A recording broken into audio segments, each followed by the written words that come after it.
Members, we need a quorum. Please come to the floor. We need a quorum to get started.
The House will come to order.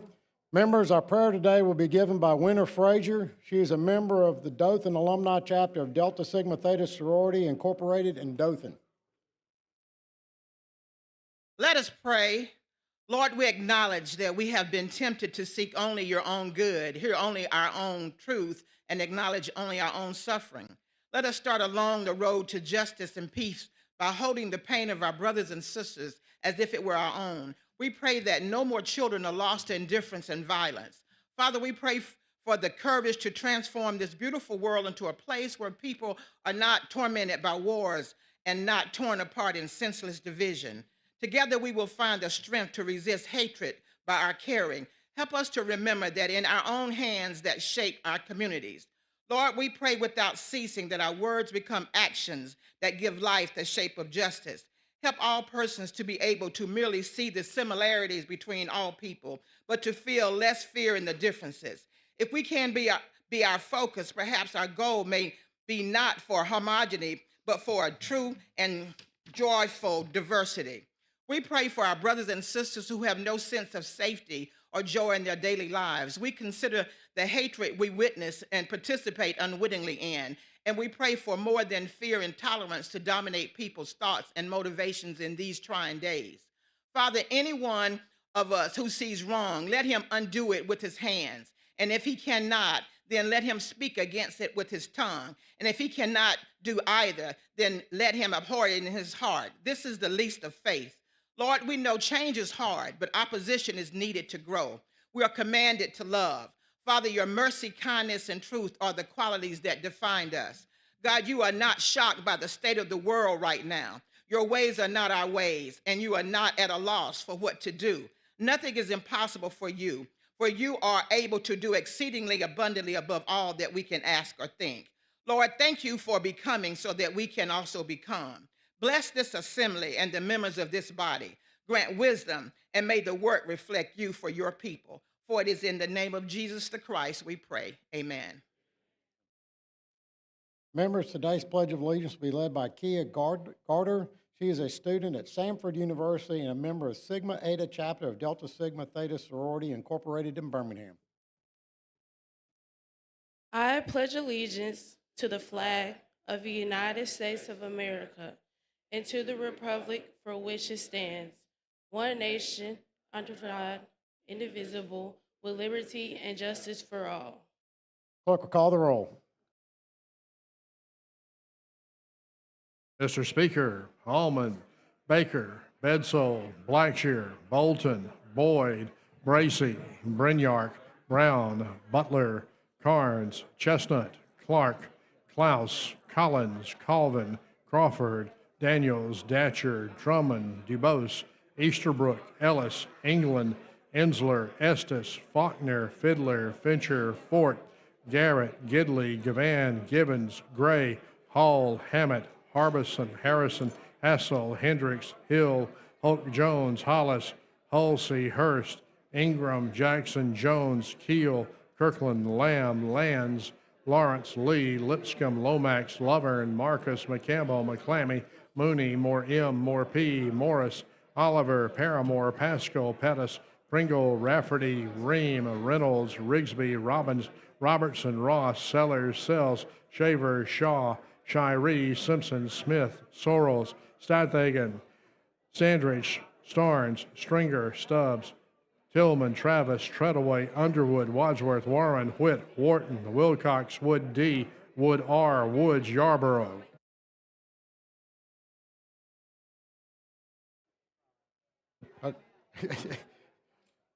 We have a quorum that's present. The House is ready to transact business.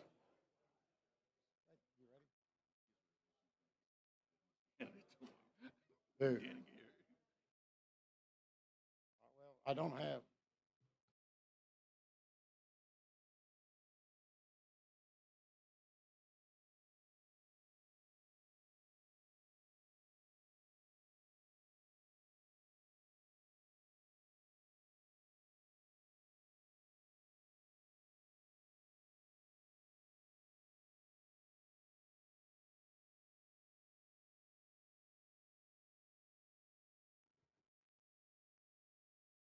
Chair recognizes Mr. Garrett.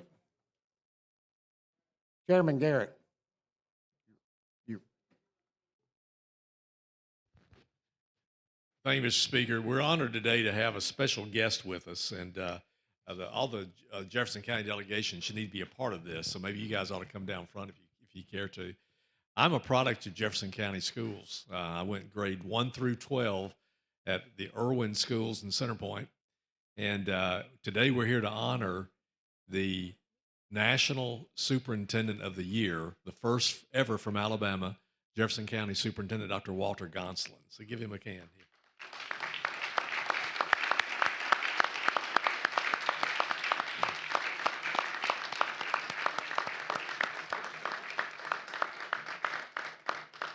I can tell you, obviously, because of the recognition, you know that he's qualified and has the credentials. But I can tell you that as a person, he is a great individual. He cares about his students. He has, I think, the second largest system in the state. But Dr. Gonsolin is a problem solver. He looks at the issues that are before him and seeks to try to find solutions. He and I talk regularly about educational matters. And I tell you, a lot of people with the changes in education, with school choice, and a lot of things going along, Dr. Gonsolin has called me and said, look, go for it, but here's what I'm going to do. And he's doing some very creative and innovative things within the Jefferson County system. That's part of the reason he's gained the national recognition that he has. So I just want to tell you that it's an honor to be here with you. I have 2 Jefferson County school system feeder patterns in my district, the Clay Chalkville pattern and also Pinson Valley. And he's done a remarkable job with those schools. Both those schools have faced challenges. And he's a guy that's basically said, what do we need to do and do it. He surrounds himself with great people. He's innovative. And it's an honor to have you with us today. And Representative Sellers, you've got a beautiful resolution. You've got a better voice than me too, so why don't you? Let's take care of business first. We have a motion to grant floor privileges to Dr. Gonsolin, Jeffrey Caulfield, Carita Venable, Ronnie Dixon, and Walter Curry. All in favor, say aye. Aye. Ayes have it. Thank you. Representative Sellers.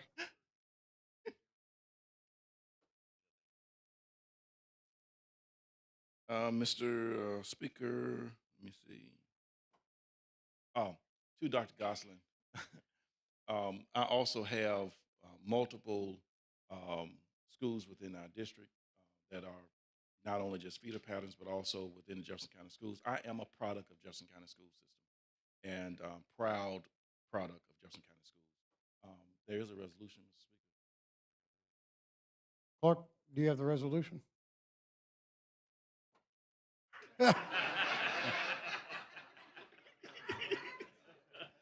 The clerk will read the resolution. Read the tablet. Whereas highest commendations and well wishes are hereby extended to Dr. Walter E. Gonsolin, Jr. for being named the 2025 National Superintendent of the Year at the AASA, the School Superintendents Association National Conference on Education, making him as the first Alabama educator to win the national title. And whereas now in his 38th year, the National Superintendent of the Year program recognizes exceptional superintendents for their outstanding leadership and dedication to advancing public education in their communities. Each of the finalists were nominated by their state associations and honored with the title of State Superintendent of the Year. The nominees were then measured against the following criteria: leadership for learning, communication, professionalism, and community involvement. And whereas, as the superintendent of Jefferson County Schools in Birmingham, Alabama, Walter Gonsolin Jr. oversees 56 schools with 35,000 students in an area that is roughly the size of Rhode Island. It is the state's second largest district with a diversified student body. And whereas Mr. Gonsolin was ready for the task when he took on the job in 2020, he had previously spent several years serving as deputy superintendent and interim superintendent. He dove right in tackling challenges such as chronic absenteeism and spearheading changes in the school district's zoning patterns to open up learning opportunities to students, regardless of where they live. For his ambitious leadership and achievements, he was also named the 2025 Alabama State Superintendent of the Year. And whereas Mr. Gonsolin is a visionary leader who provides a clear, innovative, and strategic vision for improving educational opportunities for all students. Now, therefore, be it resolved by the House of Representatives of the Legislature of Alabama that highest honors and commendations are given to Dr. Walter B. Gonsolin, Jr.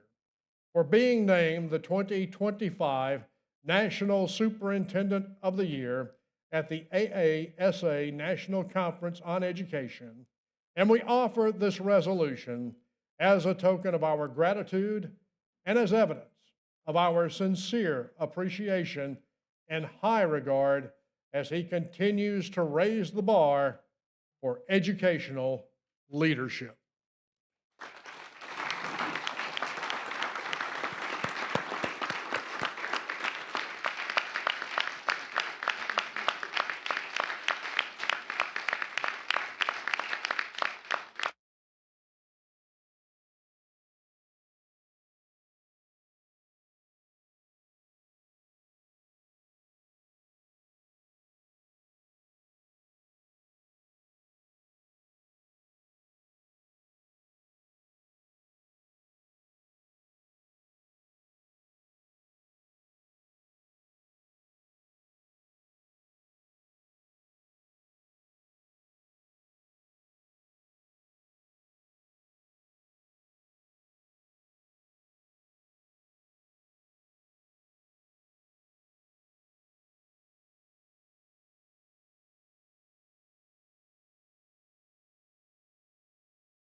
Chair recognizes Superintendent Goslin for brief remarks.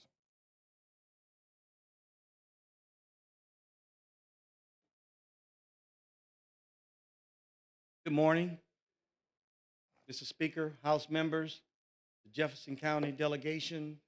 I just want to thank you for acknowledging me this morning, not only me, but the Jefferson County team. I have several people here today, our board members, also in the gallery. We have, whenever we travel, we travel deep, okay? So I have our Jefferson County family. I want to thank them as well. It was indeed a pleasure and an honor to go on the national stage and to compete against states all over this country. When I have to be honest with you, I think people wondered, could Alabama compete at the national level? And we had to show them that we could. Not only could we compete, that we can outcompete all of them, and let the nation know that when it comes to education, that Alabama has something to say, and then the things that we are doing, we are providing the right services for our children and our families. So again, I say thank you to all of you, and the Jefferson County delegation, especially you guys. Thank you. You're only a phone call away, each and every one of you, for helping us, to listening to us, so that we can talk through the matters of education. Y'all have a great one. Thank you.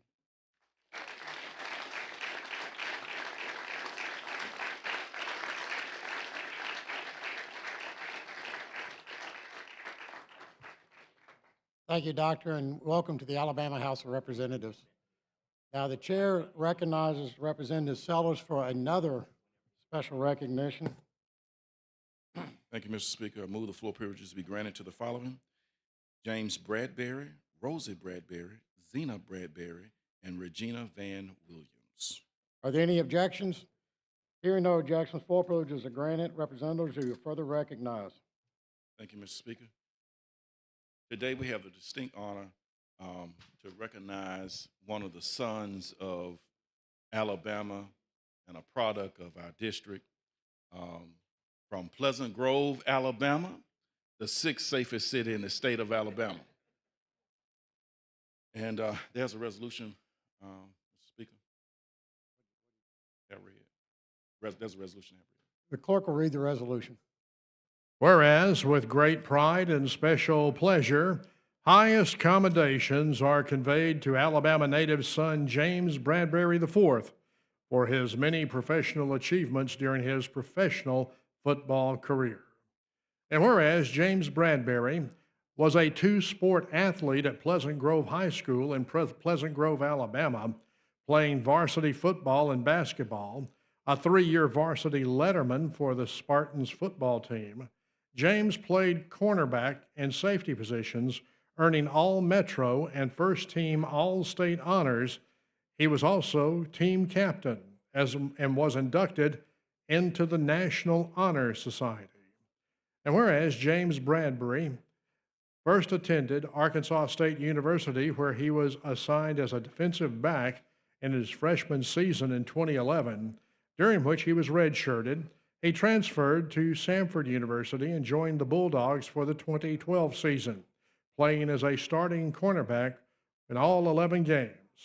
His debut season totals included 32 tackles, including 22 solo stops and 2 interceptions, a performance that named him to the 2012 Southern Conference All-Freshman team. He continued to stand out during his college career, gaining the attention of the Carolina Panthers, who selected him in the second round of the 2016 NFL Draft. Whereas the Panthers signed him to a 4-year contract, during training camp in 2016, he competed alongside for the job of starting cornerback and won the job alongside veteran Bené Benwerke. And whereas James Bradbury went on and signed a 3-year contract with the New York Giants in 2020, where he excelled. And he finished with 47 combined tackles and 17 passes defended, a career high of 4 interceptions and 2 fumbles recovered. He was then released from the Giants, and then in 2022, he was signed by the Philadelphia Eagles.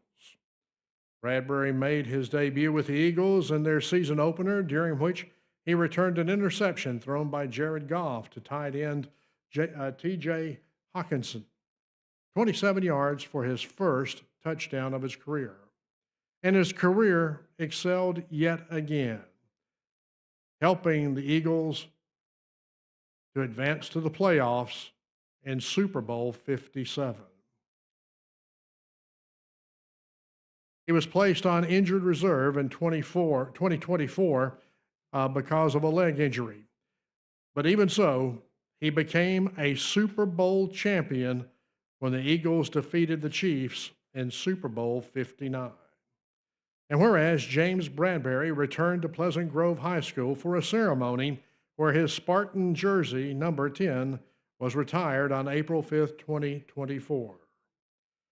Now, therefore, be it resolved by the House of Representatives of the Legislature of Alabama that James Bradbury IV is highly commended and congratulated for his many career successes as an NFL athlete, and this resolution is offered to him in highest tribute with best wishes for continued prosperity and success.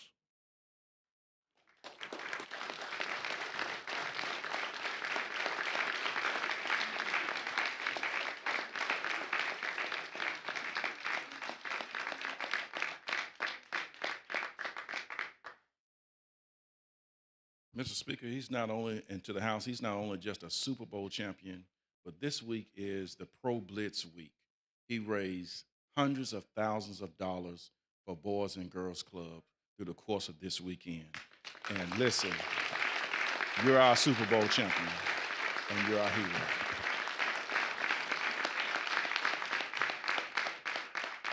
Now, Jefferson County delegation, y'all want to come back and take a picture with us?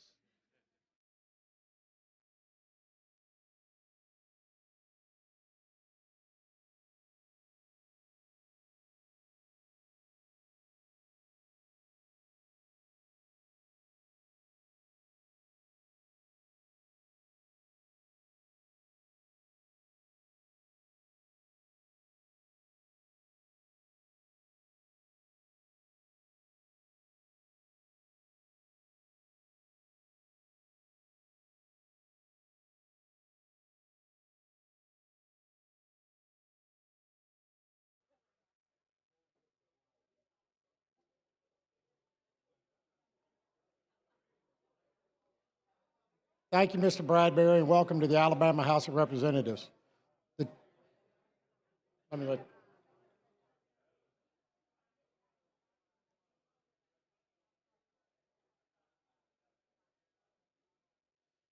Chair recognizes Representative Garrett of Jefferson. Mr. Speaker, just one more recognition I'd like to make, if I can everybody's attention, just real quick. Several weeks ago, we passed a bill unanimously that would give the local communities the ability to reduce their grocery tax. Could we have yeah, I want to just recognize someone else. We passed a resolution or a bill unanimously that would allow cities and counties to reduce their grocery tax. I told you the story at that time about Clay, Alabama, which was the first system about 4 years ago that cut their grocery tax. They were the first ones, and they were kind of told they couldn't do it, but they did it anyway. And they were kind of an inspiration. The rest of us, today we're honored to have, as part of the Jefferson County School Board, the city manager for Clay, Ronnie Dixon. And I just want to acknowledge him and let you know this is the first guy that cut grocery taxes in Alabama.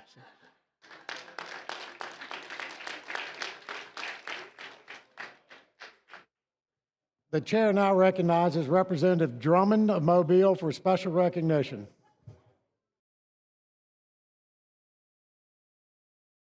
While she's making her way down, ladies and gentlemen, I'd like to recognize the Alabama Public Television Young Heroes who are within the gallery. Would you please stand to be recognized? Alabama Public, there they are. Welcome to the Alabama House. Also, the Homeschool Alabama throughout the state are in the gallery. Would y'all please stand and be recognized, the homeschool students? Welcome to the Alabama House. Representative Drummond. Oh, wait a minute. Bethany Allen and the Pike County Commissioner ambassadors, I believe it says. You guys are representing Marcus Paramore. Would you please stand to be recognized? There they are. Welcome to the Alabama House. Representative Drummond, you are recognized. Thank you, Mr. Speaker. As many members can tell, today is a really special day for Representative Laura Hall, Representative Pebblin Warren, Representative Mary Moore, and yours truly. Today is Delta Days at the Capitol, and I'm sure you've seen the red, and red means power. We will now have the resolution read. Clerk will read the resolution. Whereas Delta Sigma Theta Sorority Incorporated was founded January 13th, 1913 in Washington, D.C. by 22 collegiate women, with its first official act being the participation in the Women's Suffrage March.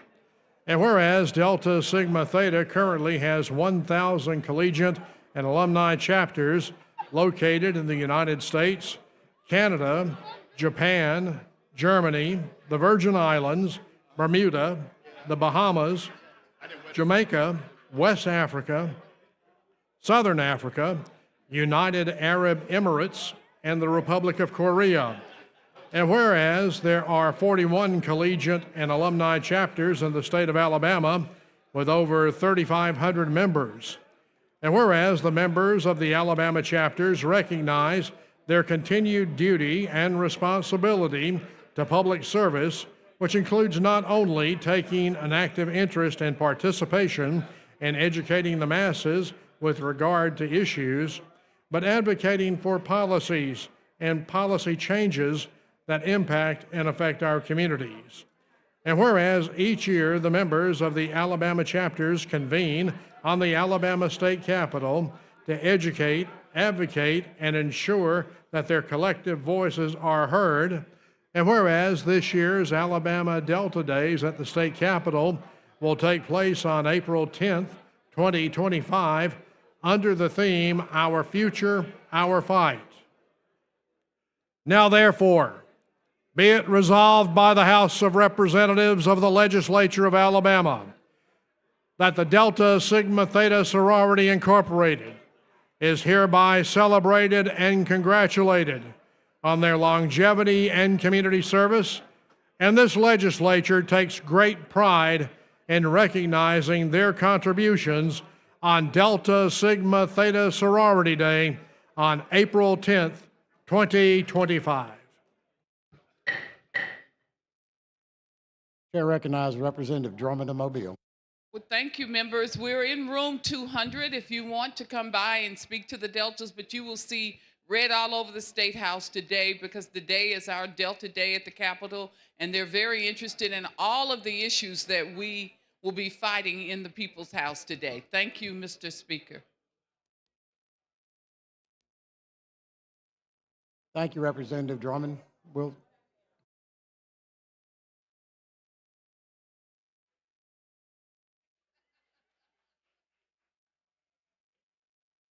Chair recognizes the gentleman from Lee County.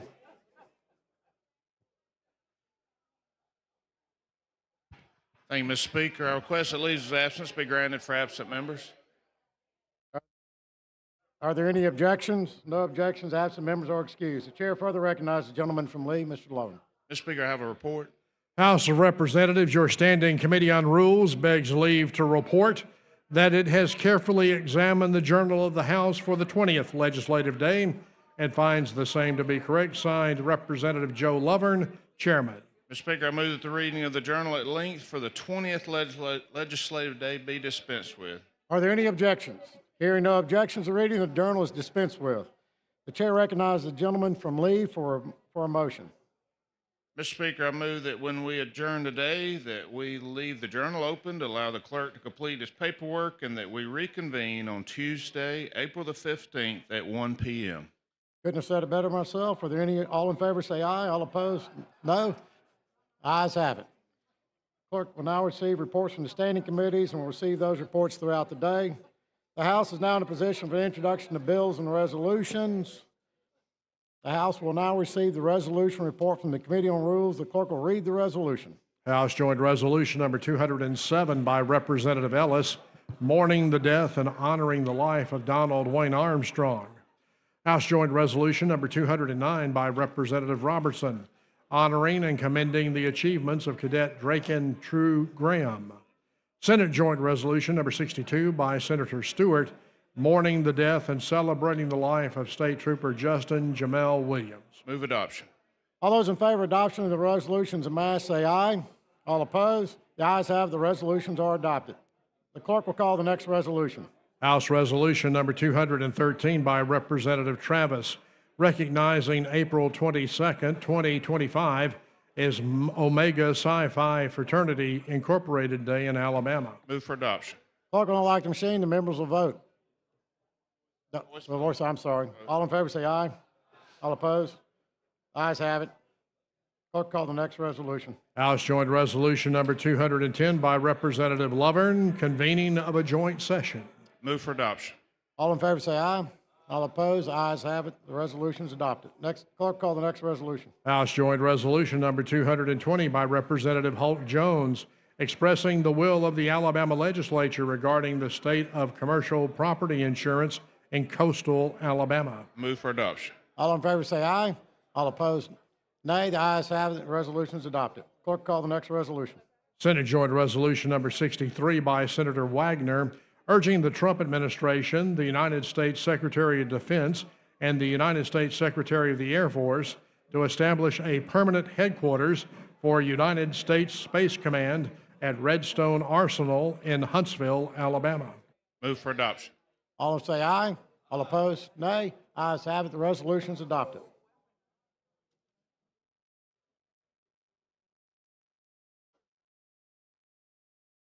The clerk will call the first uncontested local bill. On page 62 of the calendar, House Bill number 440 by Representative Brown, relating to Mobile County. Question for the body's adoption of the BIR. The clerk will unlock the machine. The members will vote.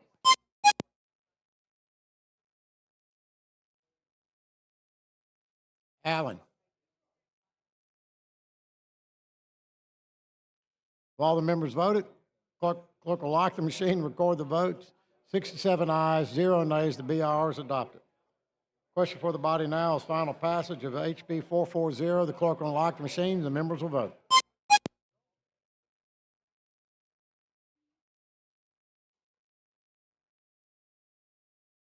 Everybody voted?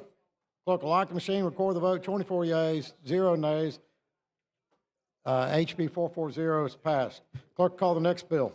On page 62 of the calendar, House Bill number 522 by Representative Easterbrook, relating to Washington County.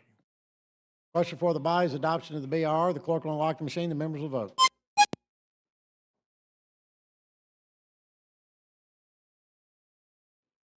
Everybody voted? Clerk will lock the machine, record the vote. 60 yeas, no nays. The BIR is adopted. Question for the body is final passage of HB 522. The clerk will unlock the machine. The members will vote.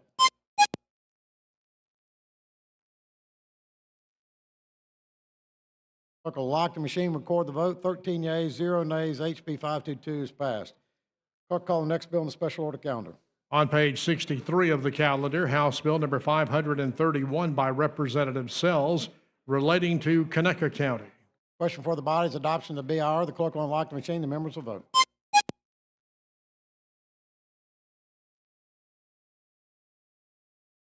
Clerk will lock the machine, record the vote. 55 yeas, no nays. The BIR is adopted. Question for the body now is final passage of HB 531. Clerk will unlock the machine. The members will vote.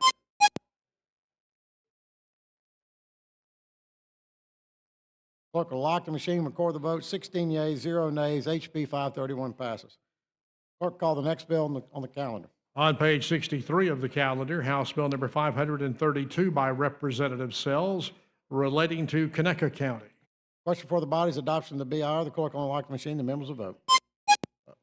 I'm sorry.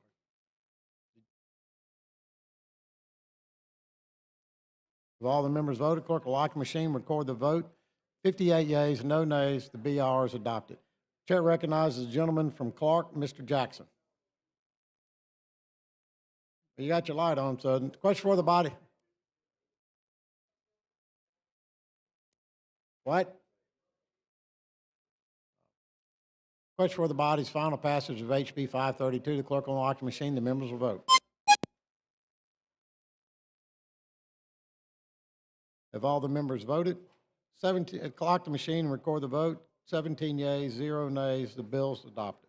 Clerk, call the next bill on the calendar. On page 63 of the calendar, House Bill number 534 by Representative Standridge relating to Blount County. Question for the body's adoption of the BIR. The clerk will unlock the machine. The members will vote.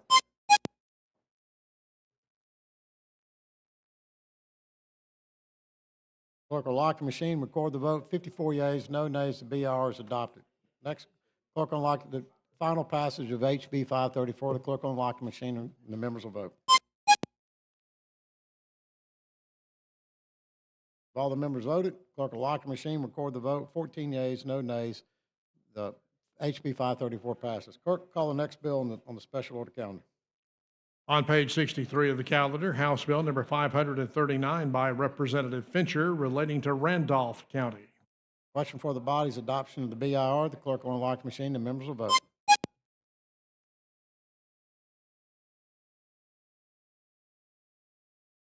Clerk will lock the machine, record the vote. 60 yeas, no nays. The BIR is adopted. Question for the body now is final passage of HB 539. The clerk will unlock the machine. The members will vote. Clerk will lock the machine, record the vote. 15 yeas, no nays. The bill passes. Clerk, call the next bill. On page 63 of the calendar, House Bill number 540 by Representative Fincher relating to Randolph County. Question for the body's adoption of the BIR. The clerk will unlock the machine. The members will vote. Clerk will lock the machine, record the vote. 59 yeas, 0 nays. The BIR is adopted. Clerk, question for the body now is final passage of House Bill 540. The clerk will unlock the machine. The members will vote.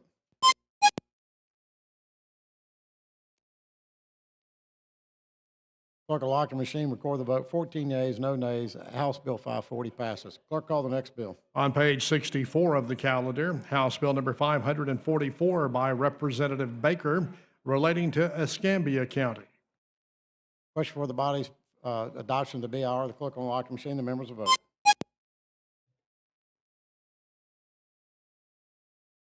Clerk will lock the machine, record the vote. 54 yeas, no nays. The BIR is adopted. Question now before the body's final passage of House Bill 544. Clerk will unlock the machine. The members will vote. Have all the members voted? Clerk will lock the machine, record the vote. 13 yeas, no nays. House Bill 544 passes. Clerk, call the next bill. On page 64 of the calendar, House Bill number 545 by Representative Baker relating to Escambia County. Question for the body's adoption of the BIR. The clerk will unlock the machine and the members will vote. Have all the members voted? Clerk will lock the machine, record the vote. 55 yeas, no nays. The BIR is adopted.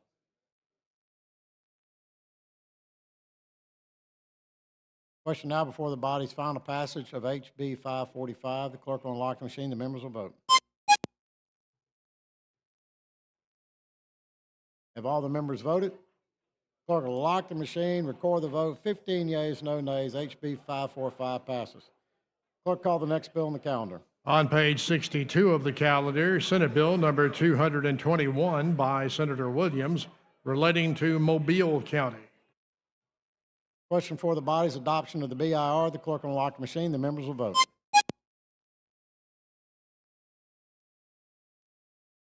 Have everybody voted? The clerk will lock the machine, record the vote. 57 yeas, no nays. The BIR is adopted.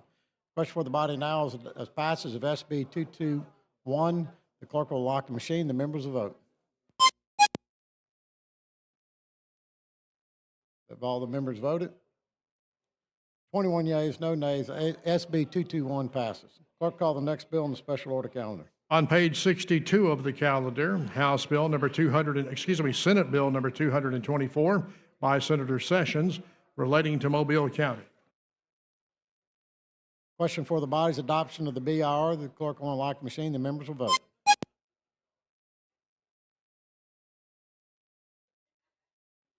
Clerk will lock the machine, record the vote. 57 yeas, no nays. The BIR is adopted. Question for the body now is final passage of SB 224. The clerk will unlock the machine. The members will vote. Have all the members voted? Clerk will lock the machine, record the vote. 20 yeas, no nays. SB 224 passes. Clerk, call the next bill. On page 61 of the calendar, House Bill number 486, a constitutional amendment by Representative Givens relating to Baldwin County. Question for the body is adoption of the BR on the constitutional amendment. The clerk will unlock the machine. The members will vote.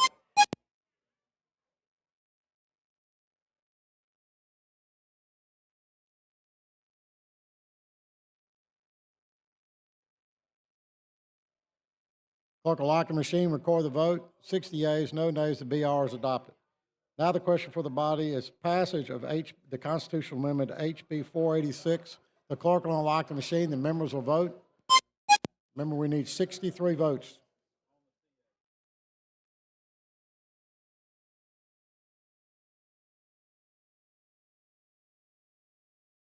All the members voted. Clerk will lock the machine, record the vote. 69 to nothing. HB 486 passes. Now we got to vote on local.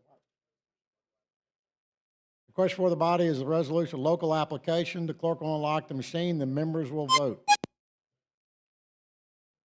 We need 63, right, John? No, just a majority? Okay. All right.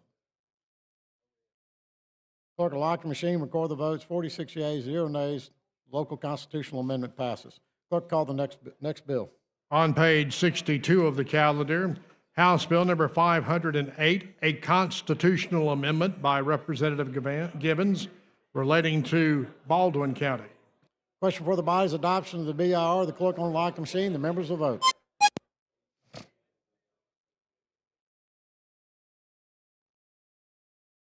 Have all the members voted? Clerk will lock the machine, record the vote. 61 yeas, 1 nay, and the BR is adopted. Question for the body now is passage of the constitutional amendment. The clerk will unlock the machine. The members will vote.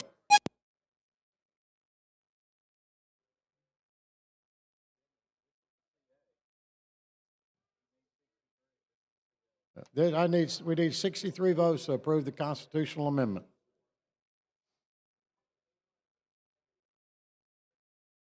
Clerk will lock the machine, record the vote. 66 yeas, 1 nay.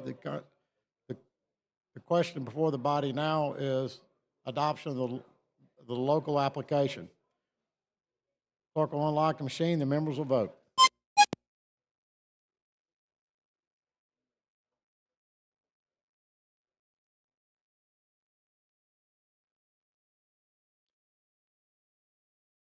I need 53. Clerk will lock the machine, record the vote. 41 yeas. The local application applies.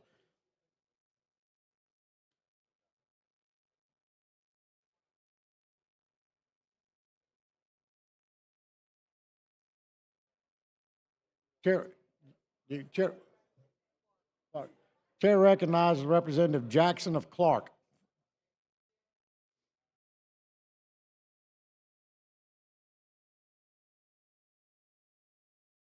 Thank you, Mr. Speaker. I'd like to suspend the rules to adopt a couple of amendments, emergencies about the death of our community. You mean you want us to suspend the rules and adopt a resolution? I mean, yes, the resolution. Okay. What did I say? An amendment. Question for the body is suspension of the rules for a time-sensitive resolution. All in favor say aye. All opposed? You have the floor, Mr. Jackson. Thank you, Mr. Speaker. You want the clerk to read the resolution? Yes, sir. Because it's Clerk will read the resolution.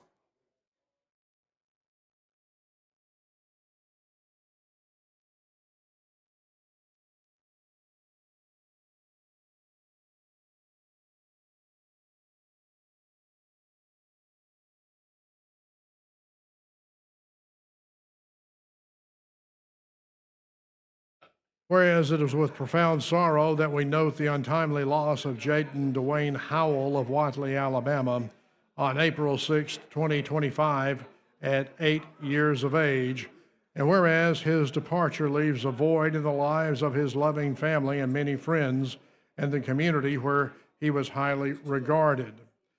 And whereas Jaden was born on October 26, 2016, to Ashley Danielle Howell and Terrence LaWayne McClammy Sr., he brought light and joy to all. And whereas Jaden was joined in death with his mother, Ashley, and preceded by his great-grandparents and other relatives. And whereas, although his presence will be greatly missed, the memory of Jaden Howell will be cherished in the hearts of all who knew and loved him. Now, therefore, be it resolved by the House of Representatives of the Legislature of Alabama that the death of Jaden Dwayne Howell is recorded with deep sadness, and this resolution is offered to his family in tribute to his life and with heartfelt sympathy to his loved ones whose grief is shared by many. All in favor of adoption of the resolution, say aye. All opposed? The ayes have it. The resolution is adopted. Thank I you, have a Mr. Gordon. second resolution. You have a second resolution? Mourning the death of and celebrating the life of Ashley. Clerk will read the Danielle resolution. Howell. That's his mother. Clerk will receive and read the resolution. Whereas it is with profound sorrow that we note the untimely death of Ashley Danielle Howell of Watley, Alabama on April 6, 2025, at the age of 39. And whereas her departure leaves a void in the lives of her loving family, many friends, and the community where she was highly regarded. Whereas Ashley, affectionately known as Bird, was born May 24th, 1985, to Peggy and Juan Howell. She is a graduate of Leroy High School, class of 2002. And whereas Ashley had a jolly spirit and beautiful smile that she shared easily with friends and strangers alike, she was a devoted mother to her two children and a loving daughter and sister.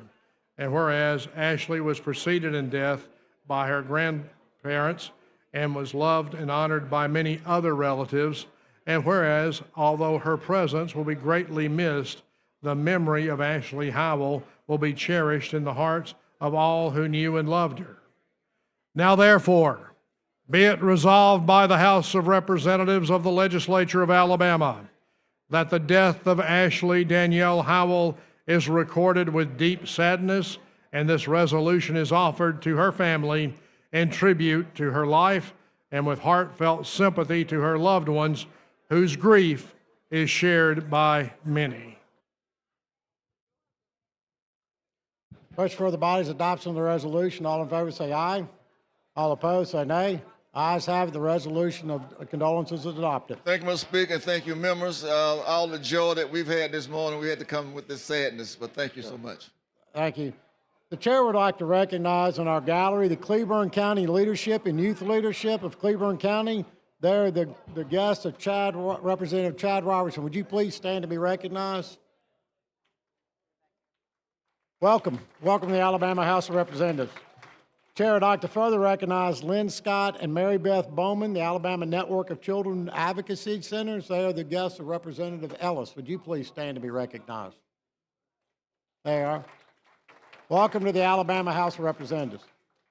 The chair recognizes the gentleman from Lee, Mr. Loving. Thank you, Mr. Speaker. I have a resolution. Clerk will receive the resolution. House Resolution number 231 by the House Rules Committee, the Special Order Calendar. Chairman Loving, you are recognized. Move for adoption. All in favor of adoption, say aye. All opposed, the ayes have it. The resolution is adopted. Thank you, Mr. Speaker, members of the body. Clerk will call the first bill.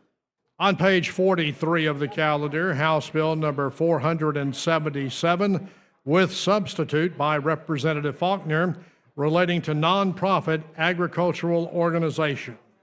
President Faulkner, you're recognized.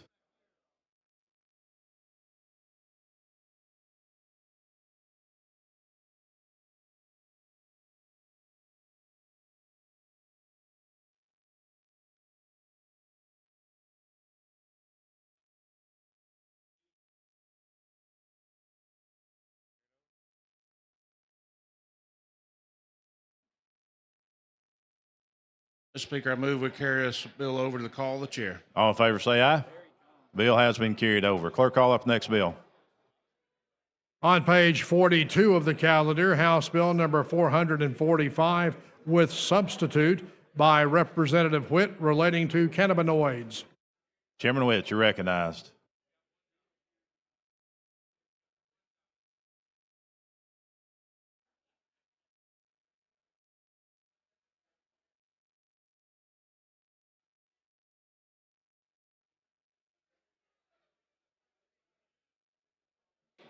Mr. Speaker, I move that we carry this bill over to the call of the chair. All in favor say aye.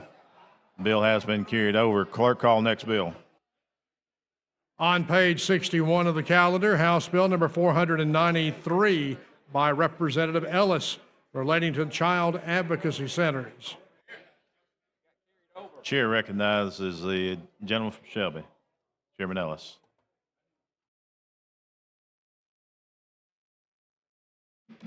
Thank you, Mr. Speaker, for the recognition. Thank you, members. Under existing law, so HB 493 is going to make some change to the Child Advocacy Center.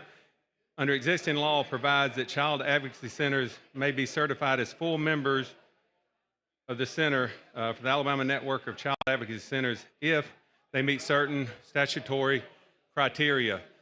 This bill is simply changing and allowing the network themselves through their board of directors to add extra criteria that they will have to meet to get that full membership. And with that, Mr. Speaker, I call for the BIR. To recognize the lady from Jefferson, Representative Van. Chair recognizes the gentleman from Shelby, Representative Betso.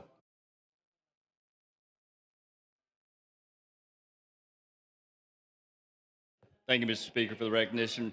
Representative Ellis, I just want to stand up as a member of law enforcement and having the pleasure to have the opportunity to work with children advocacy centers, knowing the very important work that they do to assist law enforcement on the investigation of crimes that are involving our young people. I think this bill is a great opportunity for the network to be able to be more nimble in response to changing of the times, to promulgate rules and policy that'll uniform all of our centers across the state. So I think what this bill does is modernize them, gives them a chance to be in tune with the times, and they'll better assist their community. So I want to applaud your efforts with that. Thank you for that, Representative, and thank you for your work with the Children's Advocacy Centers. We appreciate it. Thank you so much. To recognize the gentleman from Shelby, Representative Mooney.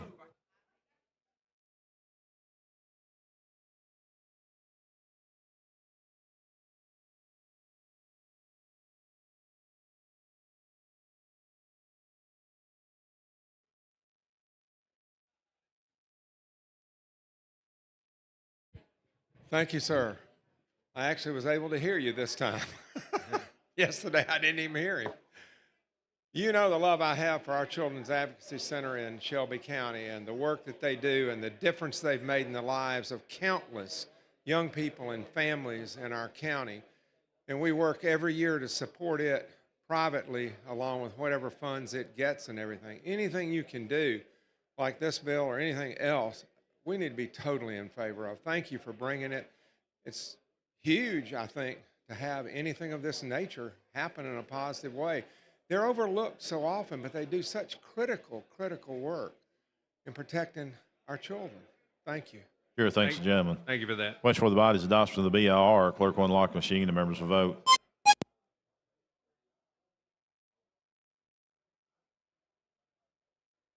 Clerk will lock the machine. Record the vote. 100 ayes, 0 nays. The BR has been adopted. Mr. Chairman. If there's no further questions, Mr. Speaker, I call for final passage. That is questions. Final passage of HB 493. Clerk will unlock the machine. The members vote.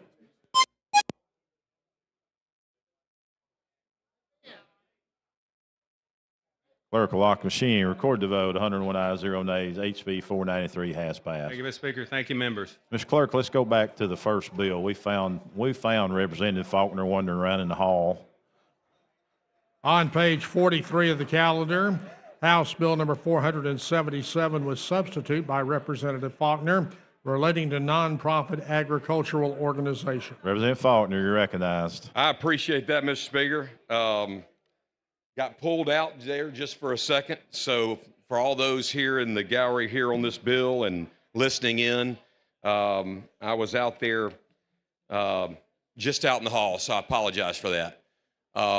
Members, we've heard a lot about this bill, certainly those on the Health Committee, where we've had this bill in committee know about this bill. I'm excited to be up here today on behalf of the Farmers Federation and the many farmers across this state. We all know how much agriculture and forestry means to this state. Agriculture and forestry are Alabama's largest economic forces. They directly support 275,000 jobs. They pay $15 billion in wages and contribute almost $80 billion to local and state economies. Our number of Alabama farms, though, decreased by 8% from 2017 to 2022. Members, 95% of Alabama's 37,000 farms are family owned. The rising cost of health care is a significant burden for our farmers.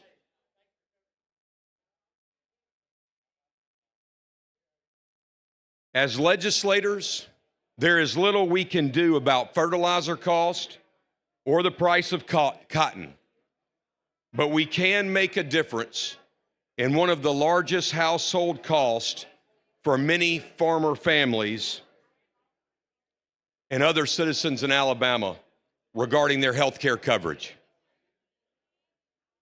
The Alabama Farmers Federation is seeking authority to offer its members a health plan coverage similar to successful programs in other states. 10 other states already have a Farm Bureau health plan for their members. Let me say again, this is not a plan for everyone. This is a plan that is offered to the members of the Farmers Federation. 10 other states have done it and have it in place, and it's working really well. The Tennessee Farm Bureau has a 98% retention rate. Tennessee's been doing this since 1947. These Alpha health plans have the potential to save farmers and other self-employed families 30 to 60% on their health care coverage. The reason these plans are so vital is because farmers and other small business owners often fall into a coverage gap. They earn too much to qualify for federal subsidies, but not enough to pay the full cost of health insurance. It is not uncommon for a farm family to pay $2,000 to $2,500 a month for health care coverage, often twice their home mortgage. I mentioned to you that 10 other states have this. 5 other states are considering this plan just like we are right now. What I want to tell you about this plan that I have before you in this bill is that we have worked with so many people to make this the most comprehensive plan that it can be.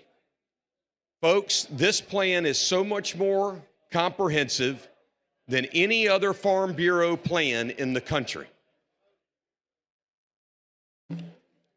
We have made numerous changes, and real quickly, Representative Ingram, I just want to run down these changes that we have accepted to this bill. First, I want to thank you to the people that worked with us on this bill. We worked with Blue Cross, we worked with BCA, we worked with hospitals to address concerns, and I appreciate all the time and input from them. This bill we have taken about 16 to 17 amendments to this bill. This bill has the requirement of reinsurance by a separate company that's independent from Alpha to make sure that the reinsurance is there. It has an actuarial report that has to be submitted to show that our reserves are in place. It has a complaint review process, the same as substantially similar to the Department of Insurance that they use. and we've set up an ombudsman to be in contact with the Department of Insurance in regards to any complaints that were ever made. We have put in the prompt pay law. We have put in the federal No Surprises Act. And we have put in network language to ensure all covered services are provided by in-network providers whenever possible. This is not taking in response to the Business Council of Alabama. This will not be plans sold to someone who has health insurance through their employer. And we have limited who can sell this. And in the Health Committee, we put into the bill that once you are covered by this, you will not be dropped or your premium raised for an individual health event. And I thank Chairman Lee and the Health Committee for those amendments that we took, except for one, but the ones that we took, and we added a couple of benefits. Members and those listening and those in the gallery, I want you to know that this bill is by far and away, the law in this state will be by far and away more comprehensive than any Farm Bureau plan. There's one amendment I would like to take off that was put on in Health Committee respectfully. But I promise you, this bill will be in a position that is far more comprehensive than any state's, not even close. And I will have one friendly amendment that deals with hospitals. So I will have my own amendment to remove an amendment that was put on, just one amendment that was put on. The others we're fine. The other 5 we took, those will be left on, and I will not remove those. But the one that we will be removing, attempting to remove one with your consideration, and we will be adding an amendment for the hospital association, which should meet their final and 4th main concern. So with that, Mr. Speaker, I would move for the passage of the BR. Thank you, Mr. Faulkner. We had some members wanting to bring a cloture motion.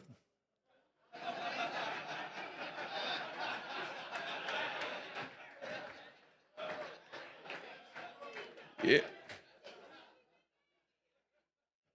You know, Mr. Speaker, I did go on a little bit, and but the reason I did is for these great people here in the gallery and those listening. I know many of you have heard me. Chair recognizes a lady from Jefferson, Reverend Gavan. Mr. Speaker, I was about to go against my own beliefs on cloture and bring one. My goodness. Listen, with all that being said, just real quickly, you have an amendment. Well, let me just go ahead and speak on this. Just trying to get the clarity. So this is for all farmers that are a part of the Farmers Association, Alpha. Am I correct? Did I hear you say that? This Alpha Health Plan will only be available to members of the Farmers Federation. That's correct. Okay. All right. Okay. So if I am a farmer or black farmer and I am not a part of Alpha, I cannot be a part of this health care coverage. You have to be a member. This is a plan for their members, so you would have to be a member in order to apply for this. Okay. Then quickly, do we know if we have any members, black members that are part of the Alpha family? Yes, we do. In fact, one spoke at the Health Committee public hearing and was a speaker in favor of the bill. Okay, so we do know we have one. I believe we have. I have not counted the farmers based on their race. I'm just asking. Well, you know, my thing is, listen, I support the farmers. I think Alpha does a great job. One of my first bills was the Forever Wild bill. I kept my word on my vote, and if I couldn't support them, I wouldn't do anything to hurt them, and we've been rolling ever since, and we're going to keep on rolling. But I do want to get the clarity because my office has represented black farmers through the years, even with the lawsuit that was filed many, many years ago. And so whatever I do and I support, regardless of affiliation, I want to make sure that this is something that people of color will be able to partake and participate in. Of course. And so the whole construct of this bill, you went so deep and delved so deep into it, you lost me on certain points. But my question is, why are we authorizing this under state law for them to have their own coverage? And would this apply to any other large entity that may choose to have their own coverage, or is all coverage? Those things that I do not know, I'm not ashamed to say that I'm not knowledgeable of. I'm just always willing to let you know what I do know. So help me out again with what you're asking. I simply said, are all entities that may come before us, such as an Alpha or any other company that would come before us to request to be able to have their own health care coverage, is this something that all companies, entities must do? I'm not as familiar with this aspect of the health or insurance. So is this something that Alpha is doing, or can any other company seek legislation? So what this plan does, What enables them to be able to bring this piece of legislation, in other words? well, this legislation is the reason they will be able to do this. Without this legislation, they could not offer this to their members. So this is something to help them with their members that have high rising healthcare costs. But this legislation applies to this nonprofit agriculture organization who's been in existence. I'd have to look at the beginning of the bill, but it's like been in existence since 1940 or something like that. So it is for Alpha Health is what this is being set up for. And I get that, I understand that, but I'm trying to just get, just for myself, the construct and context of it, so I can properly curate it in my mind. And I'm just trying to see if any other major corporation, for instance, comes and says that they want or need. They're not covered by this. That's not what I'm asking. Okay. That's not what I'm asking. I understand they're not covered because they're not farmers, and this is for the Farmers Association.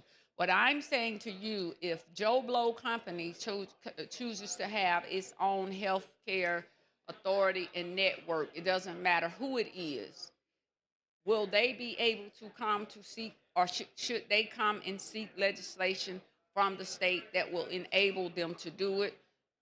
I'm just trying to see how Alpha is able to do it. I have no problem with the legislation. I'm just trying to get the origin on what gives us the authority and why they need us to enact this into law.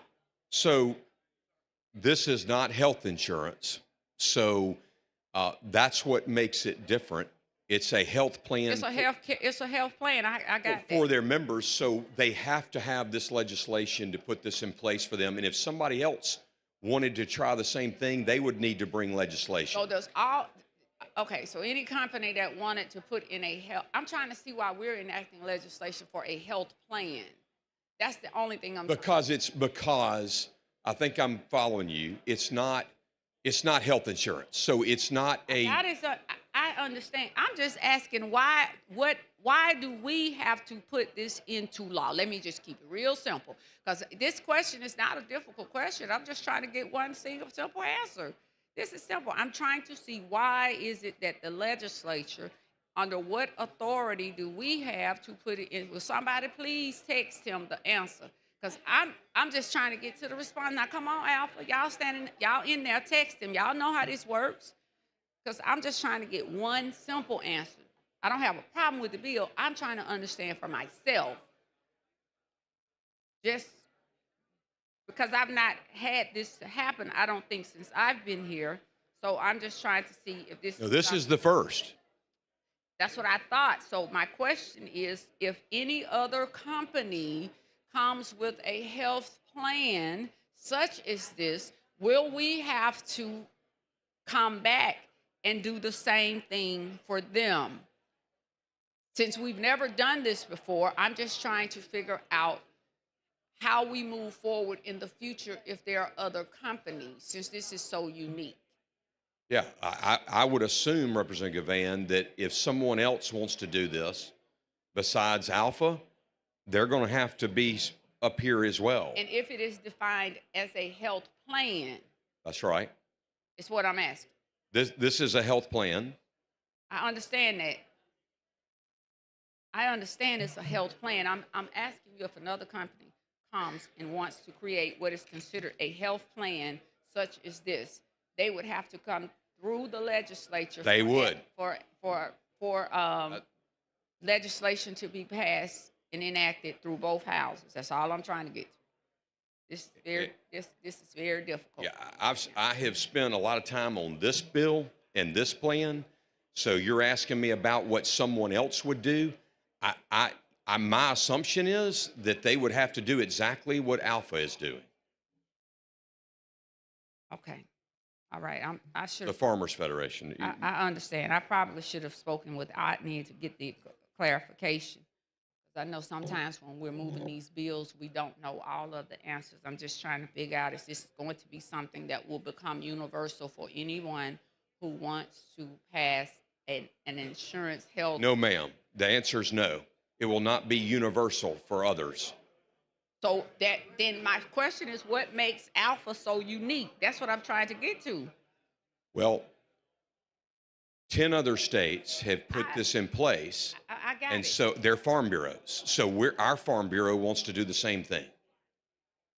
So would another type of bureau, if we have one here, if they wanted to do this plan, would they have to go through this same process? I would assume so, yes. My answer would be yes. All right, all right. I appreciate the opportunity to speak. Okay, that's fine. I'm just trying to understand it. I don't just come and vote on bills. No, and I'm respectfully, Representative Van, I'm trying to answer as best I can. Okay. I'm just. So other individuals that have had health plans, have they had to come before the legislature? Could you, Or does anyone else outside of the request from Alpha? the lady's anyone time else has have it? expired. Whatever, yeah, because I can't get nowhere with this. Chair recognizes the gentleman from Jefferson, Representative Rafferty.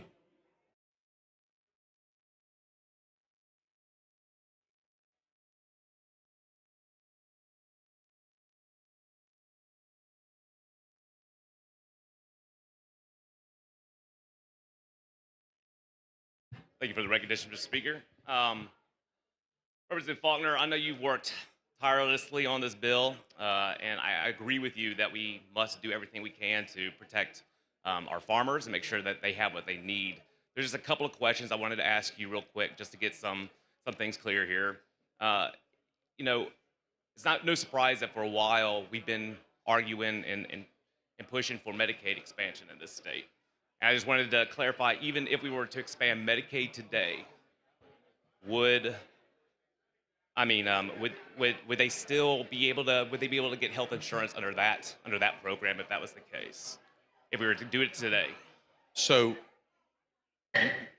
you're asking about expanding Medicaid? Yeah, I'm saying if we were to expand Medicaid today, would have these no effect farmers on who- this. Would they be able to get health insurance through that product instead?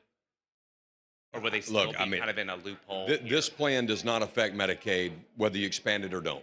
Right. So Okay. All right. I guess what I'm really trying to ask here is, you know, there was some studies that I've looked at that says that, you know, they kind of fall into this loophole where they would still not be able to afford even if we were to expand Medicaid today. Is that correct? I'm sorry, you've seen or what? Okay. So what I'm asking here is even if we were to expand Medicaid today, would the people that we are advocating for to be able to get health insurance and health coverage here, would they be able to get insured under that product instead? My understanding is that the answer is no to that question, and that they would still fall into a loophole here, and that even if we were to expand Medicaid today, that they still would not be able to get affordable health insurance for themselves and their families. So I'm trying to see if this would be a good product to make sure that they get the health care that they need through this health plan. It's a very good product. Yes. Yes, I can speak to this product. Your Medicaid question sounds like you had your answer on the Medicaid question. You know, this product should not affect Medicaid, who's eligible, who's not. Right. When they go on Medicaid, this is for people that do not fall in, frankly, a gap. Right. Who do not have employer-sponsored insurance, who don't have enough income that they cannot be on Medicaid. Right. And yet, and don't qualify for subsidies. Right. That's my understanding. Even beyond Medicaid. Right. And so, but yet, they're not on an employer plan. Right. So it's an option, for people. So I think it's going to be a great option. I mean, if we look at other states, it's been a great option for other people in other states. And well, speaking of other states, there's been something else that's kind of been out there as far as any sort of negative impact on the marketplace when it comes to this. And I think in other states, what have we seen in other states with that happen?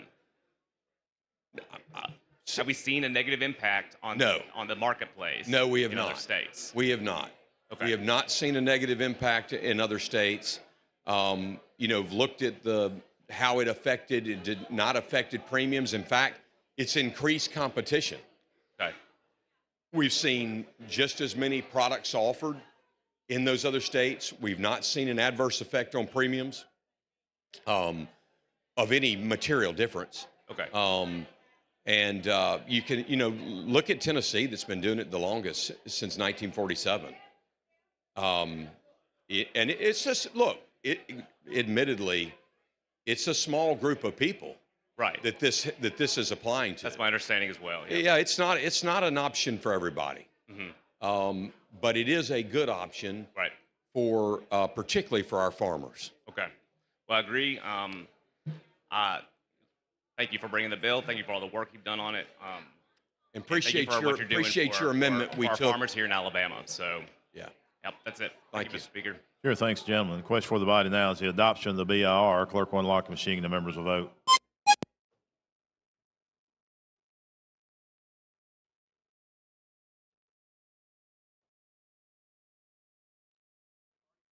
Clerk will lock the machine, record the vote. 98 ayes, 0 nays, 1 abstention. The BR has been adopted.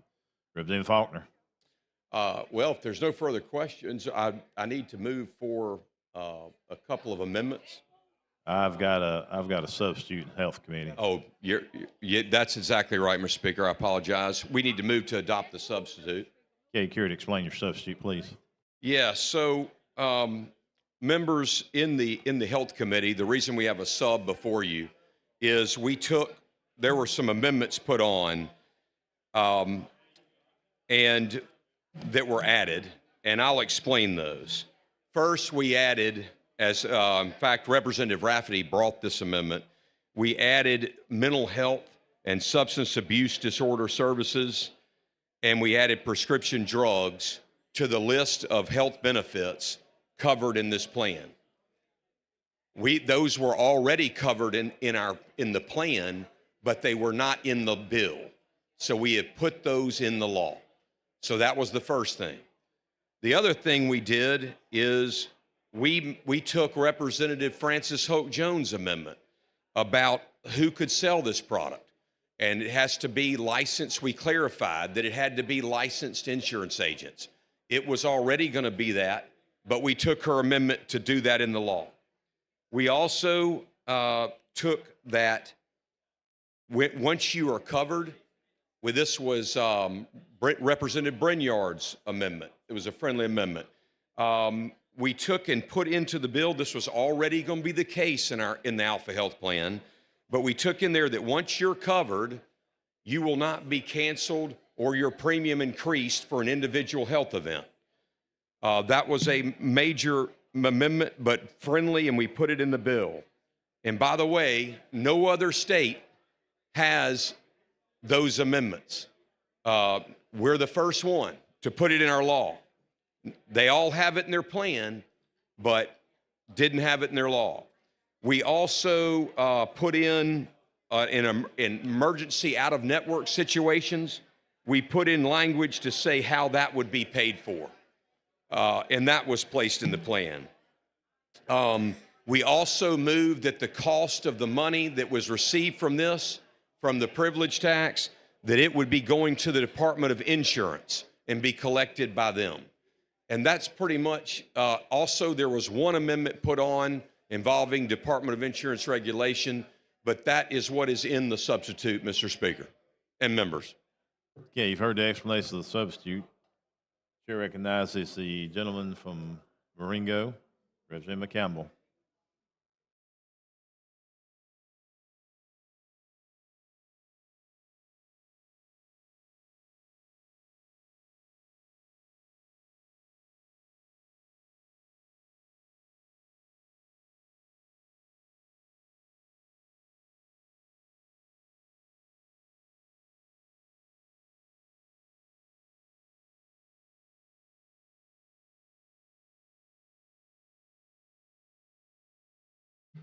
Thank you, Mr. Speaker, for the recognition. Will the gentleman yield? Yes, sir. I have a few questions, and I guess some of them are probably going to be in the sub, but I couldn't find the sub online, so okay. I may not have everything that and my questions are going to be specific regarding the bill itself. Yes, sir. And so I'm, what's your sub? Well, no, this is just the regular bill that you all had. Do you have a copy of the sub? I have one. You have one copy? I have mine. Okay. I'm trying to see. You did not get any made so that we could see. I did the not. sub? Wait, I see one of our colleagues is holding up a copy.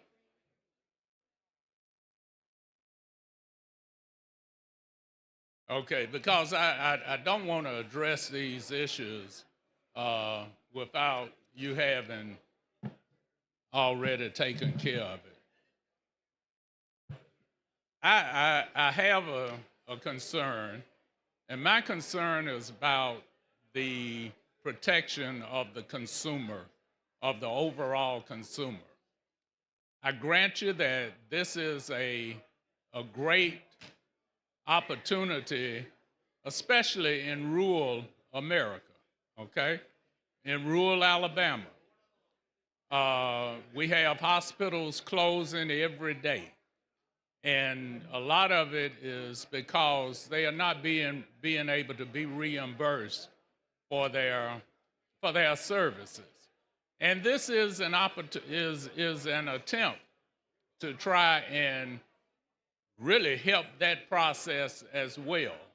And I agree that we do need to have something available out there, you know, for people that may fall into that gap where they don't qualify for the affordable health care subsidies, but because they make too much money, but they, you know, $2,000, $2,500 a month is quite a bit for family coverage.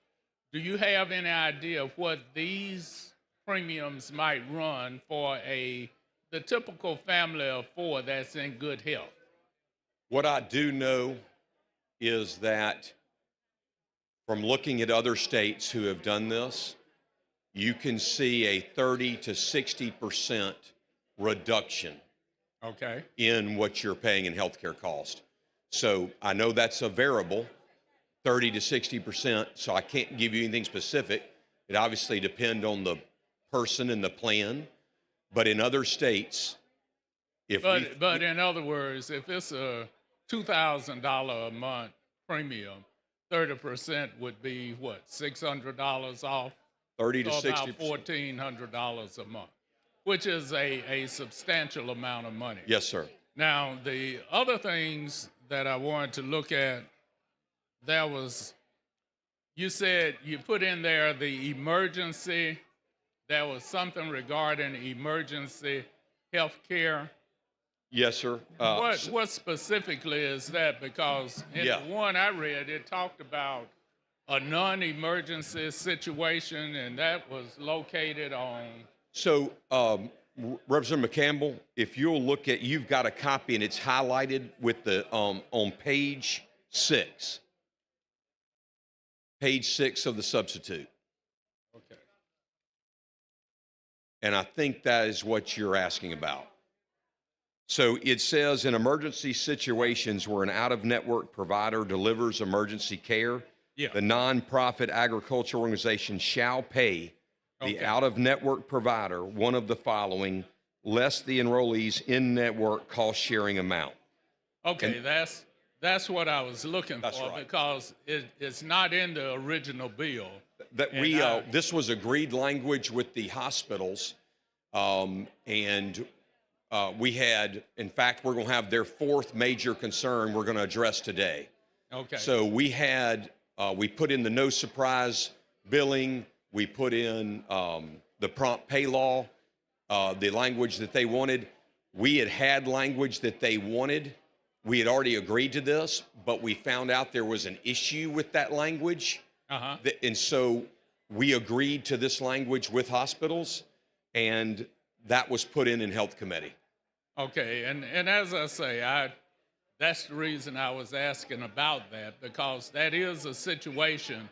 Someone can be out in Texas picking up a cow. That's not going to be in the network that is provided. Well, and even here in Alabama, if you're in an Yeah. emergency situation Right. and you have to call an ambulance and go to a hospital that perhaps is not in the network, or to somebody Right. that's not in the network, this allows that to be covered. Yeah, and I see it, like I say, in the sub, but And that's not in any other Farm Bureau bill, but it's in Alabama's. well, I think it's important for the people that may even have this product. The other thing that I was concerned about is on page, and I don't know where it is in the sub, but it dealt with the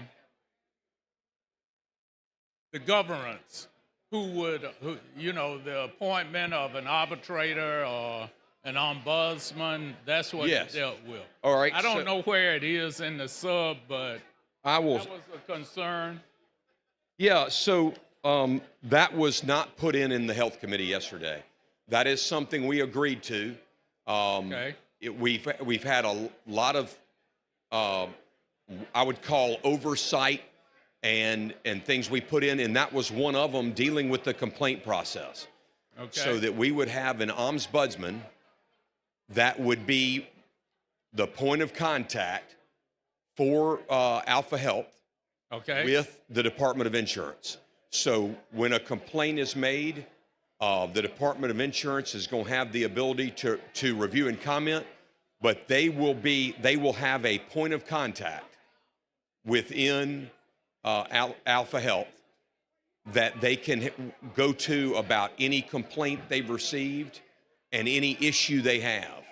So that's what that ombudsman is for. And I will tell you, that is in one other Farm Bureau state. That was in Mississippi's. Okay. Yeah. Now, you said they will have a point of contact. What ability, or how would that issue or problem be settled? Who would be the settling agent? Because, if I'm hiring someone, if I'm the one that's paying an arbitrator's fee, then do you think I would that arbitrator would kind of be obligated to understand my point of view rather than another point of view. So within any company that's offering health, if you have one of your policyholders has an issue, there's a complaint process. Right. And you first say, hey, I mean, for example, I think this should be covered. And then that you're exactly right. But the enforcement side of it is done by who? Well, so The insurance. that's what I was walking you through. So if I have, regardless of the company, even if it's not Alpha Health, you're going to have an internal complaint process. Right. And then you can also make a formal complaint to the Department of Insurance. Right. You can do that with any health company. All right. And that the Department of Insurance will have someone who will, they have a team, and I forget the name of it, a customer care team. My Gentleman's time has is up, expired. But I'll try and come back. Chair recognizes the gentleman from Barber, Representative Fort.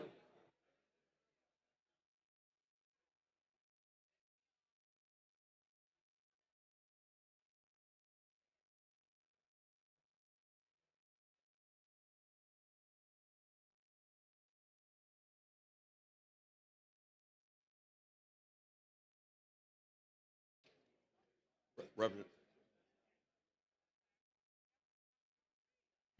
Thank you, Mr. Speaker. Representative Faulkner, I just personally want to thank you for carrying this bill for all my farmers right down the road, Barber County, Bullock County, Russell County. Yes, sir. And there ain't no lobby coming to me and talk to me about the other side who doesn't want this to pass. They don't need to. I go out in the field every week. I go to one of my farmers. And everybody think all these big, huge cotton pickers and all these big, I got one farmer who got over 1,000 head of cows. Over 1,000 head of cows. Soybeans. You grow soybeans, corn, peanuts, cotton, everything trying to make a living. One farmer, another farmer, his wife had to go to work, get her a job. And so, I don't want to, you ain't got to explain nothing to me. If these city folks ought to go to the farm, I'm born and raised on the farm. And I know how farm is. I know how it changed in the last, 30 years, 40 years. I know how much it done changed. And I know everybody said, well, they making all kind of money. No, they're not. No, they're not. Some of them is about to go under. And we got a chance here to help these folks. We got a chance here to help them. Yes, sir. And I just want to thank you for what you've done. I can go back tomorrow while I'm off. When I ain't done nothing, I'm going straight out in the cotton field where they at. Out in the peanut field, out in the corn field, out in the soybeans where they plowing right now. And talk to them. They come to my house because all of them know me. They come to my house. So please help pass this because we catching few here. And so what hurt them so bad, when they go sell their product, they don't get much for it. But when they go buy something, price rise every year. And there was a bunch of them was in Washington, D.C. a few weeks ago, begging the folks. They ain't helped the farmers down there. Do you know how many years? It's been 5 years, ain't it? I think you're about right. 5 years. They spend all these billion of dollars, and this. What's going to happen if the farmers go out of existence? A lot of them got for sale signs on there. They can't make it. So I just want to thank you for bringing this bill. I don't know if any of my farmers up there or not, but I know what. They may not be, but everybody up there from the farm, you are my friend. That's where I came from, the farm. When I leave here, I'm probably going to move back. I got property out in the country. I may move back to the farm.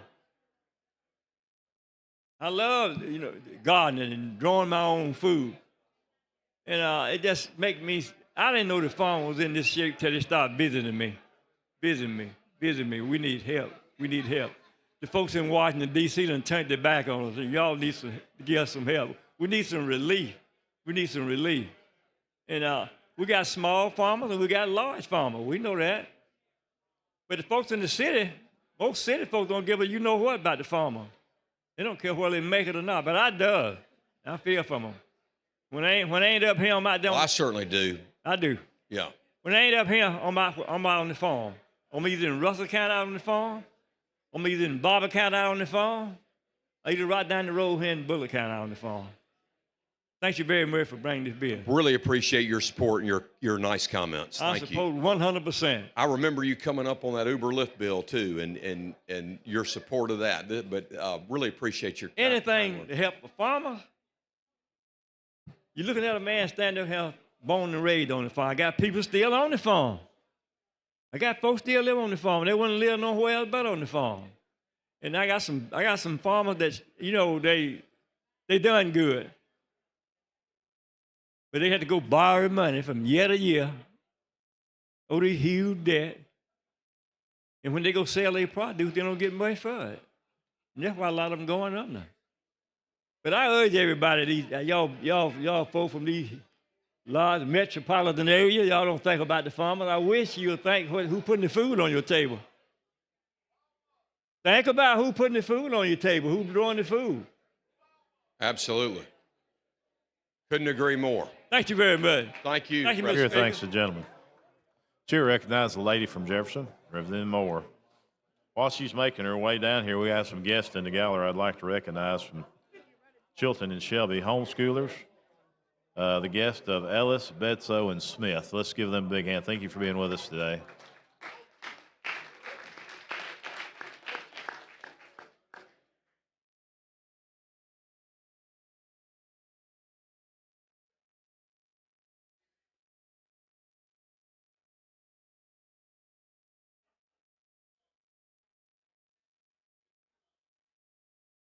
Get your exercise in running down the hall, Ms. Moore. Thank you, Mr. Speaker. And I just had one little simple concern as I looked through this package. Our farmers are and have been having a hard time for a long time. Yes, ma'am.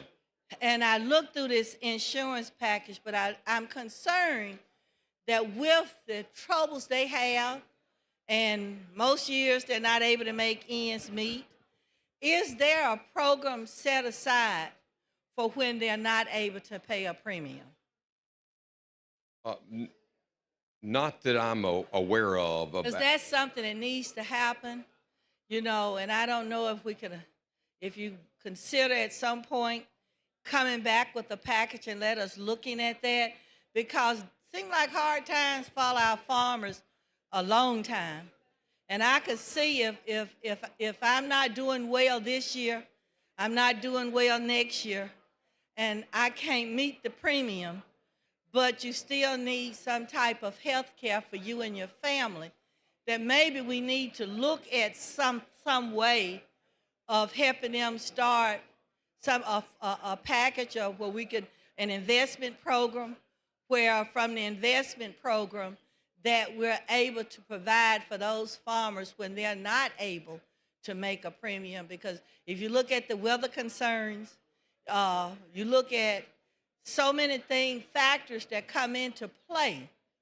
And when I look at the fact that even with these tariffs and things they're putting on, you know, we export, we import, our farmers send food all over everywhere. But what happened if I'm just struck and I'm a farmer with year after year where I could barely make ends meet, and the premium is such that I can't make the premium?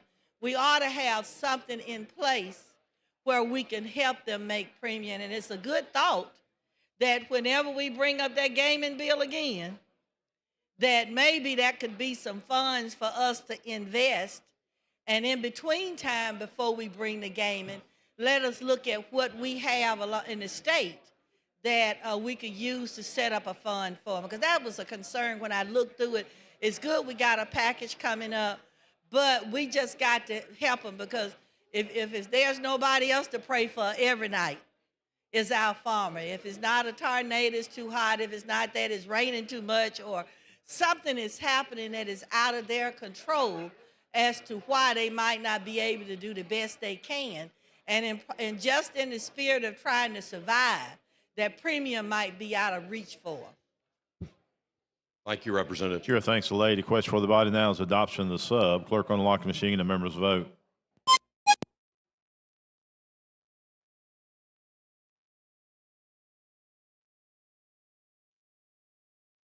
Clerk lock machine. Record the votes. 98 ayes, 0 noes. The committee sub has been adopted.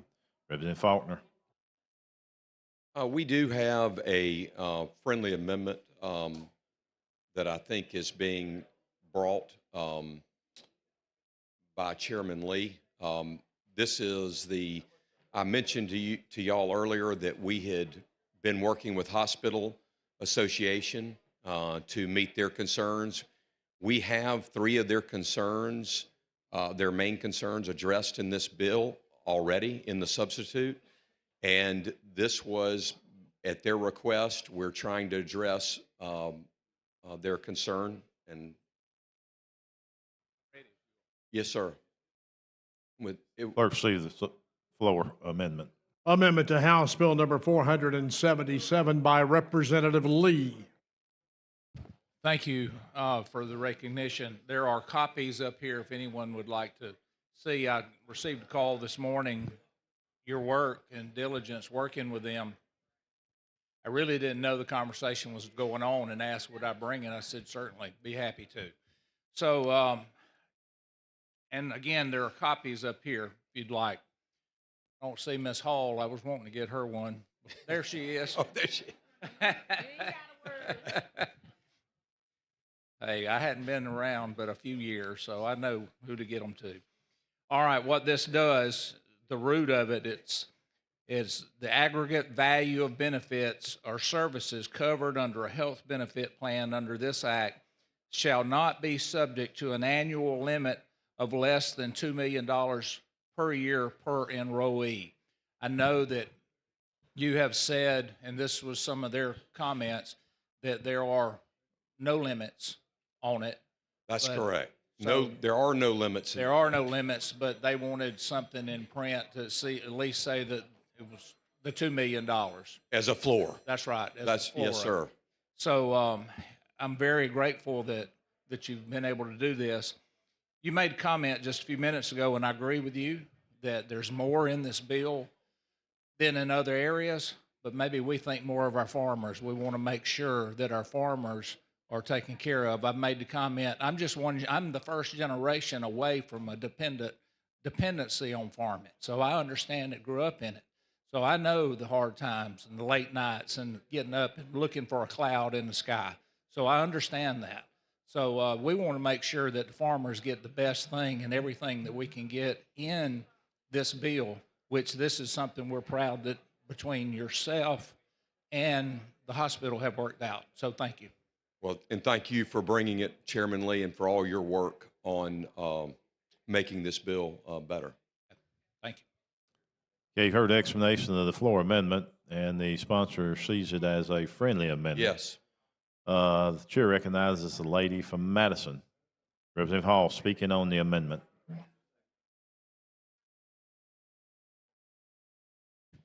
Thank you, Mr. Speaker. Would the gentleman yield? Yes, ma'am. So you replaced line 60 through 61, and so you're really taking prescription drugs, and then it starts with health benefits. I'm trying to see, and then you create a C. Well, the C becomes the C is the new part. All this other below it just had to be, if you'll look, the D, E had to be shifted down. The C is the new addition. So the C is the aggregate value. Yes, That ma'am. starts with C. And then what I see is C, and the underline as it relates to health benefit becomes the D. Yes. Is that how you're That's right. looking at that? All right. But then you have, okay. And see, I it see. shifted I got everything you. down. Okay, got it. Thank you. You're welcome. Chair thanks the lady. Chair recognizes the lady from Jefferson. Representative Van, speaking on the floor amendment. Trying to, thank you for the recognition. Trying to get the clarity on the aggregate value, line 7C, that subsection. So just give me the clarity on it. And did we strike the prescription drug portion of it? No, ma'am. Okay, that's what I wanted to get no. clarity on. Okay. And that, because of the adjustment, if you probably go back into the bill, you'll see other things. We're actually going to, there's another, in the bill, there were some amendments put in that included pharmacy and mental health. So this is where it picks up. It's just showing you the last line before it's stuck in there. None of that, the only part that's changed is C. It's added. The other, it was inserted in that area. Everything else had to either be right before it or right after it shifted down. Okay. And just help me, give me the understanding on the, on C again, with regards to the $2 million. So how did we get to the $2 million total? Well, they're not going to have a limit, but the hospitals association, now in the sponsor was in a lot of these conversations, but the hospital wanted something in writing to show that, I guess they're thinking that a couple that had a child that had serious problems, maybe triplets, and one of them had to have a ton of work at the hospital or say care at the hospital, that the aggregate, whatever the problem was with it all together, they would guarantee there'd be $2 million worth in there per enrollee. Per enrollee. Okay, I got it. Okay. All right, I just wanted to get the clarity on it. And then here, health benefits may not be sold by a broker agent. Yes, Well, no, that's not in this That's not amendment. in. That's already in the That's bill. already in there. So the only thing that you're adding, so that was already in there. And then with the replacement, and I think it's similar to what Representative Hall was asking as to where it lined up in the bill. So I'll just go back through. I just wanted to get the clarity in making sure that the prescription drugs was not being removed. No. Okay. No, it's already there. We're not adjusting that. All right. All right. It's just the way your amendment is. That's right. All right. It's Thank you. inserted in there. Chair thanks the lady. Chair recognizes the lady from Macon, Representative Warren, speaking on the floor amendment.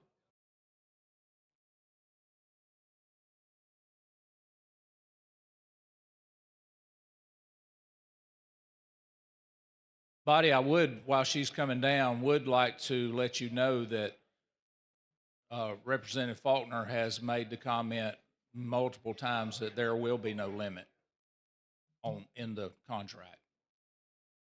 Yes, ma'am. Thank you, Mr. Speaker. Thank you, Mr. Chairman, for bringing this amendment, because as you know, in the committee, I was kind of concerned about the cap, and really, if any changes were made, I felt that, the consumer should have had fair notice. Now, we're not saying that they have the notice, and we're not talking about changing, but I'm very glad that there is a cap that we can see and understand what's going on, because I say, as a consumer, we need to know everything up front that's going on in this process. But again, I just want to say we somewhere along the line, we need to make sure that if this changes, and I'm assuming this can't change now unless they come back and do the bill, right? Correct. Okay. That we notify the customers in advance as to any changes, anything that's being done. So again, thank you for this. Thank you. Chair thanks the lady. The question for the body now is adoption of the floor amendment. Clerk will unlock the machine and the members will vote.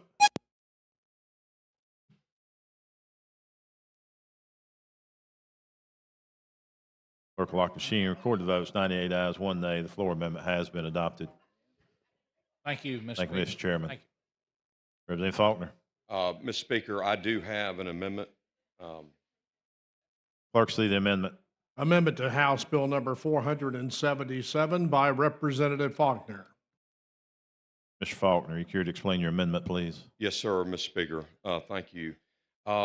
Ladies and gentlemen, this is, there was an amendment put on in committee that I consider and really don't really know what it means and its effect of it.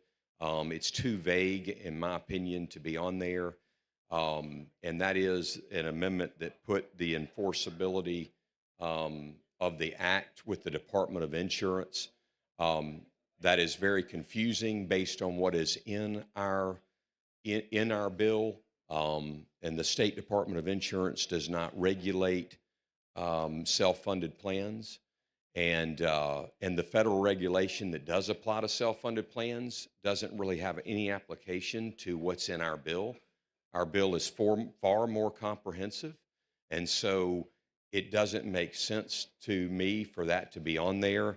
And so what this amendment does is merely takes out what was Section 12 in the sub with that provision. That's all it does, is it takes that out. Yeah, you've heard the gentleman's explanation of the floor amendment. Ms. Moore, you want to speak on the amendment? Chair recognizes the lady from Jefferson, Representative Moore.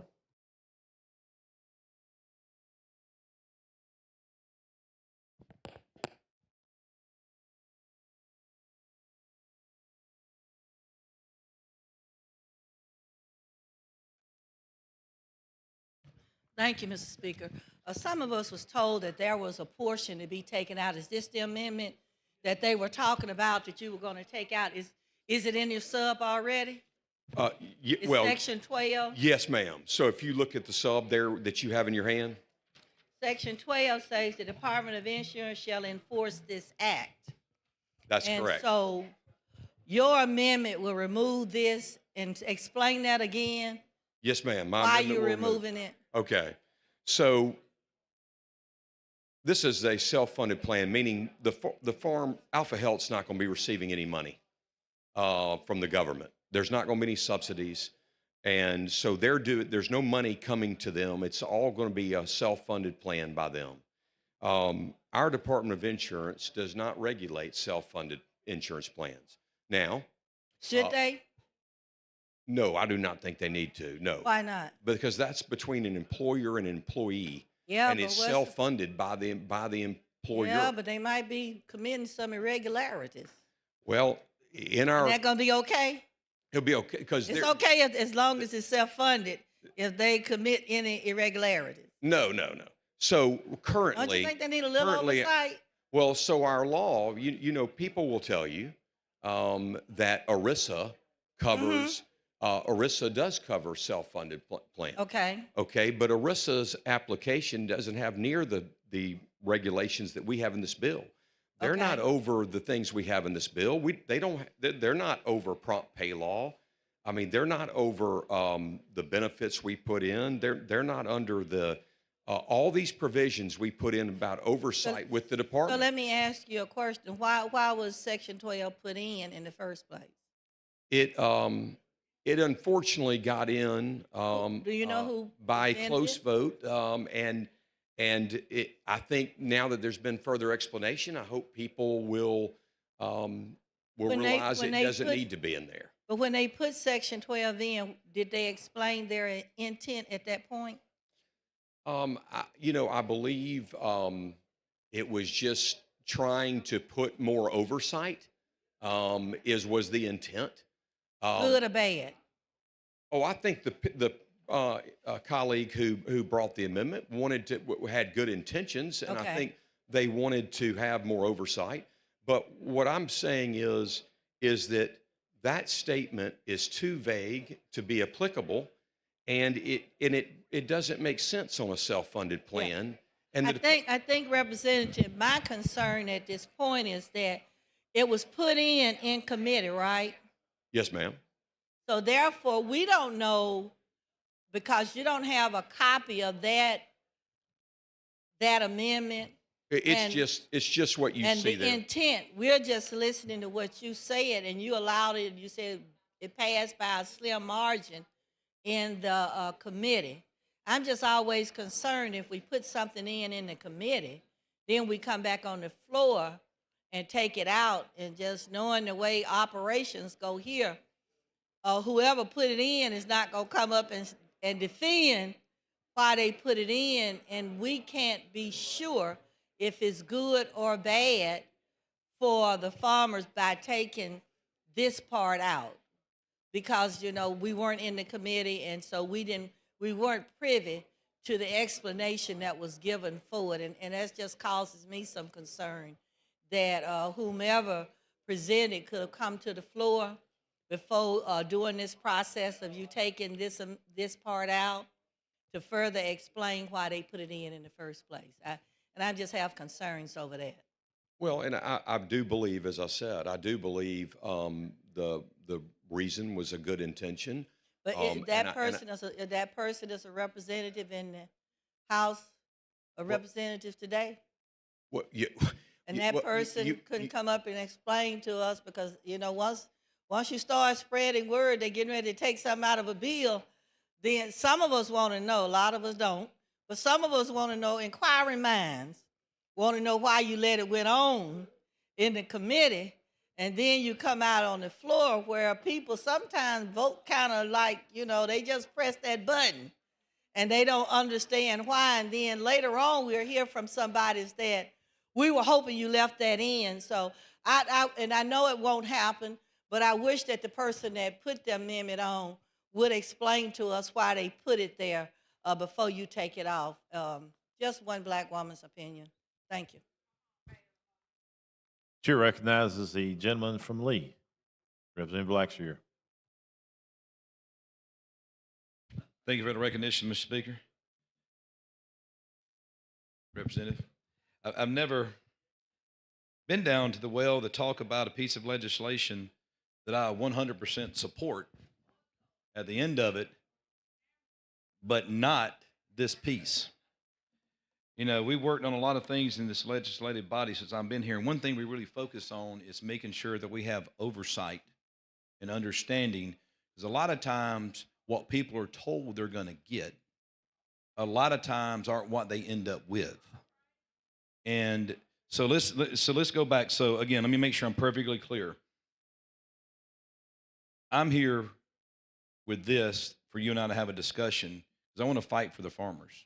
I'm a yes on this legislation. I want to make sure I'm clear with that. But we were in here, this body, the other day when we took out some private right language in our PBM bill. Is that correct? That we had a committee amendment that we stripped off the private right of action out of the PBM bill. Is that accurate? I believe that's correct. Okay. Yep. So by removing, because when I look at the definition, when I read it, I mean, in the overview, it just simply says, and to require the Department of Insurance to enforce this act. Now, you can put a blank in who would enforce, but I equate the word enforce to protection. And if you remove this protection part out, isn't that kind of saying the same thing? A private right of action is silently back in this legislation, which we all just voted to remove on PBMs the other day? Absolutely not. So there is plenty of regulation in this bill to protect the farmers. And you've got to remember too, Chris, this is a plan for the members. So how this organization works is so different from most organizations. Unlike traditional insurance companies, Farm Bureau health plans are member-driven. Their plan is governed by the Federation, meaning members directly oversee how the plan is operated. That's built-in accountability. On top of that, what does that mean? When the Department of Insurance does not govern, the Alabama Department of Insurance does not oversee self-funded plans.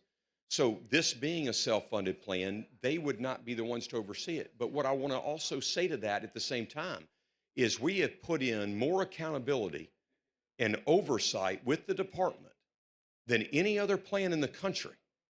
And all those other states that are having this and the ones that are considering it now. I think that's great. We got brought not into even this, close. so I think that's our duty to make sure that the farmers in Alabama have absolutely the best. And I think this is if a you great couldn't stand plan. there and say that, I think we had failed. If we can't say we think it's the best of any others in the country, it is the so that's great good. plan. So let's go back on that though. But I do agree with you as far as the self-funded plans. But all self-funded plans do have an oversight mechanism, and I believe in this legislation there is an oversight mechanism where So let's set the picture if you don't know, because I know a lot of people may or may not read the details on this. How this works is Alpha will, it's almost like, when you get a branded shirt sometimes, you may own a clothing store. You go pick out a particular name, but you put your label over what the true shirt is. So United Healthcare, who's the largest United States insurance provider, over $500 billion net worth in 2024, is going to be the ones that are underwriting these plans. The Tennessee Farm Bureau, go ahead and see if there's some talking points to help you on that one. Tennessee Farm Bureau. Connie Rowe calling me. Oh, Lord, that's even scarier. Tennessee Farm Bureau. I've got all the talking points I need. Tennessee Farm Bureau will then administer it.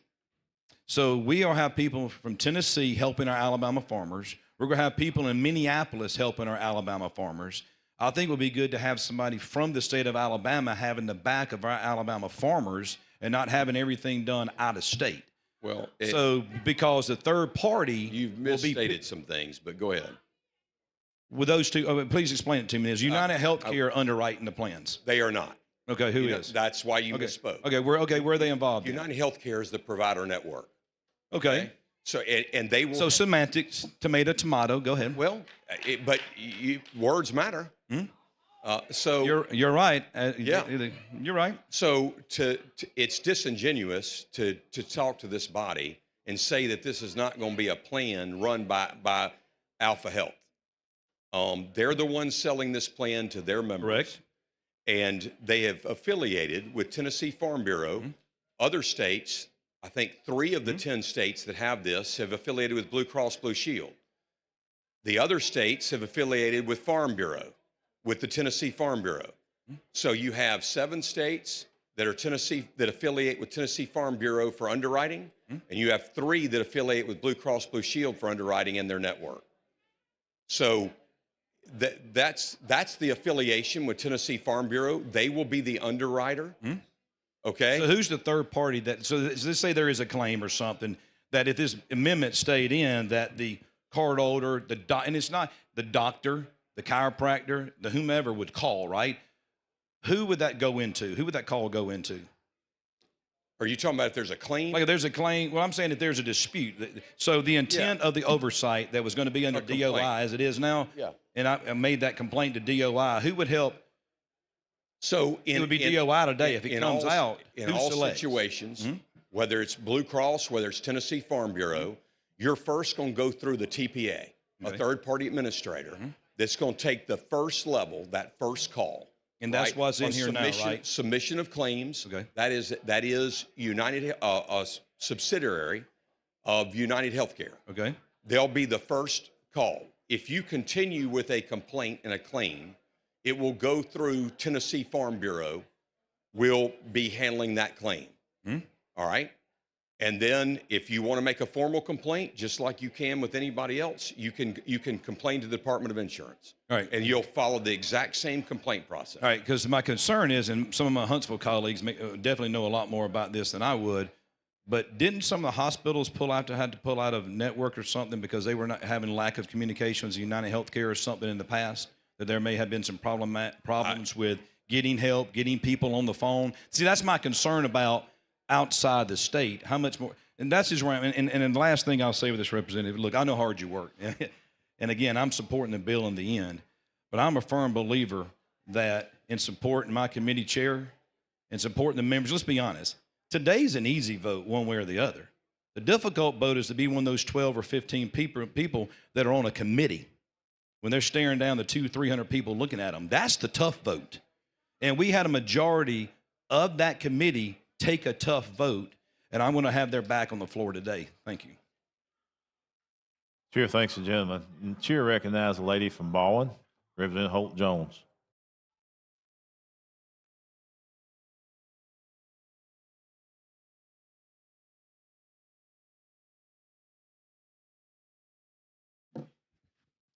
Thank you, Mr. Speaker. Thank you, body. And thank you, Representative Faulkner, because you have devoted probably a year, maybe more than that, to making this plan the absolute best plan that it possibly could be for the citizens of the state of Alabama, which is our job. I also want to acknowledge Alpha and the farmers that are here because Alpha stepped up to the plate and realized and accepted the challenge. Insurance, a health plan, it is a challenge. If it was easy, everyone would be doing it. So again, Alpha, thank you so very much for accepting this challenge. I, as a citizen, as a representative, very much appreciate you accepting this challenge. But being in the business, the protection business, for 40 plus years, I do understand the details. And yes, this is my amendment. This is my request, part of the details.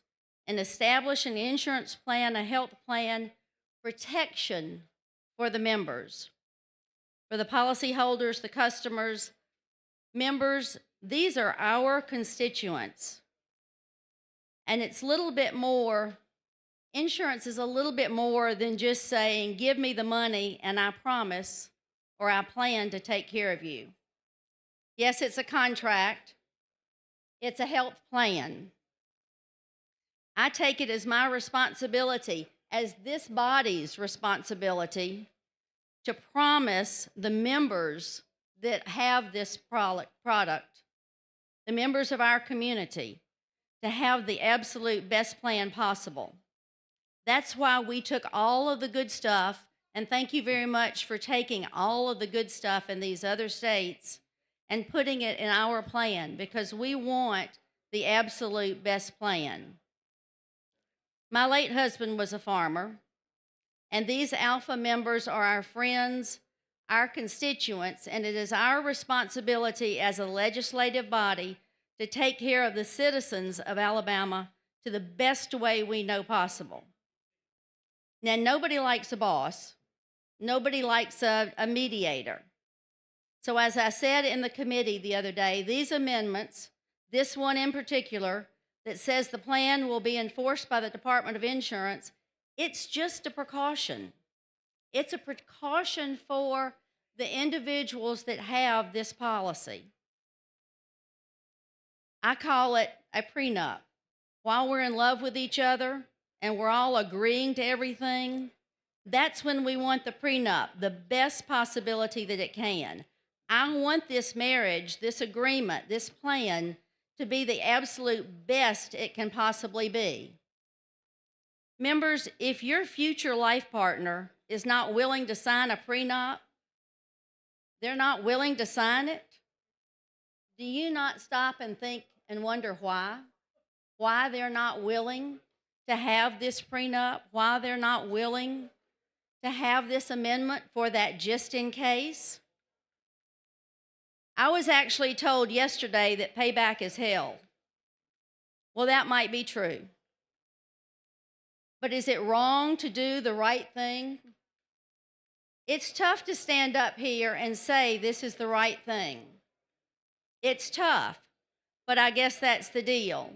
When I lay my head on the pillow, I know it's the right thing to just have this little bit, one more piece of the prenup, one more part of the just in case. Just in case something goes south in this marriage, then the prenup, the words matter, the words on paper, just in case. There is a system in place, there's a process, that oversight as far as who will be enforcing the bill. We're working out those details now. The best department here in Montgomery, call it a first cousin, this is an insurance plan, but the best department in Montgomery understands those details, how a plan is to be run, how it should be enforced, those details. That department is the Department of Insurance. Together as a group, everyone in this room, it is our responsibility to do what you know is right. That one more detail in this marriage, in this prenup, that just in case. What is right is to have the best possible plan for our farmers and our other individuals that need health insurance. that need this health plan. Please support your committee members who have worked tirelessly, our chairman who has also worked tirelessly to leave this amendment on that the Department of Insurance administers and enforces that just in case. Thank you. Chair thanks the lady. Chair recognizes the lady from Montgomery, Reverend Morris.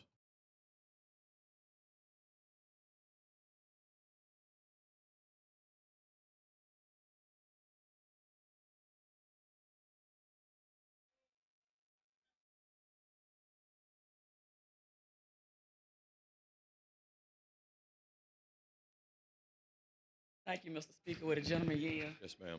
I'm not going to be long. I just got a couple questions that when I heard you speaking and you first got started with this amendment, and you said that you accepted the amendment, but it was a little vague and you had to go back and actually look at it. And I was just sitting here and I was just thinking, I was like, you're an attorney, right? You're a lawyer? I am an attorney, but I did not, if I did say that I accepted this amendment, I misspoke because in committee, I said it was an unfriendly amendment and I spoke against the amendment. Oh, The one okay. that I'm trying to remove right now. Okay, because when you first got started, I'm glad you put a little clarification on that, because I was like, how could you not understand the? I guess what I was referring to, Representative, is it got put on into the sub. And Okay, so the committee members, it was a very close vote. and again, when you sit in committee, like as we all know, it's a little more difficult because you have everybody just sitting right there looking at you when these type of things come up. But the majority in the committee said that this would be the best for the people, right? I believe the vote was a very slim vote. I don't know if it was one or two. A win but is a win. I do If you not plan, think, a win I do not is a think win. it was. I do not think. I think there's been further clarification, understanding of people about that, and that's why I don't expect even all the people that voted for it in committee to vote for it here. I think some of them will support voting to take it off. Okay, so but who is going, if you take it off, who is going to do the oversight? There's already plenty of oversight for. So if I have a problem or a dispute, who do I call? Do I call the people who are insuring me? If So- I have a problem, a legitimate problem? Whoever you're insured with now, you would follow those same processes. You would take it up. You'd first call the TPA, as I discussed with Representative Blackshear. You would then be going through the complaint process within the company. You can also, just as you can with any other company, do a formal complaint with the Department of Insurance. Our complaint procedures substantially similar to that in the Alpha Health Plan. And then if, just like anybody else, if you wanted to, you can always go to court. Or if they have an arbitration provision. And I'm talking about for anybody. I mean, a lot of those contracts, I don't know who you're with. I know who I'm with. And there's probably an arbitration provision. So the company that you with, do they have like an oversight committee, or are they part of what we're trying to take out of this bill? Well, the problem with what we're trying to take out of this bill is that language is vague and unclear. And the Department of Insurance, the Alabama Department of So if Insurance someone does not. give you another amendment, I hate to cut you off, but if somebody give you another amendment that's not as vague as the one that you're saying, that's vague, that's going to leave the protection piece in, which you. Well, be you silent keep to? saying a protection piece. There's already all the protections needed. And the Alabama Department of Insurance does not regulate self-funded plans. Okay, so you saying that all of it is already inside the amendment, right? I mean, in the bill, so you don't need the other component.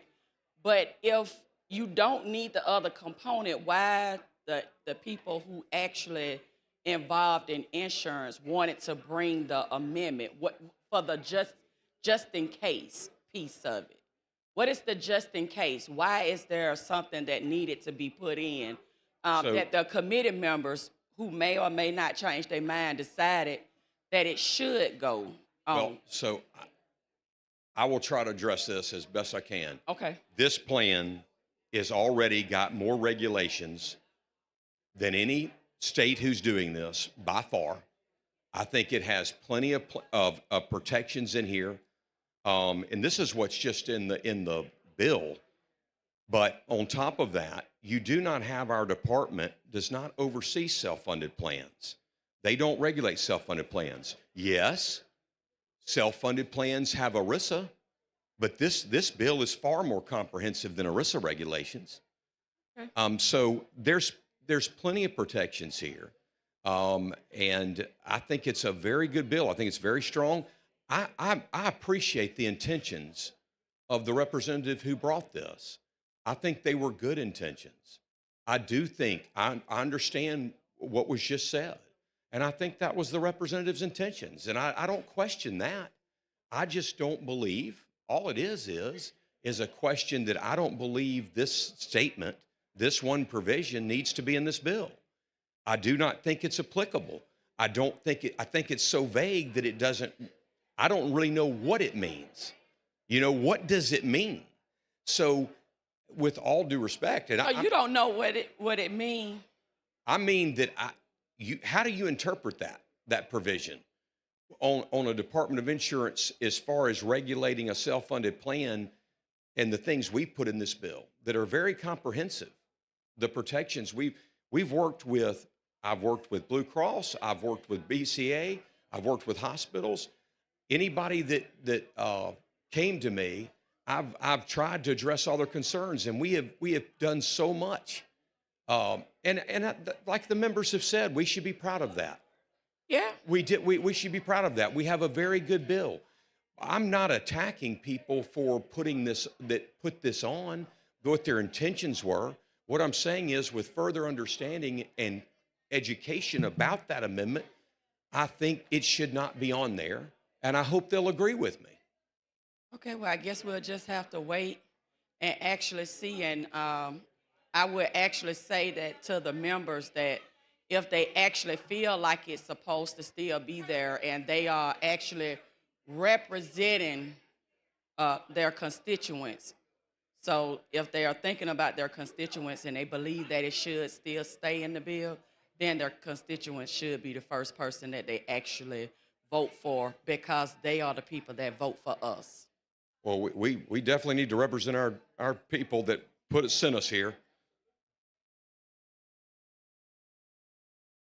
Chair recognizes the gentleman from Marengo, Mr. Campbell.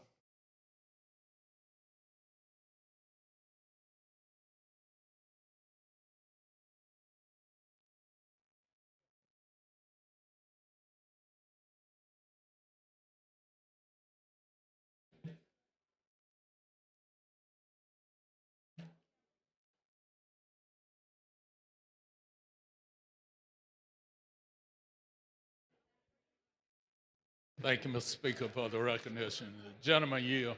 Yes, sir. Okay. And I want to follow along that same line of the previous speaker.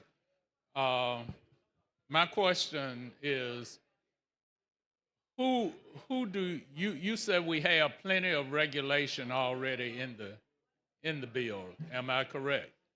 Yes, sir. I think there's and far more than any other state who's done this. Okay. And who will actually regulate or enforce the bill, the law? Who's in position to actually regulate and enforce it? Well, I mean, what type of provision? I mean, we've got provisions here where we're going to the Department of Insurance. We've got provisions, as for instance, on Section 7 of this bill. Section 7, there's a word that bothers me in that section. It says, in consultation with the Department of Insurance, a nonprofit agricultural organization that offers this health benefit shall designate as an individual to serve as an ombudsman to respond to concerns from nonprofit agriculture organization members pursuant to a complaint procedure. Okay? Now, once you've consulted, and I'm going to just give you an idea of something that could happen. If I have a bill that comes in because I've had to go to the hospital, and the insurance company, the health organization, I should say, has denied my bill, okay? Then you're telling me now, not only am I going to have to pay the bill, but eventually I'm going to probably have to spend a whole lot of money to attorneys to try and get that No. taken care of. No, if I said that, I hope I No, didn't. but that's what's implied by. All right, well, let me clarify, in the because I definitely don't want to implication. imply that. You don't want to imply that. I'm not implying that. If you go down, you were reading and you read paragraph A. Right. If you read paragraph B too. Okay. Read paragraph B. It says the Department of Insurance shall have the authority to review and comment. Right. All right. right. Review and comment. That's right. Now, that's terminology. Now, is that legal terminology? I wouldn't think Is that legal terminology? No, review and comment I would not think is legal. And so the process would be whatever insurance company you're under now, this is the same process you're going to follow. If you have a complaint, you're going to go through first their TPA, not just Alpha Health, whoever it is. Then you're going to go through their claims process. Right. And if you want to make a formal complaint to the Department of Insurance, whether it's under Alpha Health or under whoever you're under, right, it will go, they'll set up a formal complaint process. They will review and comment, and they will make a decision. At that point, it is going to be very, very rare that the insurance company, whether it's Alpha Health, whether it's Blue Cross, that they're not going to do what the Department of Insurance recommends. Now, and that's where I'm trying to get you to get to. Sure. The Department of Insurance not only recommends, but they are also the enforcement arm of the insurance industry. That's what they are. That's correct. And this is not health insurance. But okay, but if it's not health insurance, then there is no reason for the Department of Insurance to be involved in this whatsoever. And see, that's what I'm saying. Actually, we shouldn't even have a bill coming here. This could be set up outside of this legislature without it having to even come as a bill.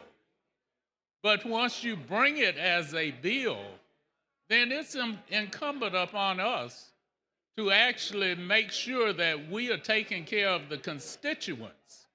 You know, because they could set this up. You say it's a private health insurance. Have you ever heard? No, private health benefit. Health for the members of the farmer. Yes. Let me tell you about. There are some religious organizations that are self-insured. They are self-contained. They do not come under any regulations of the health of the insurance department. That's right. But you're bringing this as a part of the insurance department with oh yeah, wait, hold on. If I'd say part of the insurance. Oh, you don't want. I wouldn't say we brought this as part of the insurance department. Okay, you're bringing it as a service to the members of a nonprofit organization. Who regulates that nonprofit? Well, since it's a self-funded plan, there's no government money. The State Department of Insurance does not regulate self-funded plans. Okay. Now, We have, though, out of protection, and we have working with other people, we have put in a lot of things in this bill for protection. But you're right, they didn't have to be in there. well, but that's what I'm saying. They didn't have to bring this to the body. So what's the purpose in bringing it to the body?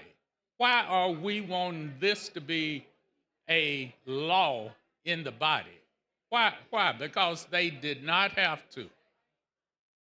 Well, it's a self-funded plan for their members that they wanted to have that were not declared as health insurance, and to How many other self-funded plans are out there that we have written and gotten a bill for? How many? I do not know of another one. That's exactly what I'm saying. Right. This plan did not have to come before the legislature. That's the issue that I think it you did. question then. Why, if you're bringing it as a plan, why should it not be regulated? Why should it not fall under some regulator? You said the problem with it was the vagueness of the statement. So give me a better statement. Give me a better understanding of that section 12. Well, I mean, Representative, I would say to you, what do you think that means? Because I do not know what that enforcement's going to mean when they don't enforce. They do not regulate self-funded plans, and under ERISA, our bill is far more comprehensive than any ERISA type regulation.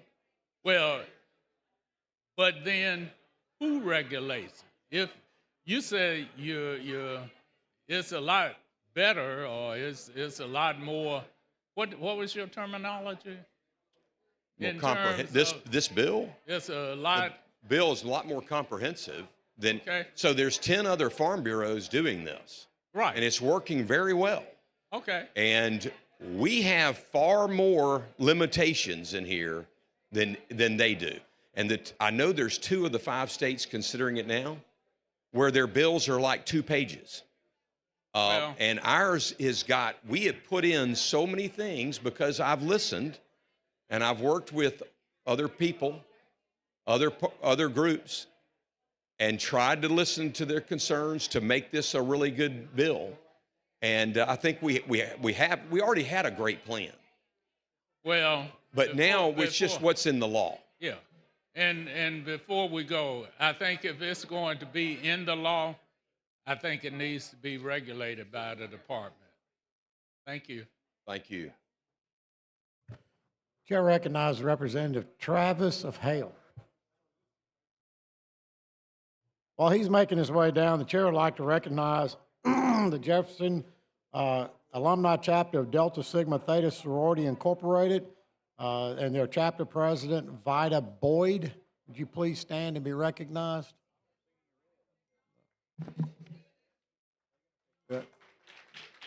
They're the guests of Representatives Moore, Gavan, Hollis, and Sellers. Welcome to the Alabama House of Representatives. Representative Travis. Thank you, Mr. Speaker. Was the gentleman here? Yes, sir.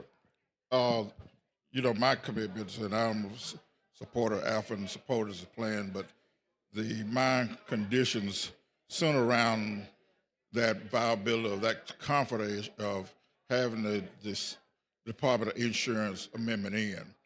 It's very important to me. And I know there's some, when you look at Section 6, it makes reference that there is a relationship that exists with the Department of Insurance because that they have to sign off, as they said, opinion of a qualified actuary that certifies the plan reserve, that has to be done every year. And of course, it is talked about in Section 7 of the consultation. And so to have that comfort of knowing, it may not have any bite in it or stuff like that from that standpoint and everything, but to have that confidence in that I can report back to my people, that, hey, that, if there's a concern that goes there. Let me tell you why that's important. Back several years ago, my father, I think at that time, was 82 years old. He had been an Alpha member for over 40 years. To get a notice one day, Homeowners Insurance Council car insurance canceled. Every insurance he had with Alpha was canceled because of his age. And they said that was based upon at that time who was the president. But my father had to, they just took up State Farm, who actually covered him after that. And to be honest about it, he's in his grave now, because if he was not in his grave now, I could not even afford to vote for anything for Alpha and come back to the house. That was how his fury was about that. So for me, this gives me a peace of mind and a protection to say, hey, at least we got that in there. Now, I know it's a new plan and we don't know all the details, which, and that's one of the things as you look at, when something is new, you have bugs to work out. You want it to always be perfect. New cars, they have recalls, because guess what? Something don't come work out. They get it from the factory with perfect, what they thought was perfect, but something turned out, didn't work, and they have to do a factory recall to correct what wasn't working right and everything. And it happens, it's a home builder, we stand on a new home warranty for a year to any little bugs that's there to get figured out and everything. So, we know it's going to be, and I know there's been other plans and stuff like that, and I know it's broad-based said what others was doing, but it didn't always, because it's new, it didn't always work the way we expect. So if it does, and then if it don't, who's going to blow back on? And again, for me, that's my peace of mind, for my able to move forward this bill, because what I'm telling you, that situation absolutely exists. It was absolutely true. And then even there's some concerns, because I've been dealing with, if the United Healthcare is to underwrite, there have been issues on timely reimbursements and in the amount of reimbursement from United Healthcare to my local rural hospitals. All three, I had not only my local rural hospital, but urban hospital were having a problem. I had just recently, I'm a United Healthcare recipient, and I had just recently got a notice from my hospital that, medical staff, if you're United, they did get it worked out. But, those are issues there.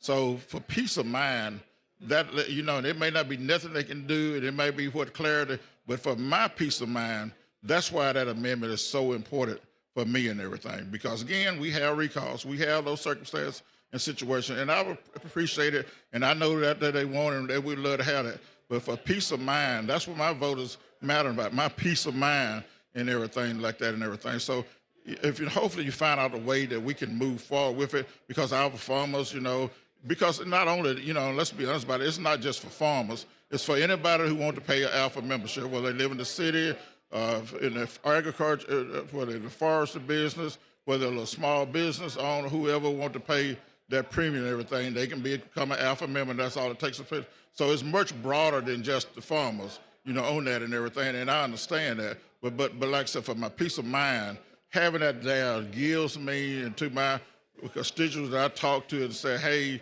this is here, and that they can count on that in case it doesn't. Because, I don't know what tomorrow holds. I'm a pastor. I always tell everybody the only something I know for certain about yesterday. I ain't got no promise on the day, and certainly about tomorrow. So, but having that peace of mind knowing forward, to feel like they can gather opportunity to will, and maybe we have to go back and do some things later on. But like I said, but for the peace of mind, let's move forward with that. And I know how you feel and that they want and everything, but for peace of mind, let's give them that information, because it is interaction going on with the Department of Insurance. They may not can do anything, but at least for my peace of mind, they have that option to be able to consider that at the Department of Insurance. Well, Representative, thank you for your comments. I do think your peace of mind is we've got the stuff in here. It is now, but if we make the amendments. No, I mean what was in there without this amendment. Well, no, you're good. But I'm saying, for my peace of mind, right now, what was in there, based upon what my study and been following and been listening to, my peace of mind is where it is right now without any change. You understand? I do understand.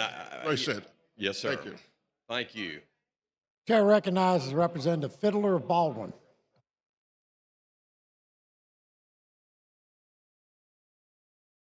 Thank you, Mr. Speaker. Representative Faulkner, thank you for all your time and work on this, because it is important to our farmers, and as it is important for all of us. And I had a lot of farmers calling me last night wanting me not to support the amendment. But one of the things they told me was that, and I verified this, and then you've said it again today, was that this is a self-funded plan And there are no other self-funded plans. Is this accurate? No, That, no. I think one of my colleagues, our colleagues, came up and said there are some. Yeah, Okay, so. I've heard of there's a Christian ministry type plan, but That do fall under and are required by the Department of Insurance to enforce the act. I mean, I'm looking at the amendment, it says, and to require the Department of Insurance to enforce this act. right. That's the amendment we're talking about. But we don't have any of those on self-funded plans, or we do. We do have on some, but No, so as far as other states go, no other state has this provision. No state is considering this provision. We're the only state that put this provision in, and I do not believe it's applicable and should be in here for the reasons I've stated. This is a self-funded plan, and our Department of Insurance does not regulate self-funded plans. The only self-funded plans are under ERISA, and we've got far more comprehensive protections in this bill than ERISA does, in my opinion. So, like I said, I feel like we've got plenty of, I appreciated the last colleague who came up and talked about it, peace of mind. I think we've got so much peace of mind stuff in here. We're off the charts compared to any Farm Bureau plan. But I'm happy with what's been put on except for this one. I'm happy with those other amendments that we have taken and accepted, except this one. This is the only one. And for the reasons I've stated, it doesn't have application here. And I don't know, I don't even know if the department would know exactly how they're supposed to take this provision. And so anyway, I've said that. sorry, you are. Well, I talked to my colleague, Representative Holt Jones, and then I've talked to the farmers, and and that's kind of where I was. I talked to an attorney, and we kind of said, are we singling, this group out if we don't require this on these other groups? I don't think so, because like I said, Well, and we're no other state that has a Farm Bureau health plan but has it's a this self-funded provision. plan. But it's a self-funded plan, so how do we put this on there if these But all other those self- are too. All those other Farm Bureau health care plans, they're all self-funded. And they either are doing it through Blue Cross Blue Shield or they're doing it through Tennessee Farm Bureau. Okay, so some of the comments that came to me, and they said these other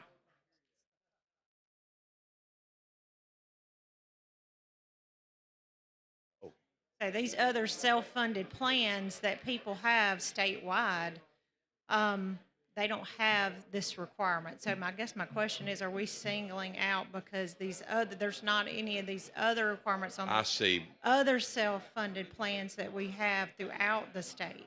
I think I'm sorry, Representative. I think I've misunderstood you. So yes, this would be singling out Alpha Health to put this in, and something that's not being done in other states.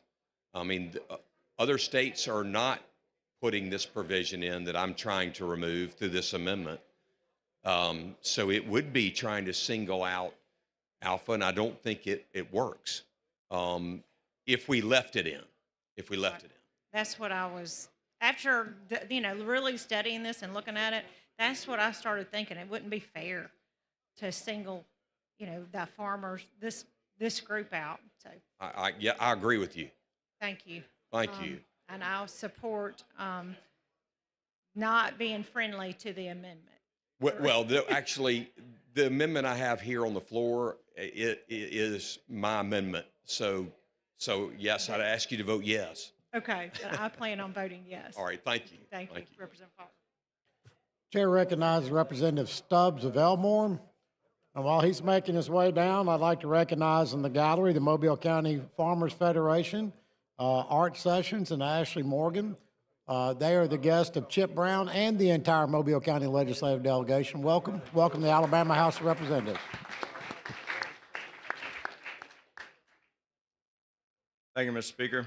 Thank you, Representative Faulkner, for bringing this bill. I took it upon myself to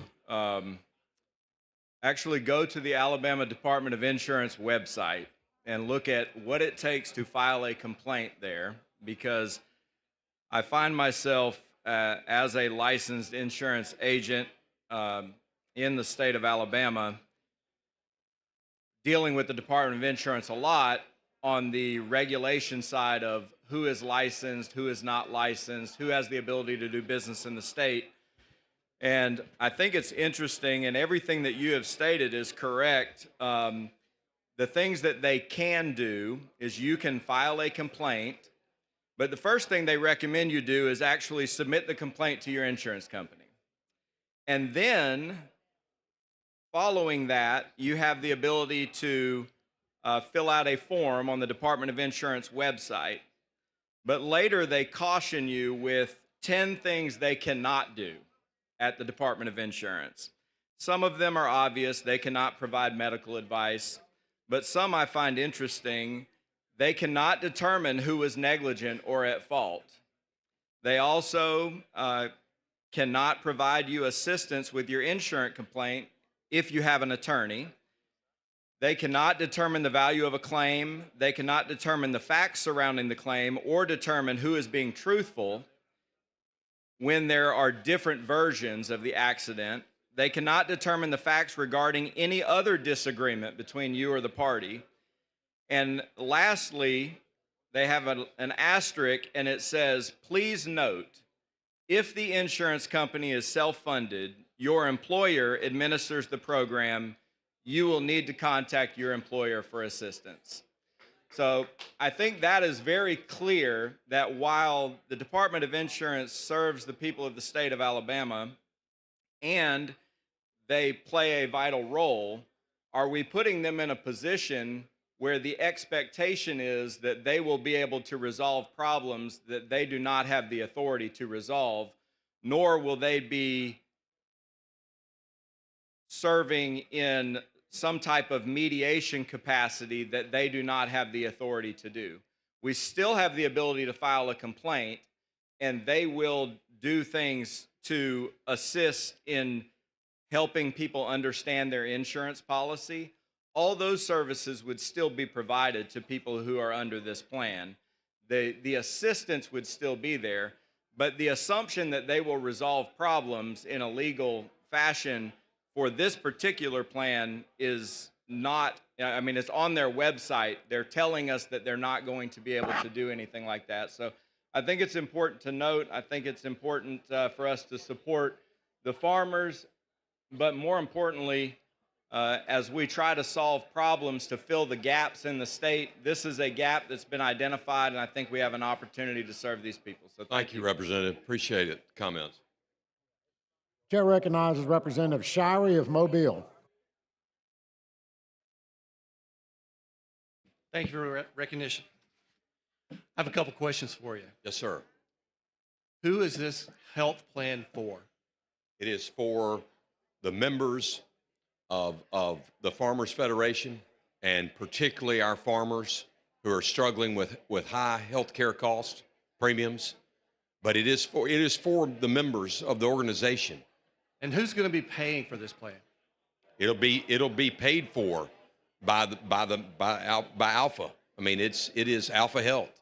It's going to be their plan, and but we put a lot of good things, I guess you could say, on it. But yeah, it's theirs. There's no money coming from the government. Right. So somebody said earlier that we should represent our constituents. I think we should absolutely represent our constituents. Those are the guys sitting up there in the gallery right now. I have received more calls, more text, more conversations with constituents on this matter than I have lobbyists. And I've talked to a lot of lobbyists. These people are begging for this plan, and we're standing in the way. This bill, they want this bill passed. They want Absolutely. This bill passed with a whole lot less restrictions than we have on it now. Restrictions. The problem with these restrictions is it can reduce the flexibility to offer our farmers different options, health plan options. Absolutely. The more restrictions you put on, the less options that can be offered. Right. And that's why we have to be careful about anything we put in this law, is to take away an option for our farmers. Absolutely. So our farmers, a lot of them are uninsured because they can't pay for this. If they get in this plan and they don't like it, and they get out of it, they're no worse off.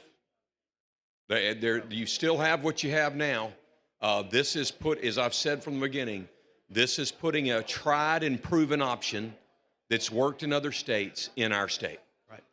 I think we should listen to those people up there. I think we should vote the way they want us to. Thank you, Representative. Chair recognizes Representative Bracy of Mobile.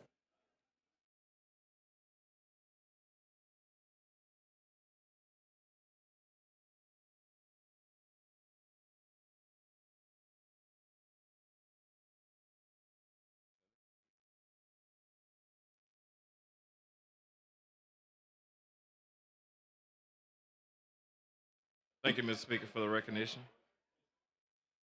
My friend. Yes, sir. What's the... I like that. That's the bow tie you gave me to wear last year. Oh, it is? I think it is. Okay. Well, I have it for I you. appreciate that. Seems like session's ending pretty quick this year, so I have it for you again. What's your sticker? I know you like to wear different things depending on what you got going on. This is supporting the Alpha Healthcare Plan, the sticker. So you the only person got one? No, I've got one for you right here. No, you go on to that. Okay. It's okay. I was just wondering because I didn't. When I see you with your flares on, I just kind of wonder what you got going on. Sure. Yeah. So, gentlemen, I guess a couple of speakers before me talked about solving problems, and to me, this is not about who solves the problems. It's more about if you can't solve the problem, who do you call, right? And I don't have a real dog in the fight one way or another, but I'm a why person. And, you know, when the committee go out and they put this level of work in and the amendments are passed, I'm like, okay, we went through a process in this body. We got to this point. We brought these amendments. And then all of a sudden it says, well, all of them are good except for this one. Well, who determined that? Because clearly all of them were good when they left the committee because the majority of people that had the responsibility voted on it. And they voted on it and it came out. And now, after some resting and thinking and conversations, all of a sudden it's like, well, it's not really that good anymore. And it's as if it's gonna cause unfair burden and heartache. And I'm like, what's the unfair burden? What's the heartache? Maybe I need to understand because clearly the committee said this is what they wanted. And now all of a sudden it's like, no. We're good with everything but that. So it just makes me have some pause about the but that part. Like everything but that. So why are we good with everything but that? Why are we good with all the amendments but the one that would include a state agency? Like, help me understand that. And you know, it's also my understanding that one of the amendments will make sure that the insurance premiums don't go up, right? One of the amendments I think you're referring to, brought by Brian Brinyard, was to say that once you are covered under this plan, right, that you can't be canceled or your health premium go up based on your individual health event. Okay. So, for example, once you're covered under the Alpha Health Plan, right? If you were to get something, you know, have a bad health condition, cancer, whatever it may be. You cannot be canceled, Okay. and your premium will not be raised based on you getting that health condition. Okay. That was a very big amendment. I thought it was really good. Now, let me say this, Representative Bracy. That was already going to be the way this plan operates. Okay. That was already going to be part of the contract with their members. Okay. And it's, by the way, it's the same in all the other states that have a Farm Bureau plan. That was already it, but we went ahead and put that in the law, into the legislation. And I'm not a big fan of putting a lot of things in legislation and getting into details because it takes away flexibility and options. I understand. So, and the reason why I asked that is because I know we've been starting to get calls and text messages and emails saying that if this amendment is not removed, that the premiums would go up. And I think that's false information. Like, I just really believe in working with the facts. This amendment has nothing to do with the cost of the plans or premiums going up or not.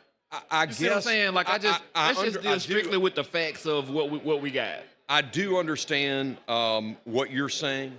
I think what people are saying is the more regulation that could come if this leads to more regulation, that reduces could reduce options, which therefore could raise your premiums. Okay, so it's basically if. So it's not saying that if this amendment passes or fails, it's not saying that it will have a direct impact on the premiums. It's saying it could possibly, or if the if is throwing me off because it's no proof to support that.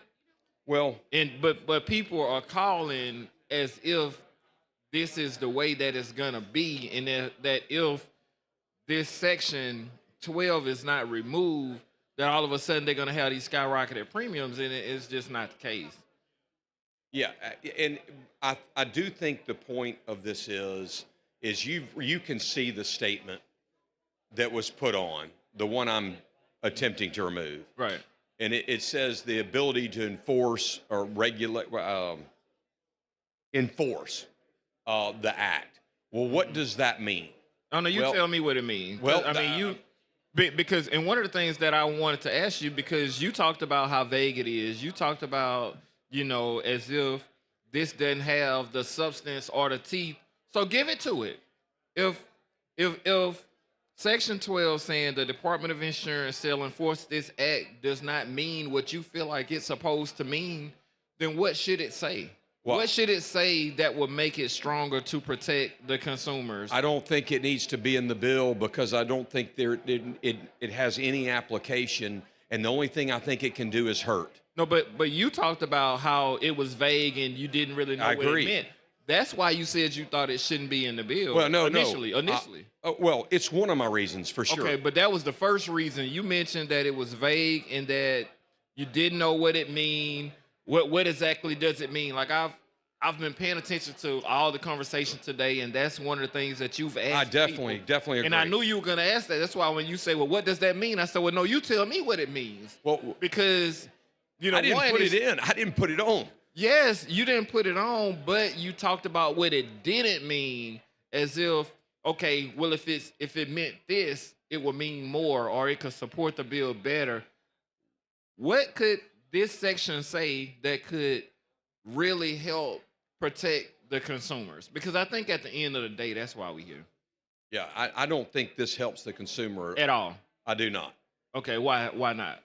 But why do you think a layer of protection or them having somebody who are they gonna call? Who are they gonna call if they need?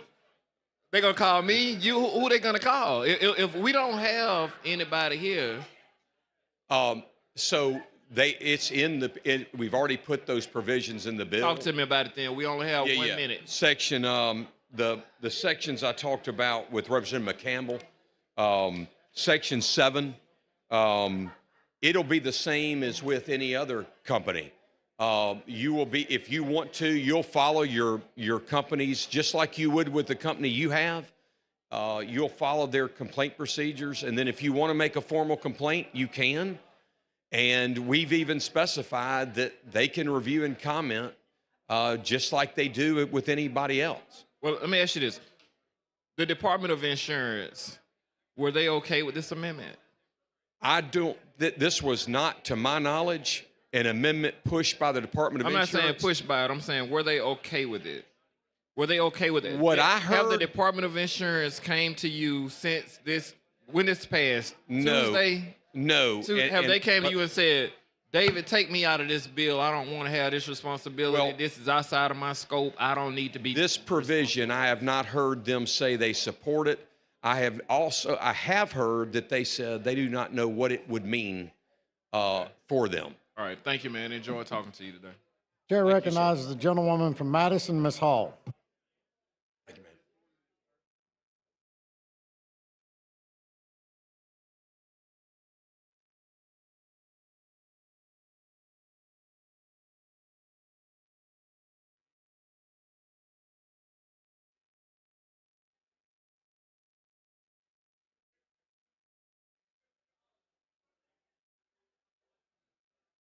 Thank you, Mr. Speaker. Would the gentleman yield?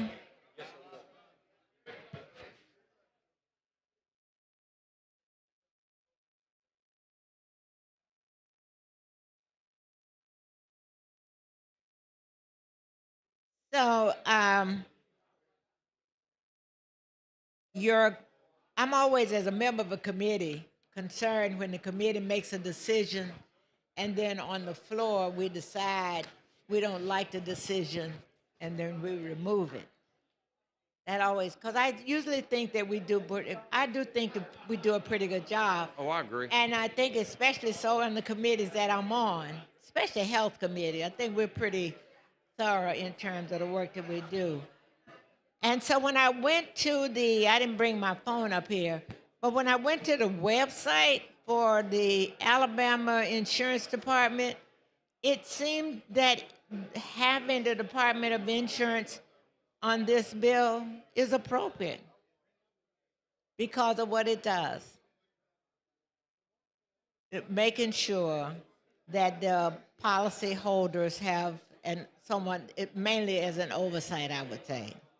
So my question to you, what is the vagueness about having the Department of Insurance to enforce this act? What's the vagueness of that? What does that mean? Yeah, what does that? But when they do not enforce any self-funded plan. But they do look at plans and make sure to enforce, whatever they proposed they were going to do, that does happen. Isn't that what you would think that would be? Whatever is proposed in this plan, that the insurance company would make sure that would happen. Well, they have the ability to, if there's a policyholder, made sure that those provisions were clear, that they would have the ability to look at what they really do.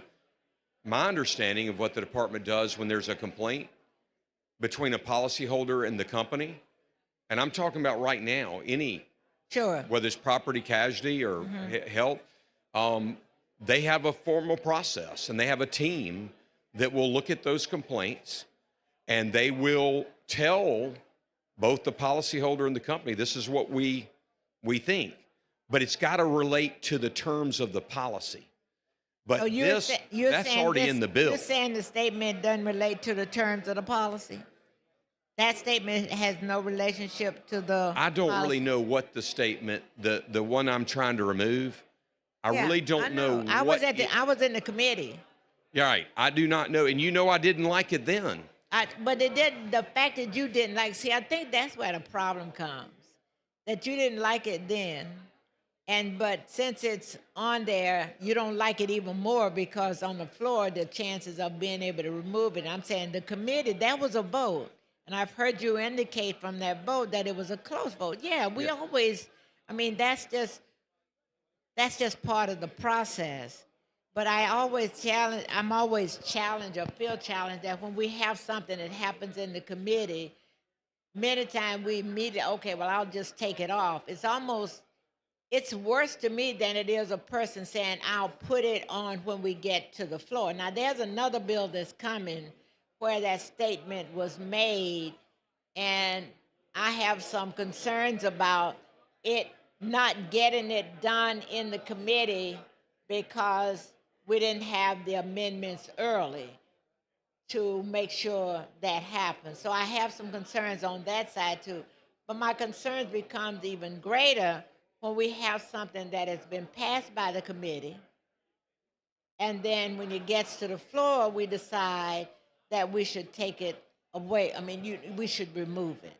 Well, and the only thing I'd say, Representative Hall, there is, I didn't make this decision when Which it one? got to the floor. That's I made the decision that it wasn't good back 2 days ago, and I know a lot of the committee members agreed with me. Some did not. And I appreciate, as I've said before, I appreciate even the ones who did not agree with me. I understood that their intentions were probably good through this. Maybe it was, what we've heard. I mean, people thought, well, what can it hurt? But I Exactly. think right. And so I'm not, but I haven't changed when I got to the floor. May I use the question that you just used? What does it hurt Yeah. if it stays here? That's right. I do not. What does I it? think it could. I do not, because of what I do not know what the ultimate effect is or how it could be applied. I think the only thing it can do is hurt. The only good things. In what way? Well, as we've said, I mean, if you get into more rules and regulations, if we're talking about developing rules and regulations over a self-funded plan, then it makes less options for our farmers. It makes less options for them to be able to do what they want to do, which I is didn't provide get- lower health care costs. But I didn't get that being the intent, that that anything that was done in the committee was against the health plan. Everything that I heard or dealt with in the committee, I felt it was in favor of the plan. The fact that intent. we discussed it, yes, I have not felt, and even the discussions today, I've not felt that they were anything against the plan as much as it was another place, another level by which to make the plan better. That's what I agree with you, that I think that was the intent. Right. And I've said that about my colleagues who did vote for it. But I believe that through further talking and understanding, that the applicability of that by the Department of Insurance and whatever this does mean, I don't think it's applicable. I don't think it should be in here. And I think the only thing that can happen is it can hurt the bill. So when you say it can hurt the bill, how do you feel? In what way? Maybe that's what the part that I missed. In what way? Yeah, but well, what's so hard about it is that it is such you've heard how I've said it's a vague statement, but when I look at all the regulations we put in here to make sure this good, which is beyond any other state, I think it's unnecessary. And as I've said, our Department of Insurance, to ask them to enforce the act, and they do not regulate self-funded plans as it is. So what would they be doing to enforce the act? If that means rules and regulations over a self-funded plan, I think as you heard before, I think that could take away options and raise people's health care costs. So you're saying if the insurance, just based on your knowledge, that if the insurance had to enforce this plan, that their rules and regulations may not be in line with what the plan is designated for? So they don't regulate self-funded plans. So this is a self-funded plan. I mean, there's no government money coming in here. It's going to be basically for members and regulated by members, and they will have a contract. And anything that's in that contract, that's their guarantee, right? I mean, the contract you have. I agree, the contract is a guarantee, but That's your guarantee. But what we've done is we've taken beyond any Farm Bureau plan and put in a lot of stuff in here for protection. but it's all good. I like everything but this one statement. And remember, we took 4 other amendments, I agree with you. and we're very good, and we've accepted those. I think this is just one where the intent was good, but needs to come off. I agree with you, and I disagree with the fact that should take it off. And as I said, part of it is just my belief that if the committee has taken the time to listen, to discuss, vote on it, win, lose, or draw, that committee has done the work. And but as being the carrier of this bill, that you certainly, I understand what you're saying, but I'm just saying from the committee's perspective, I always feel like the committee has. Gentlewoman's time has the greatest- expired. The chair recognizes Representative England from Tuscaloosa.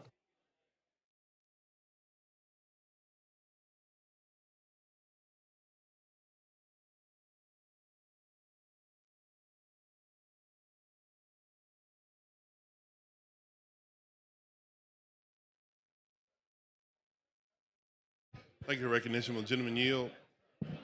Hey, still just trying to get a basic understanding of what this argument is about, because, I've very limited knowledge of the insurance business or the health plan business. I guess got to be careful with terminology here, because I've been trying to figure out, like, if you and I started a law firm together, right? You'd be making all the money. I'd just be doing all the grunt work. But if you Doubt that. Well, But I'm interested in the idea. So we created a big old law firm, and then as part of the benefit to attracting employees to work for us, we offer a health plan, not insurance, but a health plan. Would that be regulated by the Department of Insurance? I think you may be asking something that beyond my.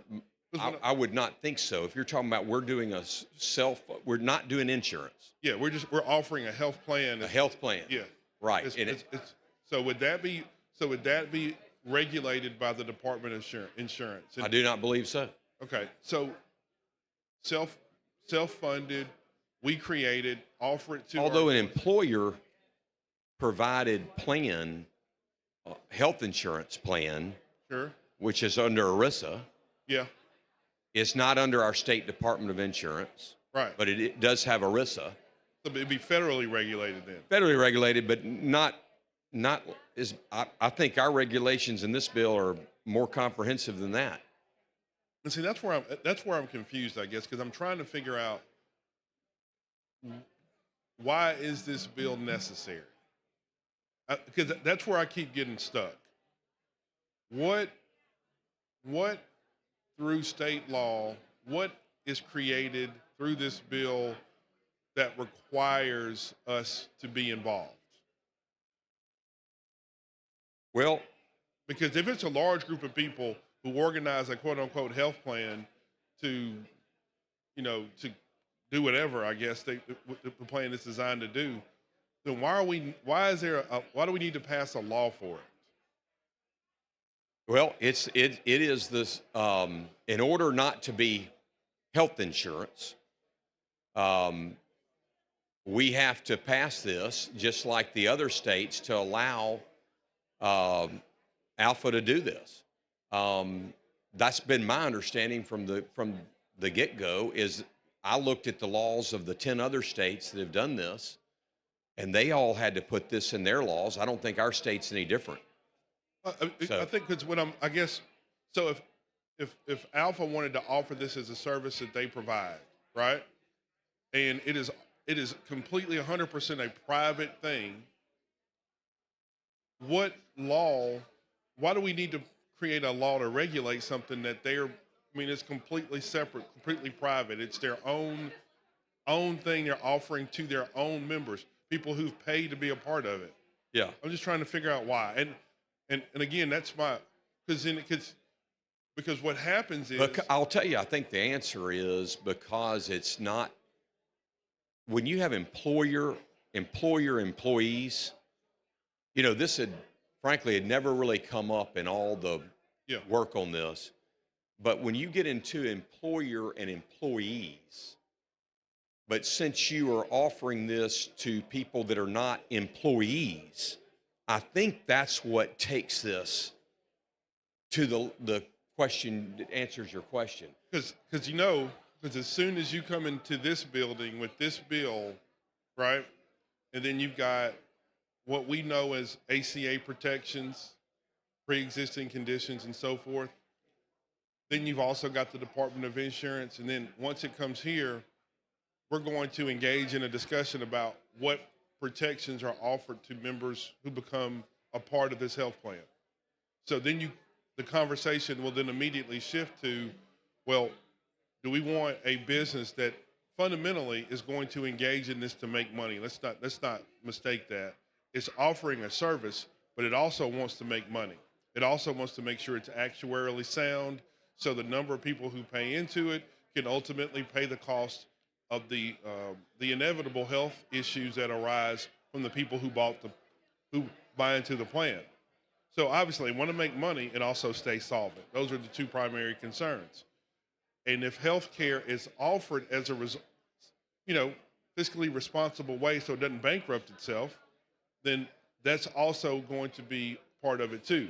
But you never want to put a situation where the same people who are motivated by making sure they can make money and keep solvent are also the judge and the jury when determining what claims are to be paid and which ones aren't going to be paid.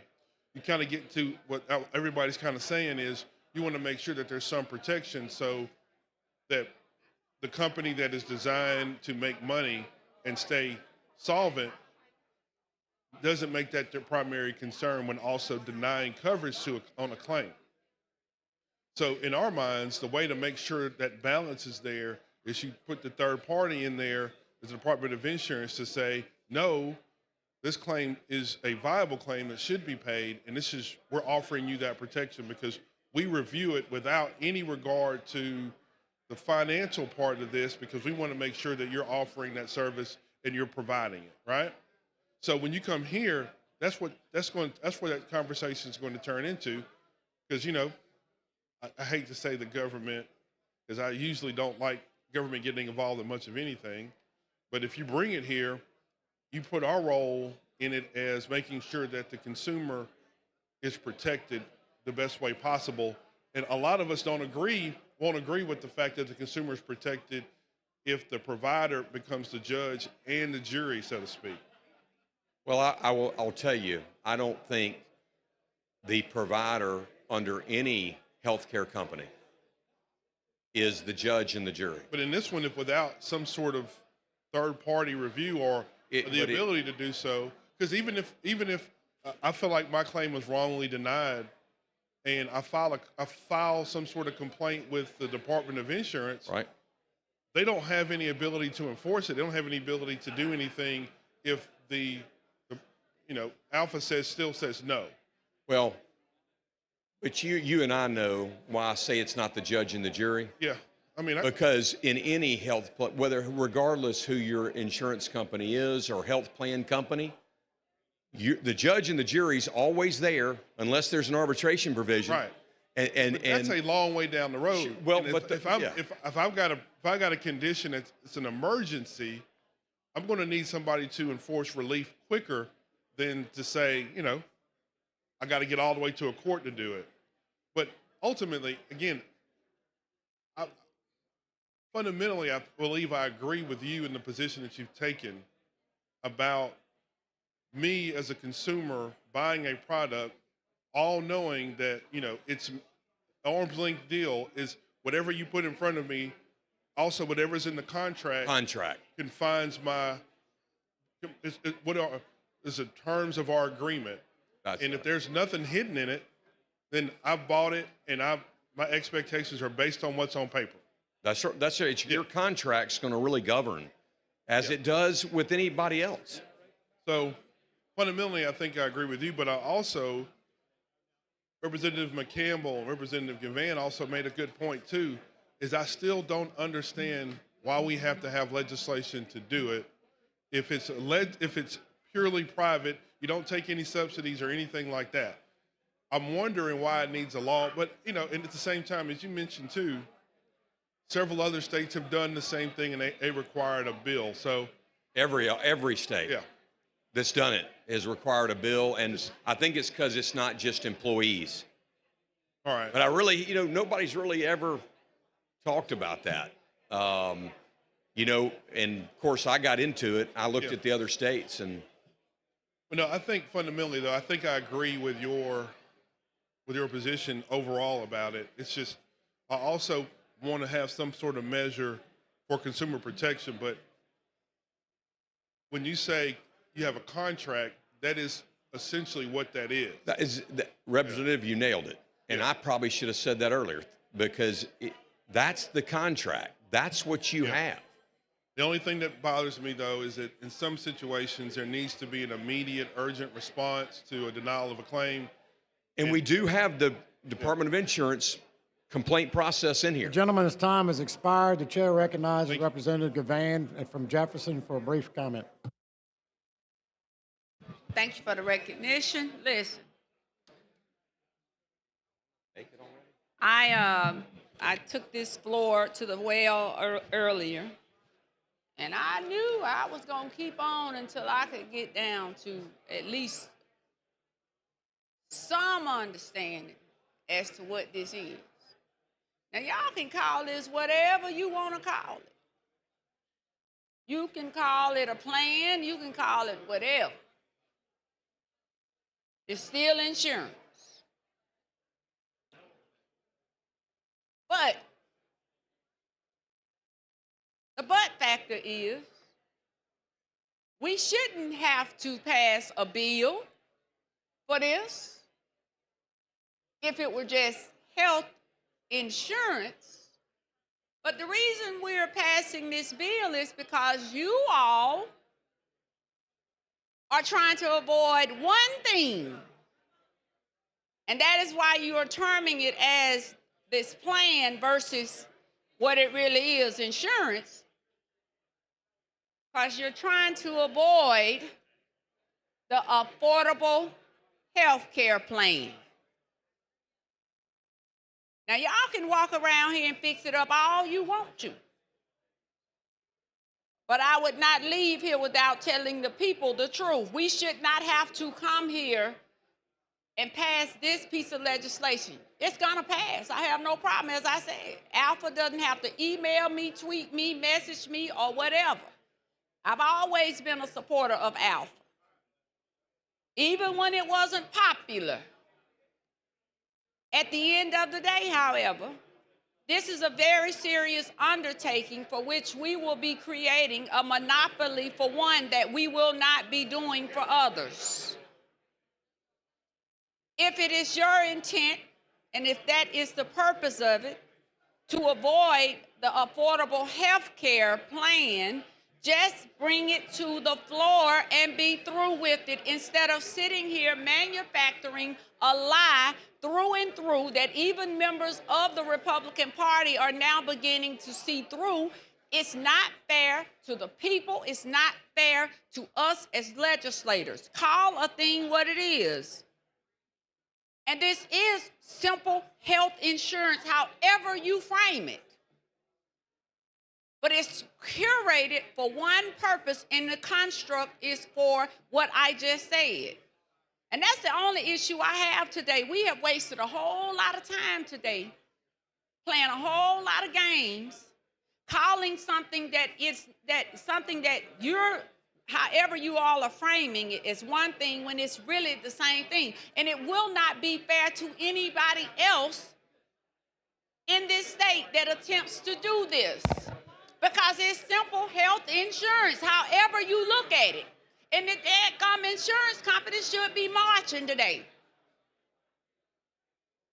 It's not fair, and I don't care who you are.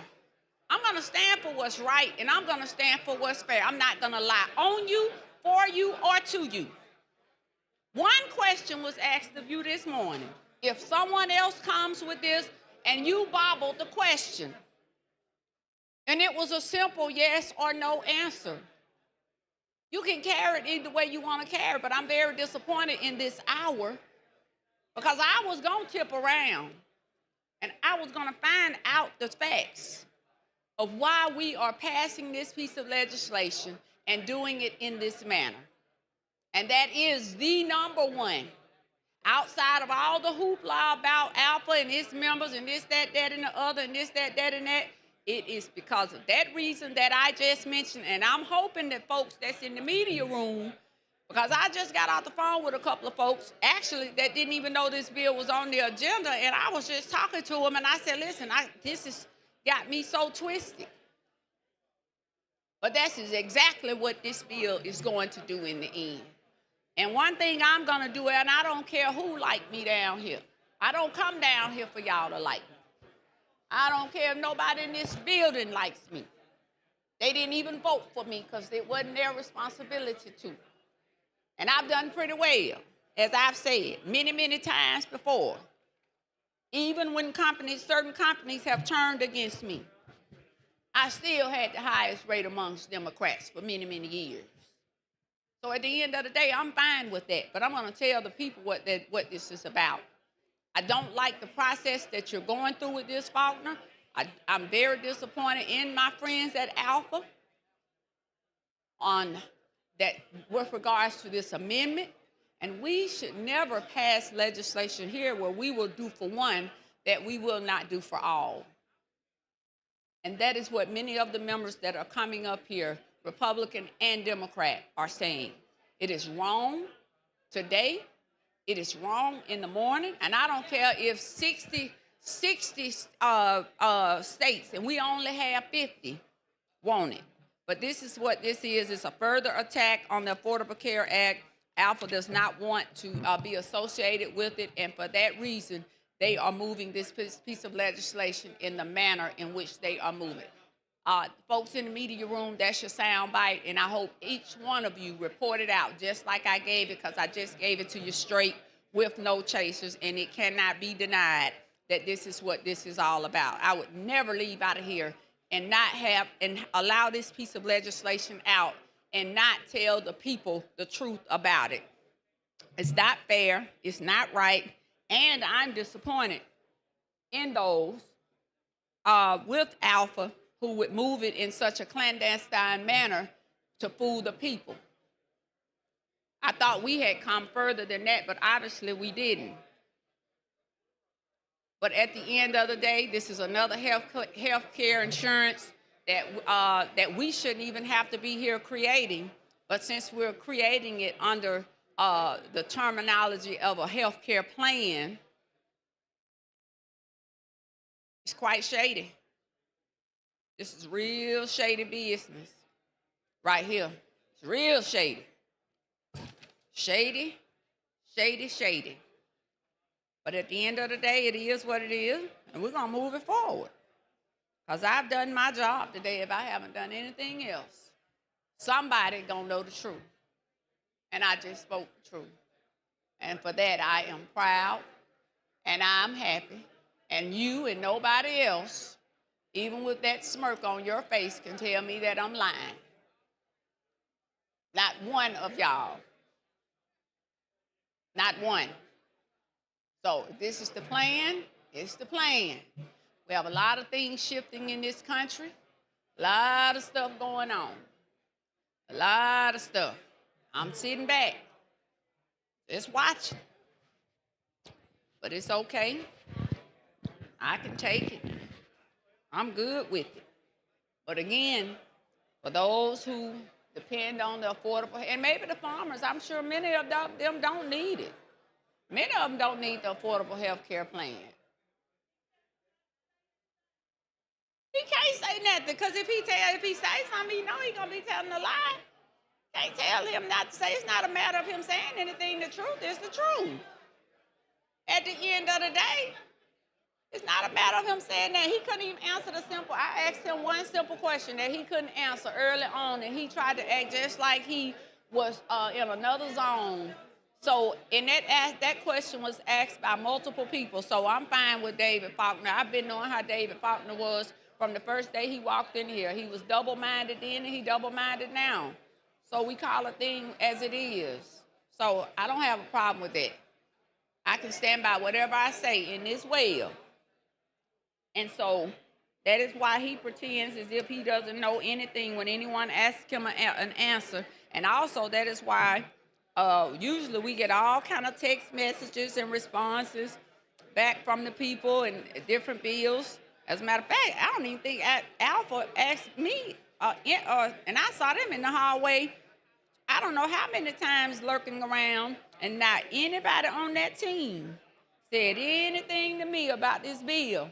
But when we're in the off season, it's Wonderland, can you come to this farm, and can you come to this luncheon, and can you do this? And I'm always there.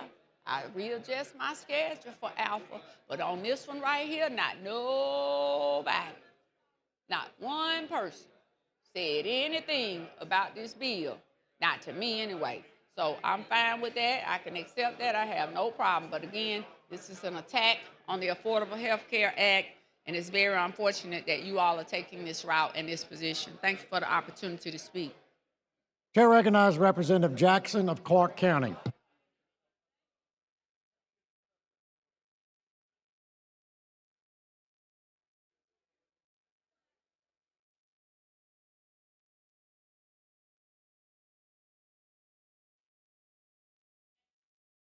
Thank you, Mr. Speaker. Mr. Faulkner, we've been here a long time this morning. Yes, sir, my friend. Nice Always good to afternoon see at you, this.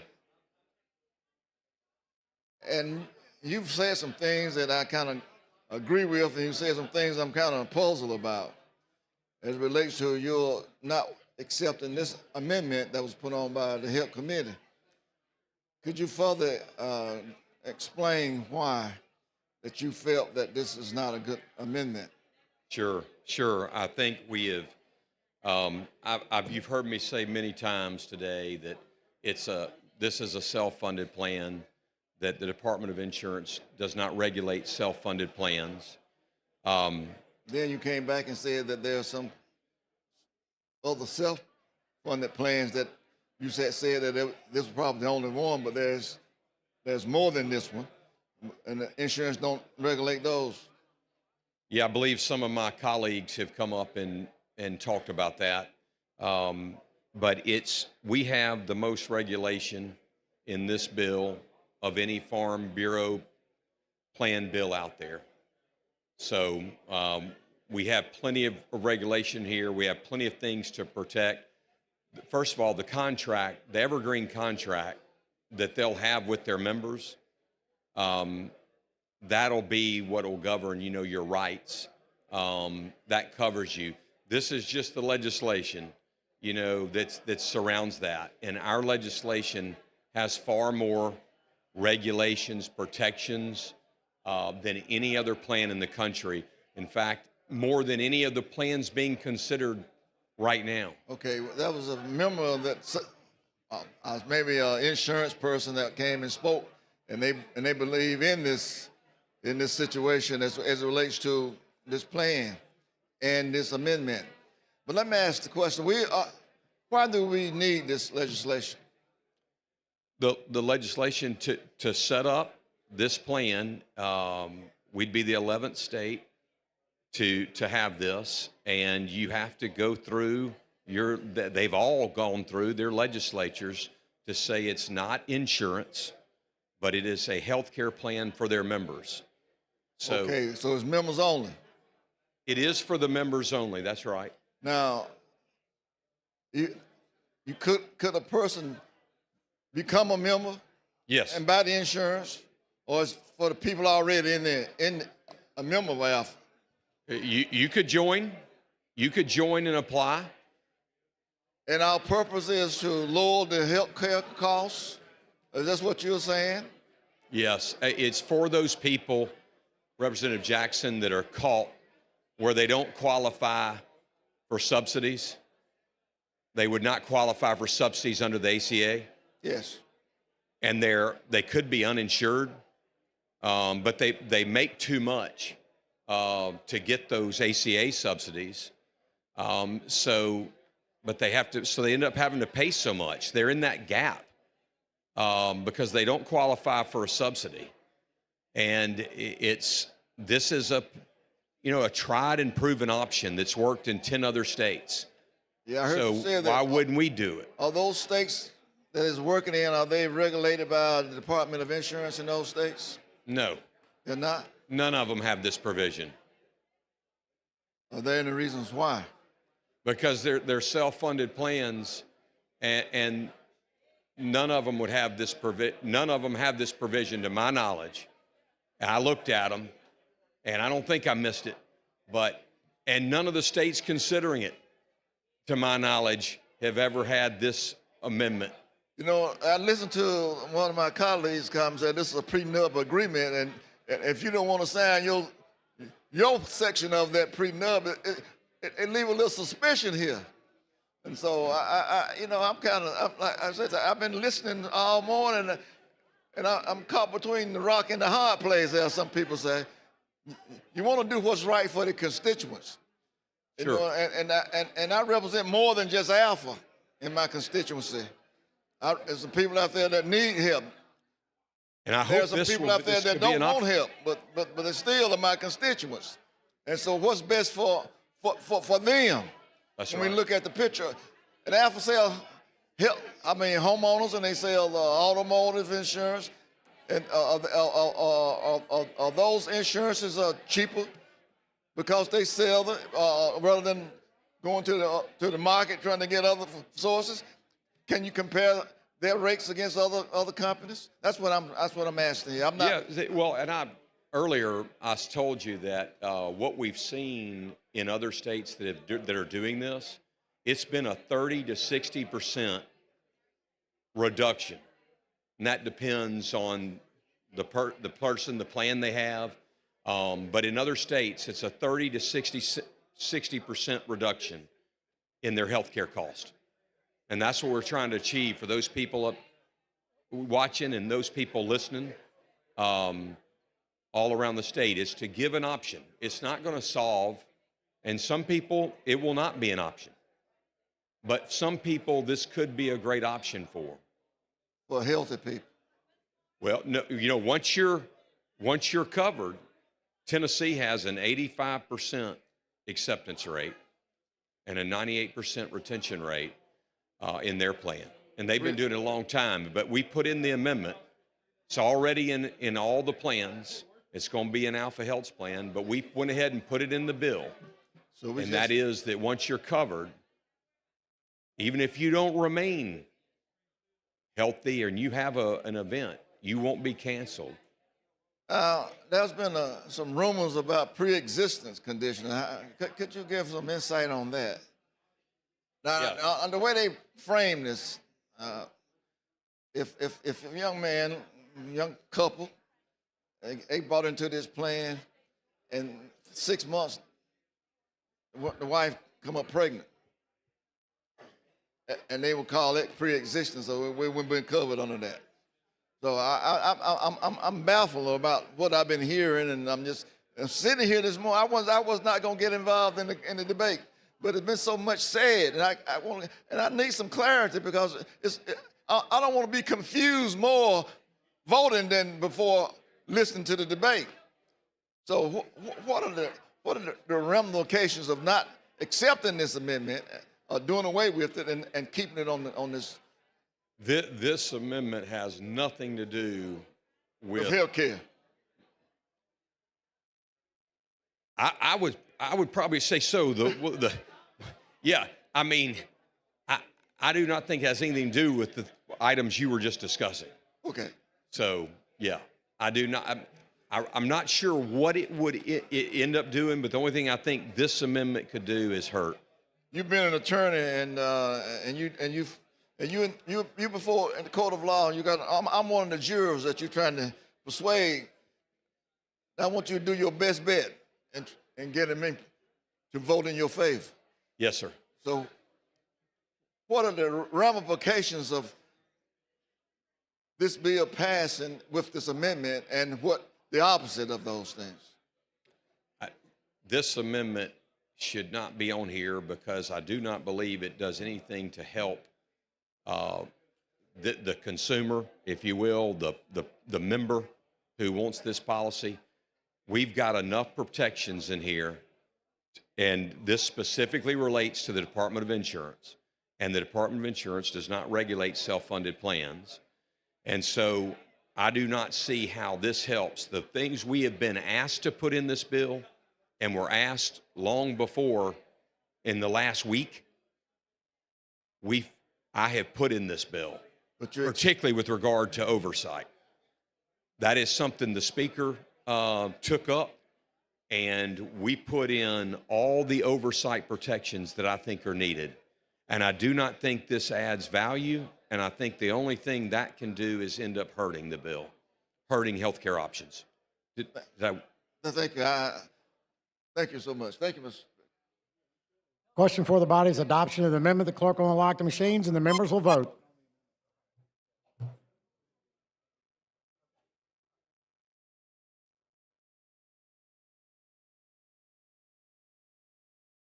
Clerk will lock the machine, record the vote. 74 yeas, 15 nays. The amendment is adopted. Question before the body now is final passage of HB 477 is substituted and amended. The clerk will unlock the machine. The members will vote.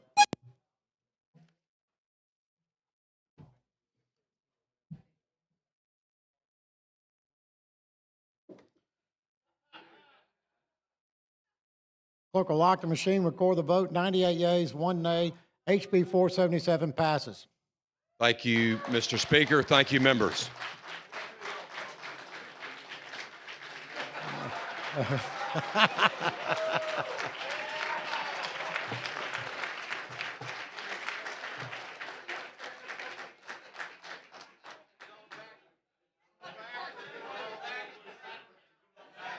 Did we call it?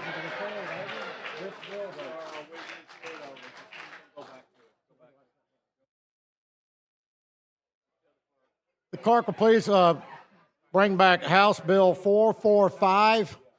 On page 42 of the calendar, House Bill number 445 with substitute by Representative Witt relating to cannabinoids. Chair recognizes Representative Witt to kill us out a little bit. Thank you. Yeah, thank you, Mr. Chairman, Speaker, and I appreciate it. We're going to talk about something that some of you may not realize that's actually going on in the state, and some things that you may be realizing what's going on in the state. But we're discussing HB 445. This legislation is an effort to put guardrails on a current unregulated, unchecked, and dangerous industry. And that is the sale of psychoactive cannabinoid products known as Delta 8, Delta 9, and THC-infused drinks. Anyway, I will tell you what this does. We put this under ABC. It is in 21 and over stores. And I'm hearing some people that asking vote. So with that, Mr. Speaker, I'll Question for the body's adoption of the BIR. The clerk will unlock the machine. The members will vote.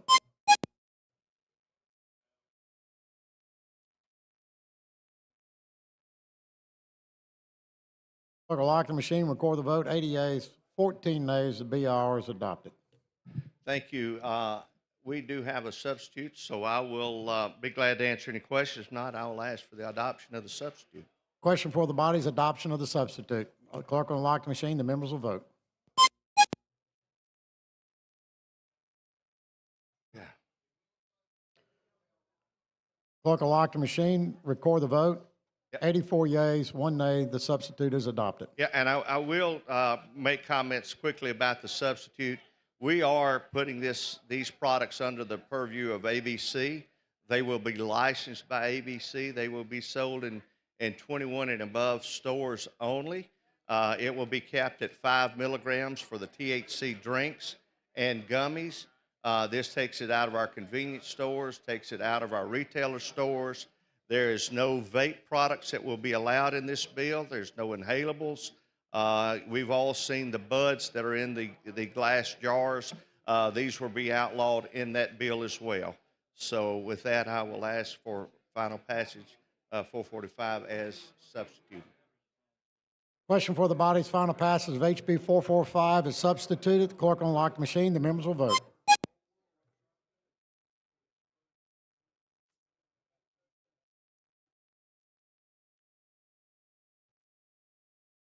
Clerk will lock the machine, record the vote. 76 ayes, 15 nays. HB 445 passes. Clerk, call the next bill in the special order calendar. Thank you, Mr. Speaker. Members of the body. On page 13 of the calendar, House Bill number 105 with substitute by Representative Robertson relating to law enforcement officers. Chair recognizes Representative Ellis. Thank you, Mr. Speaker. This bill would require certain county municipal agencies to present a qualifying officer with his or her agency issued badge as a part of his or her retirement benefits.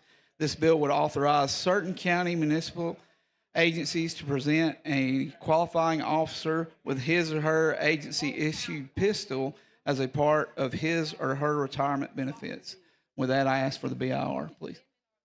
Question for the body's adoption of the BIR. The clerk will unlock the machine. The members will vote.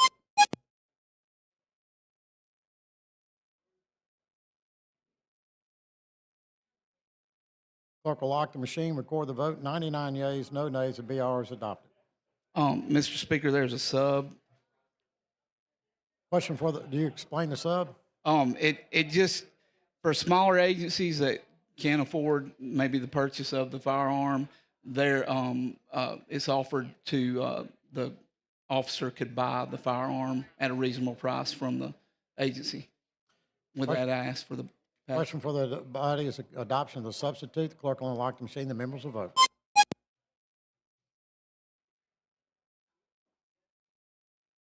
All the members voted. 97 yeas, 1 nay. The the substitute is adopted. With that, I would ask for final passage. Chair recognizes Representative Hall of Madison.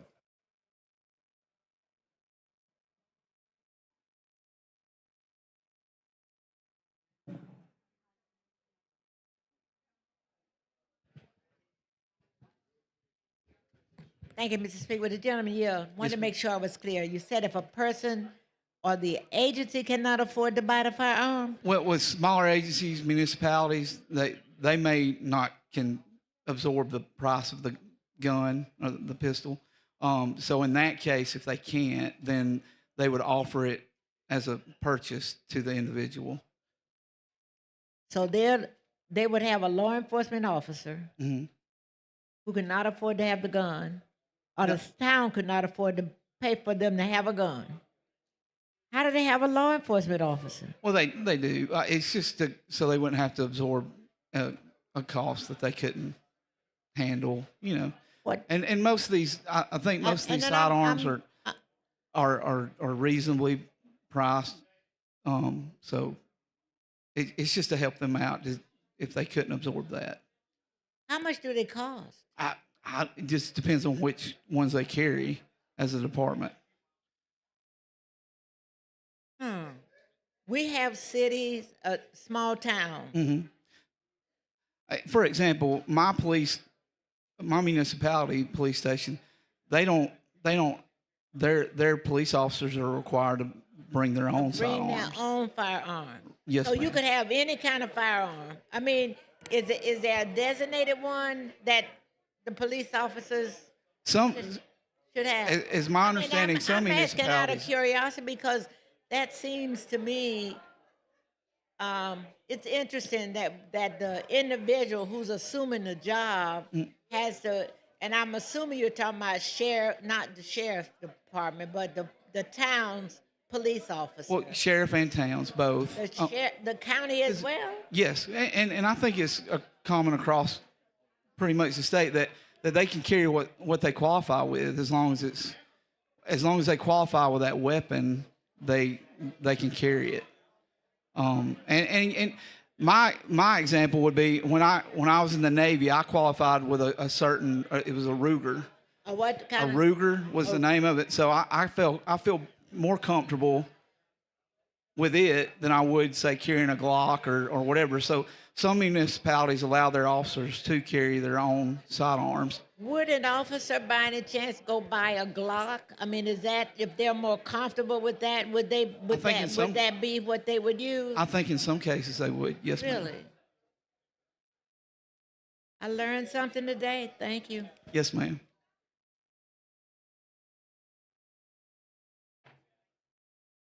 Question for the body is final passage of HB 105. The clerk will unlock the machine. The members will vote.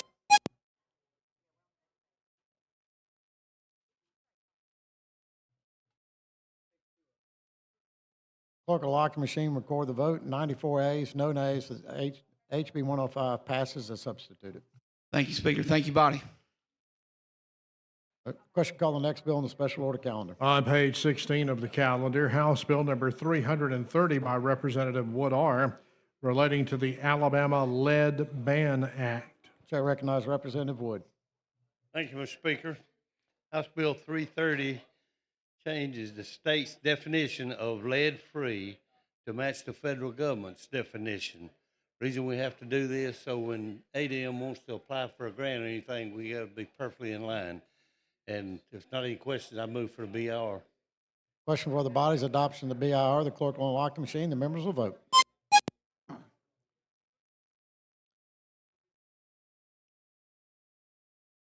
Clerk will lock the machine, record the vote. 100 yeas, no nays. The BIR is adopted. Mr. Speaker, I also have a substitute for it. And what this sub does, it actually puts time back on for plumbing codes to make them, gives them an extra year, I think it is.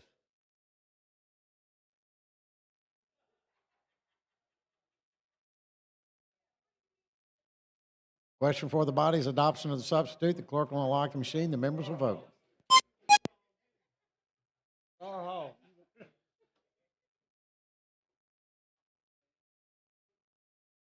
Clerk will lock the machine, record the vote. 100 yeas, no nays. The substitute is adopted. All right, Mr. Speaker, if not any more questions, I move for final passage of House Bill 330. Question for the body's final passage of HB 330 is substituted. The clerk will unlock the machine. The members will vote.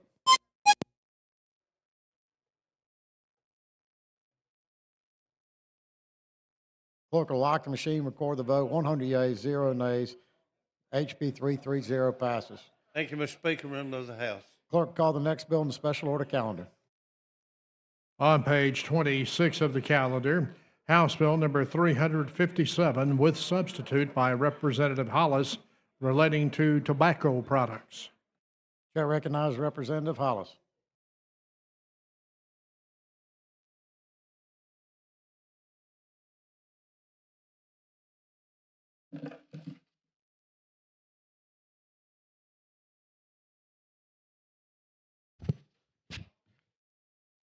Thank you, Mr. Speaker.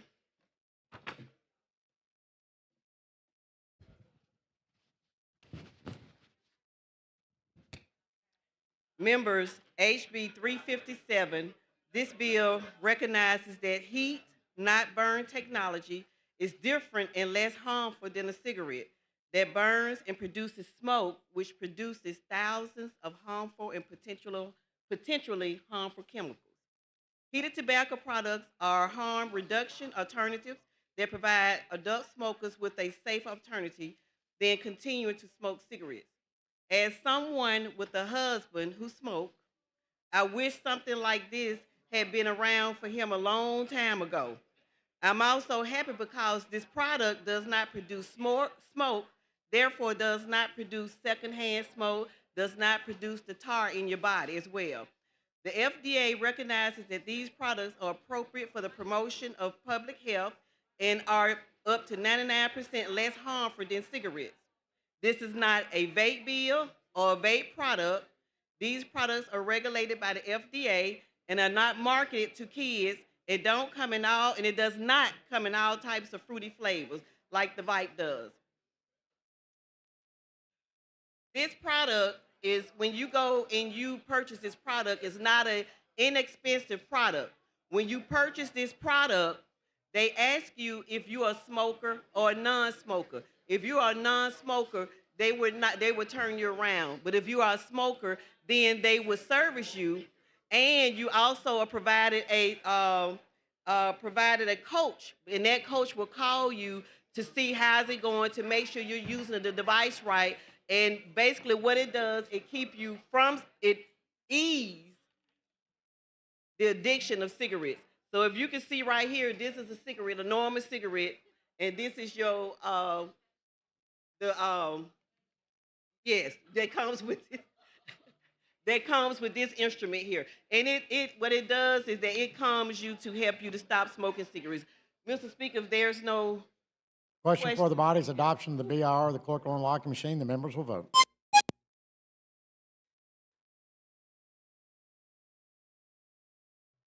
Have all the members voted? Clerk will lock the machine, record the vote. 83 yeas, 8 nays. The BIR is adopted. Okay, Mr. Speaker, I do have a committee sub, and what it does is that it corrects some technical revisions requested by the Department of Revenue, and it clean up on a couple of the omissions. Chair recognizes Representative Klaus of Dale.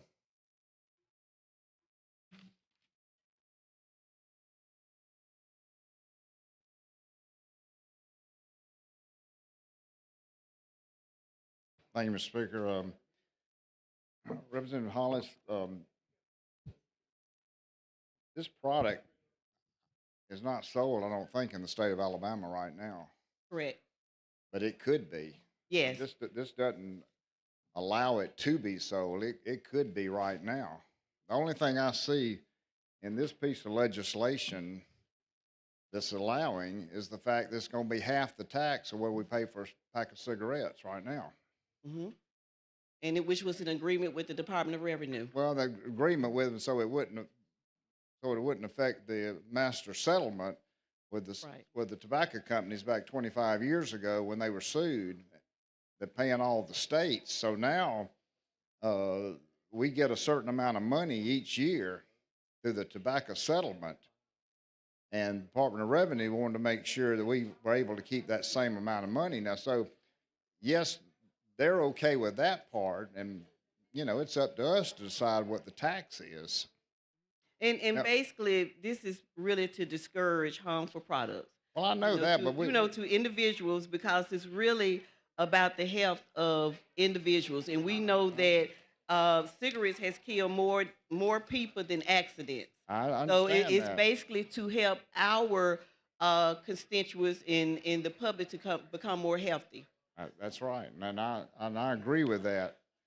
And back in 2016, when the general fund budget was $250 million in the hole, I mean, this is one of the things that we did in this body, very controversial, had to come back time and time again to increase the cigarette tax by 25 cents a pack so we could raise 63 million at that time from an additional 25 cents on a pack of cigarettes, and it finally passed in this body by one vote.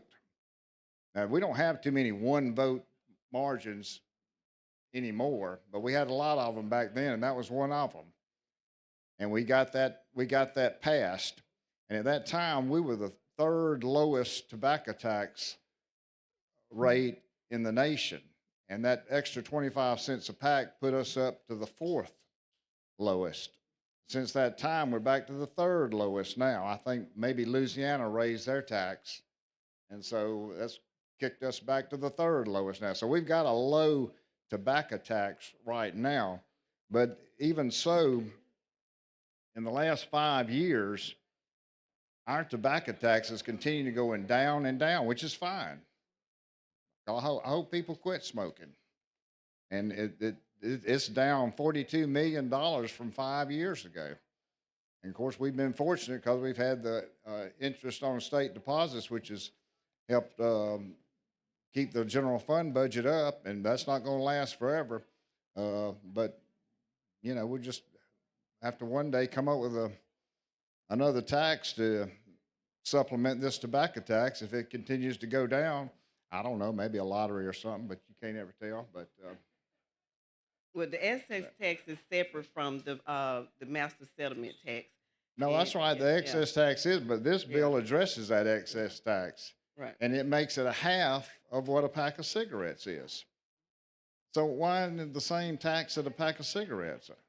Well, through negotiation and also and I understand about the taxes and everything, but it's really about the health of the people to Right. help some people that has been trying to get off cigarettes forever and ever to ease them off of cigarettes so they can have a healthy living life. Well, that was our argument back in 2016 to raise the tax and people would hopefully quit smoking. And of course, it looks like this helping it because the tax is going down and down, so that's good. So that was a healthy measure we made back in 2016. But I mean, you know, everybody, all the tobacco companies can do this with this device. If all of them decide to go with this process here, which is fine, then they would just be going to half the tax that we're charging now. Well, having a lower tax is also it helps with it's less harmful. Well, I mean, I mean, it's less. I don't want to be counterproductive and encourage people to start smoking. I didn't hear you. I said I don't want us to be counterproductive and encourage people to start smoking. We're not encouraging people to smoke. What we're doing is that we're helping people to stop smoking. And we're also not just helping people, but their family members because there's no secondhand smoke. You know, we don't have to deal with the smell of a cigarette. Well, So that's the argument on the vapes about all that stuff. This you know. totally different from vapes. This is nothing like a vape. I know it's totally different from vape Right. because it's a cigarette is what it is. It's got tobacco. Yeah, it's heated tobacco, Right, and which it- is safer. Well, it may be safer, but it's half the tax that we're charging now on cigarettes. So that's the reason why I vote against the BLR, and I'm going to have to vote against the bill too, because you know I just don't see why we're just charging half the tax that the regular cigarette pack is being charged right now, and so Well, it's not encouraging people to smoke, Representative. Well- It's helping them to switch to a more healthy product. Well, I don't know what could be said that's healthy about cigarettes, but all I It's know is to it's charging half the ease tax, someone and off it's already they can already legally sell this product. So why don't just come with what a tax on the pack of cigarettes This is a product that is less harmful. This is a product that eases Well, that's fine, an and use that individual argument off that of it's less- cigarettes that to it's less have a harmful. more healthy living life. But this bill deals with a tax, is what it deals with. I mean, just encourage people to smoke this because it's less harmful than what a regular pack of cigarettes is, but charge the same tax. That's my 2 cents worth, and I'm going to vote no on this bill. Thank you. Chair recognizes Representative Givens of Baldwin.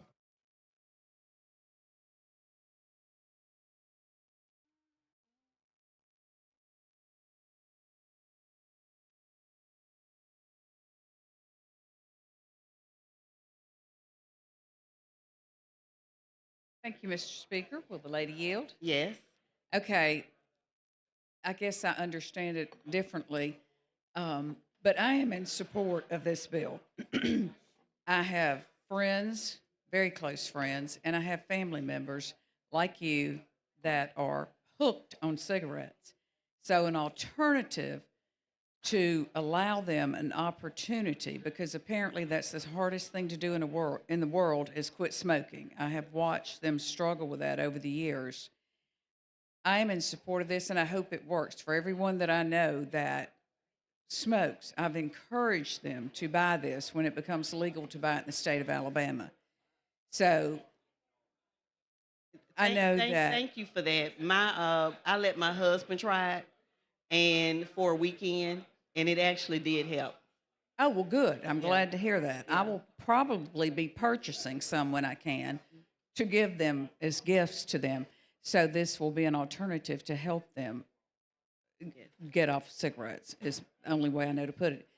And I know we voted for this in the general fund, so I feel like, once it was vetted in general fund, I can certainly support this. So thank you for bringing it. I definitely will be voting Thank you. for this. Thank you. Chair recognizes Representative Ingram of Montgomery. Thank you, Mr. Speaker. Gentlelady Gill, Yes. tell me what this is. It's a new smoking process. Is it good for you? Well, no. It's not good for Tobacco you. nicotine is good for you. Okay. You know, it's a. So it's it does have nicotine. No. It doesn't have no. nicotine. Okay. Tobacco, heated tobacco. And what it does is that it heats up the tobacco sticks, which delivers, yeah, you're right, which delivers the nicotine through a highly consistent aerosol. And then it heats it without burning it. There's no ash, there's no smoke. And the product is authorized, as I said earlier, by FDA. And it's basically to promote public health.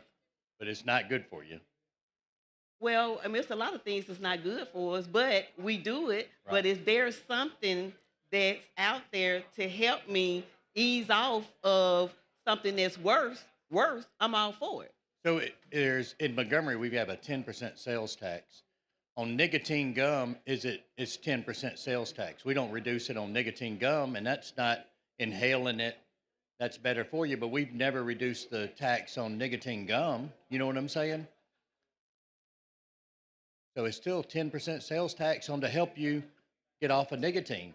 So this is something that burns, you inhale it in your lungs, and it could be, we don't have enough studies on it, it could be a negative effect later on, but you know, we're going to reduce the Well, tax. but that's we've why gotta we're go back. putting an excise tax on Right, it. but we've got to go And, back. and it's addition to the sales tax. And also, when this item is purchased, it's not an inexpensive item.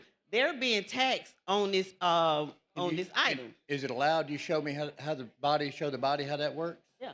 No, I don't know how it works. You don't know how it works, but we're going to reduce the tax on it. And this is the little cigarette that fits Okay. here. I have put in. How long has this been going on? I mean, how long has this Well- product been in the U.S.? Well, I first saw it when I was in Europe, and they've been doing it over in Europe. So, how long has it been in the U.S.? I mean, is it something that's approved by? By the FDA. It is approved Yes. by the FDA. How long has it been approved? I'm not sure. Okay. I know that the FDA has done many studies But on it's it. not good for you. It's better. It's better. Okay. So, I guess it's better not It's to better smoke. than it's but better than actual cigarettes. better to smoke a half pack of cigarettes than it is a whole pack. Well, that's less than a half, really. Really? All right. Thanks. That's the first I've heard of this product. Thank you, Mr. Speaker. Thank you. Chair recognizes the gentleman Representative Lipscomb from Etowah County. Ladies and gentlemen, we have some very distinguished guests in the gallery with us tonight. I'd like to please stand. Grant and Mary Elliott Witt, newlyweds. They are the son and daughter-in-law of the esteemed and distinguished banker. Welcome to the Alabama House of Representatives. Send your father down here so he can vote, please. Thank you. Mr. Lipscomb. Thank you, Mr. Speaker. Representative, you've got an actual sample of the product over here. Yeah. Can I take a look at that, please?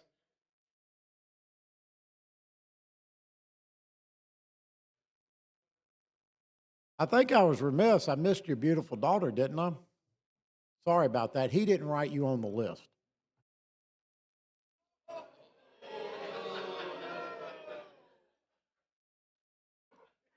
All right, I'm back to the mic now. Just for everybody's sake, I know you can't all see what I'm seeing here, but I thought I'd just kind of describe to you what I'm looking at here. We've got I guess a traditional cigarette right here. Ooh, look at that. And this is, I guess, what they'd call a cartridge for this thing, and it's a baby cigarette. Looks like it's got a filter at the bottom. Looks like it's got about 3/4 of an inch of tobacco in it. And then this device, which I presume is what creates the heat for this, looks like it just kind of gets inserted in here, but I'm not going to ignite it. But heat stick. I'm just trying to wrap my brain around what this is exactly. I'm very much concerned about voting for this bill because I don't know what it is. To me, it's just a cigarette, is what it appears to be. maybe it's a different delivery device, but It's a third of the tobacco of a cigarette. okay, okay. Well, I think I appreciate you Mhm. letting me borrow the device here, but you know I love you. I'm probably a no on this bill, okay? But thank you. Hmm. Chair recognizes Representative Drummond of Mobile.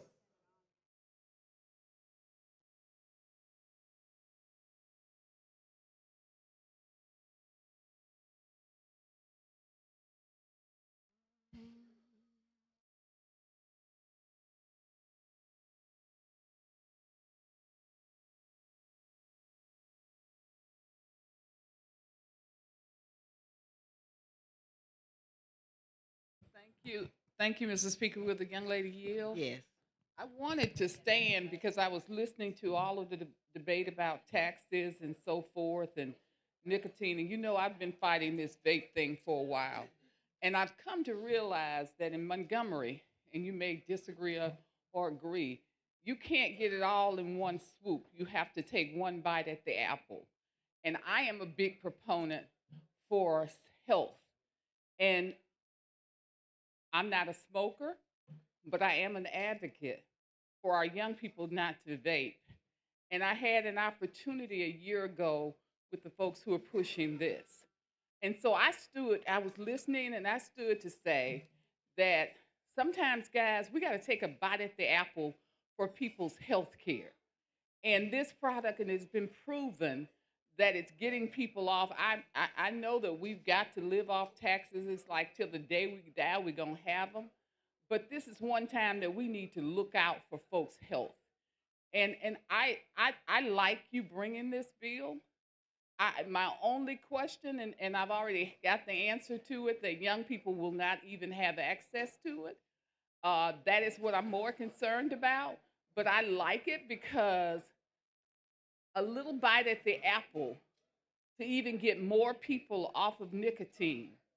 I think that spells out a whole lot, not only for Alabama, but we see nicotine and cigarette consumption dropping a lot.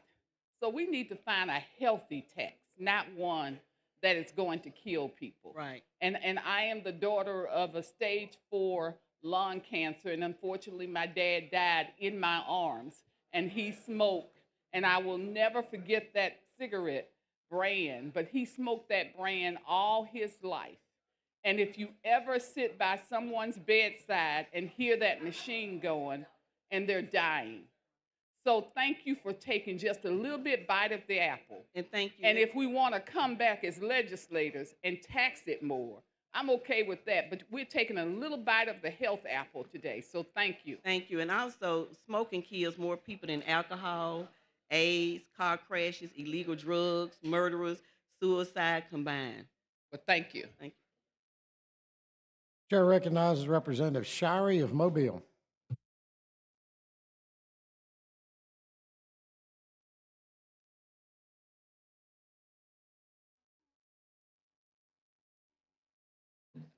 Thank you for the recognition.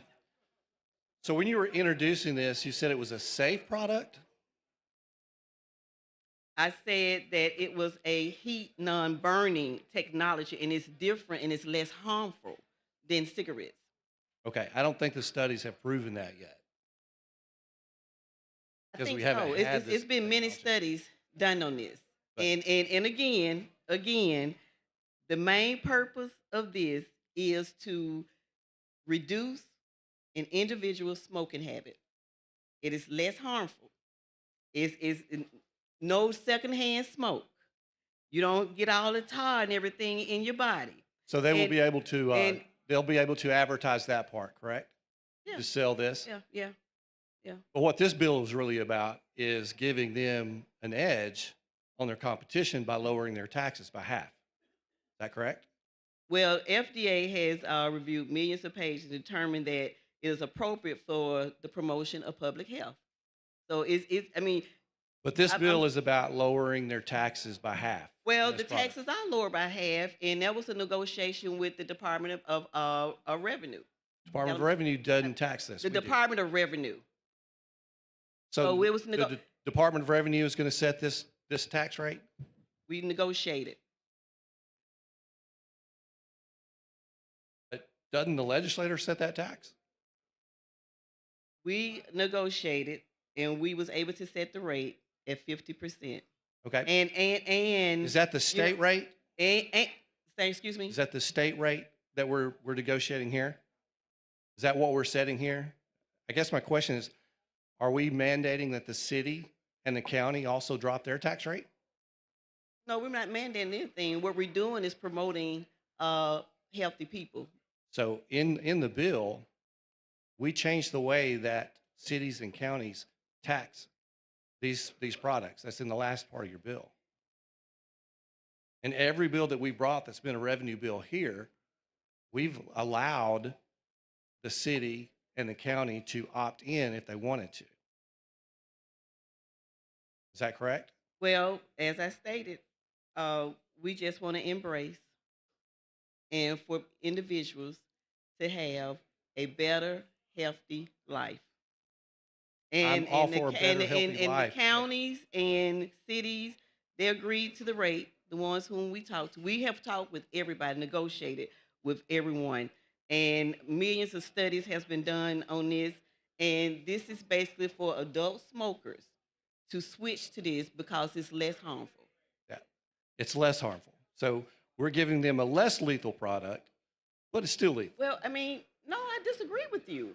I disagree with you. It's because if it's a step one for me to ease back on an addiction that I have, that's helping me. And if I have a health coach that's touching bases with me to help me kick whatever habit I'm trying to do, that's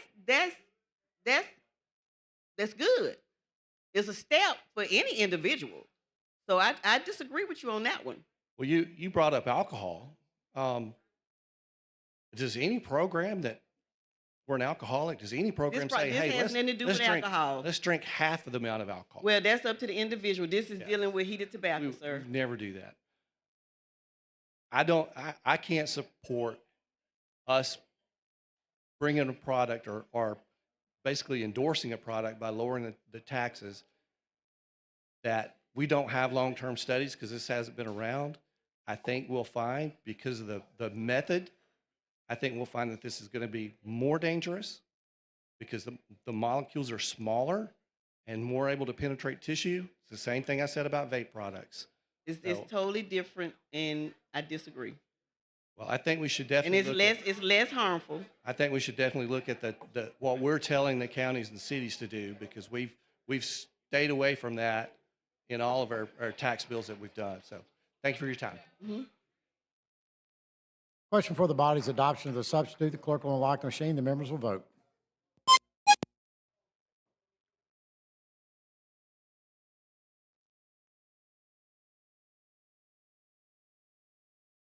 Have all the members voted? 60 yeas, 33 nays, and the clerk will lock the machine. And the substitute's adopted. Final passage, if there's no other questions. Well, there's a few. Chair recognizes Ingram. Thank you, Mr. Speaker. I like what you're trying to do, but I just don't know if there's enough answers out there yet on a new product. Because I'm reading on the internet, light cigarettes are worse for you than a strong cigarette because you inhale it deeper and it gets in more tissue of your bottom of your lungs. So they're more damaging than a regular cigarette because you inhale it deeper.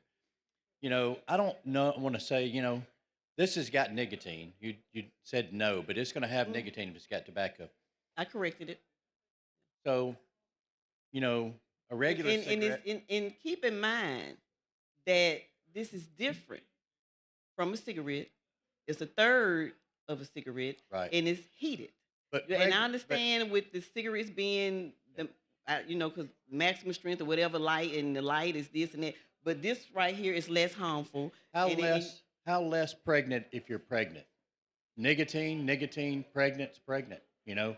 So you a man and gonna ask a woman about pregnancy? No, I'm just saying, you're either pregnant or not pregnant. It's either got nicotine or don't have nicotine. Some folks say they're pregnant and they don't be pregnant because they, you know, false I agree, positive. but let's look at things that reduce people from smoking, like nicotine gum and stuff. We've never looked at that.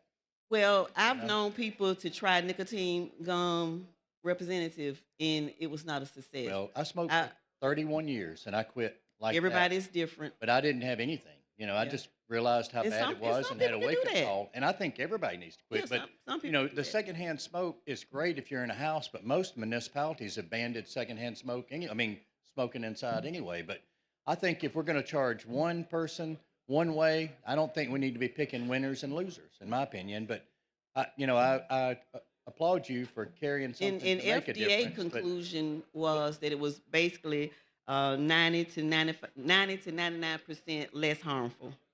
But you know, they found that out years ago. And nicotine on- gum is like between 3 and 5%. Okay, but hold on. But they found out that years ago, after cigarettes were on the market, that light cigarettes were worse for you. But now, But it's this is proven. not a light cigarette. Well, sure it is. It has No, nicotine. it's you're not inhaling it's it. not a light cigarette. All right, thank you for your time. Thank you, you. Mr. Speaker. Chair recognizes Representative Daniels of Madison.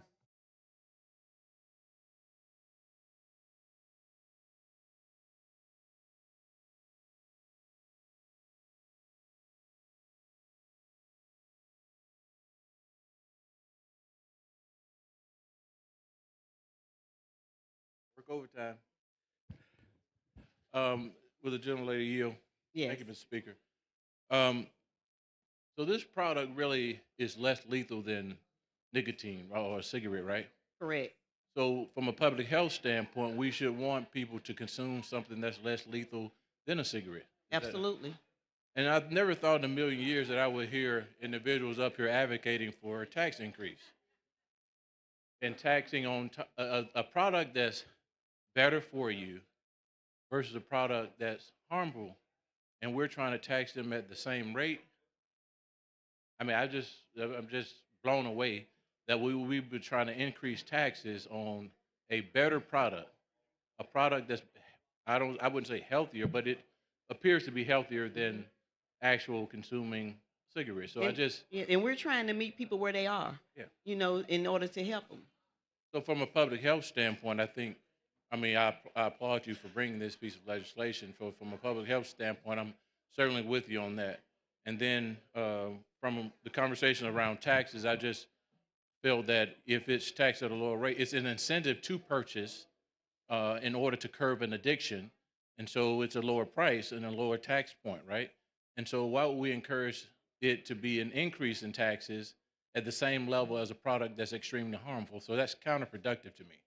And so I was just really just listening intently and just never thought in a million years I would hear individuals advocating the increase of taxes, nor especially for a product that's less harmful.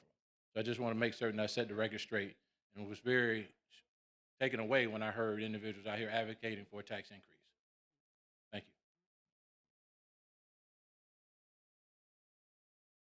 Chair recognizes Representative Morris of Montgomery.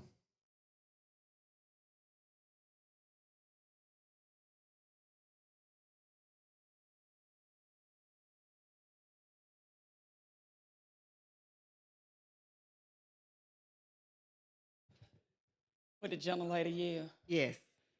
Thank you. So I've been around people who smoke on a regular, right? Seeing people that they come up with all type of alternatives, from the patch to gum to people that's just saying, you know what, just stop. But everybody, like you said, is different, right? My auntie went to sleep one night and she said the Lord told her to stop smoking. And she put her cigarettes in the toilet, flushed them. Her husband said he should have gave them to me, right? So he's still smoking and she's not, but that's where she was, right? And when she said it, I was like, oh, come on now. But she went cold turkey. But my uncle, her husband, tried the nicotine gum. He's tried the patches. He's tried multiple things. And I just look at this as, now, do he smoke as much as he used to? No, because some of the other things that he has been using has been decreasing. And I think that this is just another avenue to give people who smoke another choice of trying to minimize them smoking. So if you can go from smoking a pack a day, and I'm quite sure a lot of people in here may have smoked one time in their life, or seen people who go through a pack or two a day to minimize down to one pack. Then some minimize down to a half a pack, just depending on what mechanism they are using. And I want to thank you for just bringing another option for people to be able to choose whenever they are trying to quit smoking. We come in and we'll say different things or bring different bills, and we're saying a lot of times we hear tax, tax. So and then when I started hearing about the taxes or the regulations of the taxes, I started thinking that it's not about the smoker at that point. It's about the money, right? So we are deviating from what it is, and that's trying to get people from smoking, causing all kind of health problems, right? So thank you for just giving them another avenue. And if we're gonna talk about, about the money and not the people, then we lost the cause. Thank you. Thank you. Chair recognizes Representative Sells of Butler.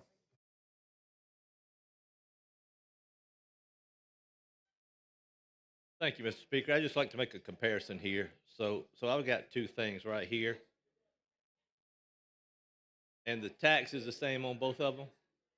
So I'm just referencing this, okay? Okay, thank you.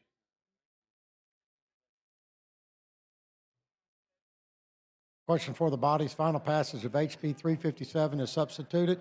Clerk will unlock the machine. The members will vote.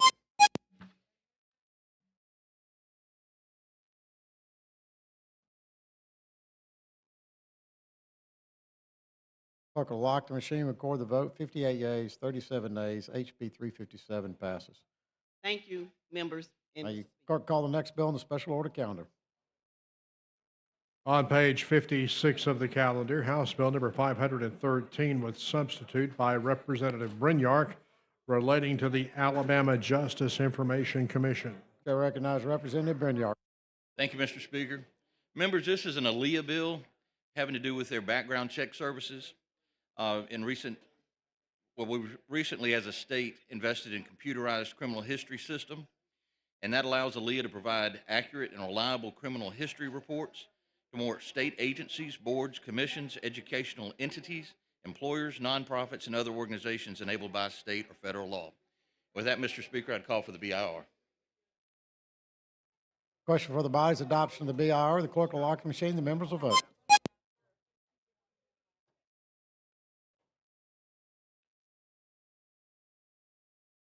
Clerk will lock the machine, record the vote. 97 yeas, 1 nay. The BIR is adopted. If there are no further questions, I'd ask for the final passage. You got a substitute. Question for the body's adoption of the substitute. The clerk will unlock the machine. The members will vote.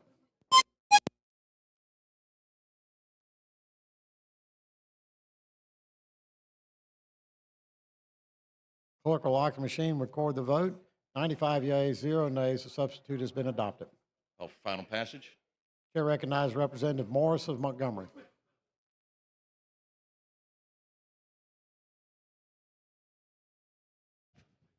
Thank you. Yes, ma'am. Would the gentleman yield? Yes, ma'am. So we had a long conversation about this bill, and I don't think that a lot of people actually know what's inside this bill. Okay. So we're gonna just go through a couple questions about your bill. Can you just give us a breakdown of it? Absolutely. This bill mandates that law enforcement agencies collect certain data when they make an arrest. They get fingerprints and other biometric data like palm prints, iris scans, things like that if they've got that equipment.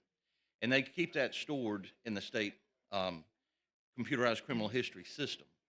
And then when they perform a background check, they review that system and they see the person's criminal history. Now, this could be for state agencies hiring employees. This could be for private employers that do this. This could be for even a local Little League that's going to have coaches that they want to make sure they don't have any criminal history. And so, they do charge a fee for the background check. This will allow them to do that.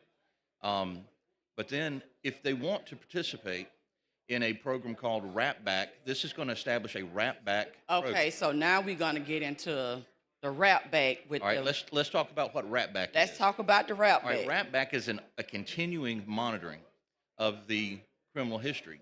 Right now, if somebody was to go in on a Friday and get a background check performed on them, and then they go through their interview and they get hired and they show up as a bus driver on Monday morning, they could have had a DUI on Saturday and they'd never know.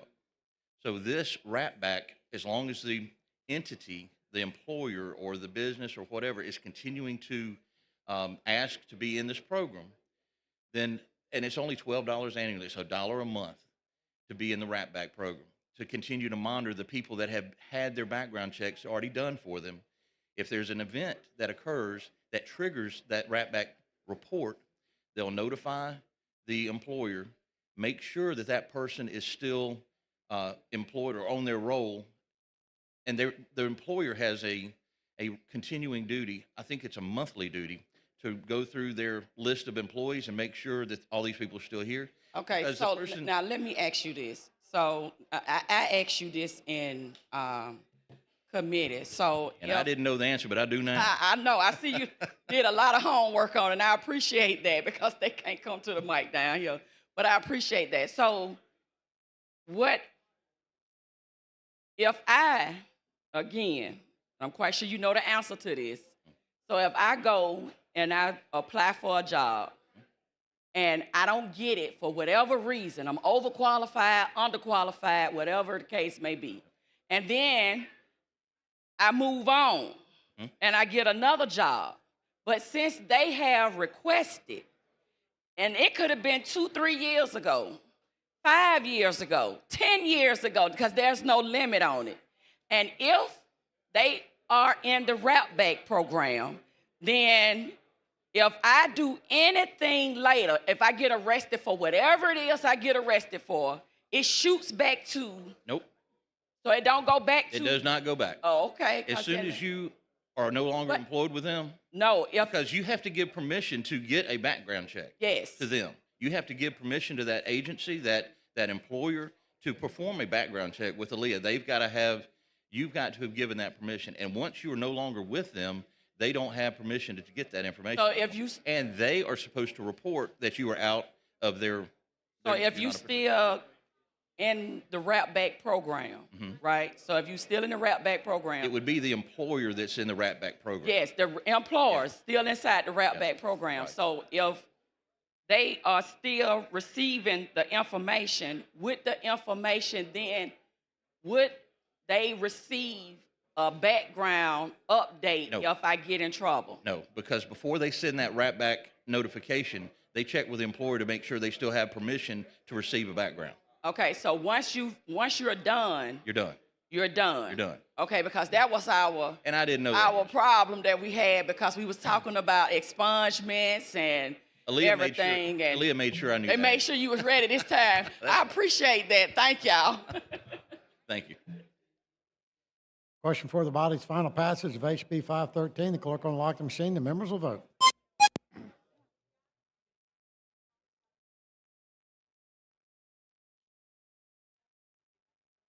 Have all the members voted? Clerk will lock the machine, record the vote. 97 yeas, no nays. HB 513 passes. Thank you, body. Clerk, call the next bill in the special order calendar.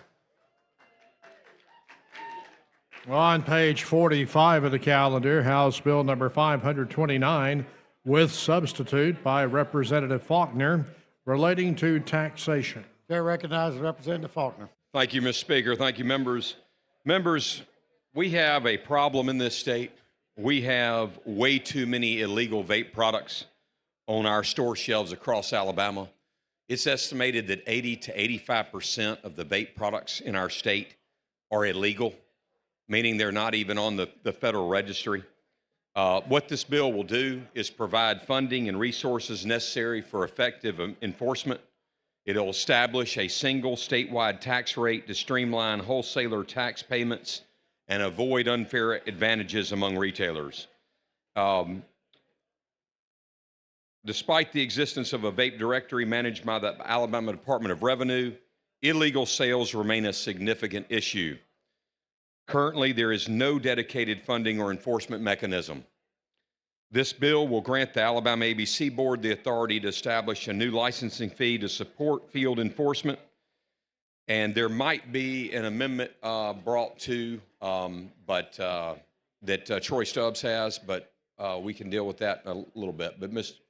Speaker, I would move for the passage of the BIR. Question for the body is adoption of the BIR. The clerk will unlock the machines. The members will vote.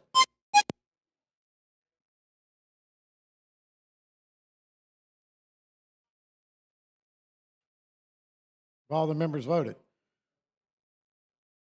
Would somebody please vote me? Clerk will lock the machine, record the vote. 97 yeas, 3 nays. The BIR is adopted. Unless there's further question, I need to move for adoption of the sub. Question for the body's adoption of the sub. The clerk will unlock the machines. The members will vote.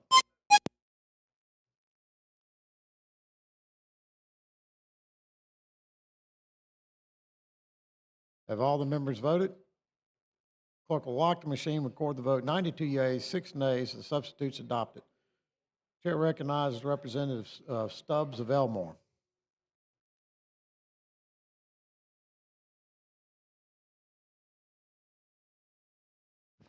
Thank you, Mr. Speaker. Representative, I spoke with you about this amendment. There are 2 counties currently in the state of Alabama that either have an existing local tax or have one in the process through a constitutional amendment that will be voted on later by the people of that respective county. And this amendment replaces language in the bill, lines 40 through 46, that simply grandfathers in those 2 counties that have existing local tax or pending local tax pending the constitutional amendment. It grandfathers them in. They will not participate in the distribution of those funds that go to counties, cities, et cetera. We've worked with ACCA and the League of Municipalities on this amendment, and I hope that you view it as a friendly amendment. I certainly do, and I was going to make that point. You just said the counties and the cities have worked with you and are in agreement on this. Correct. Okay. Yep, absolutely. You need to give it to we need to submit it. Chair recognizes Representative Bracy. Speak on the amendment.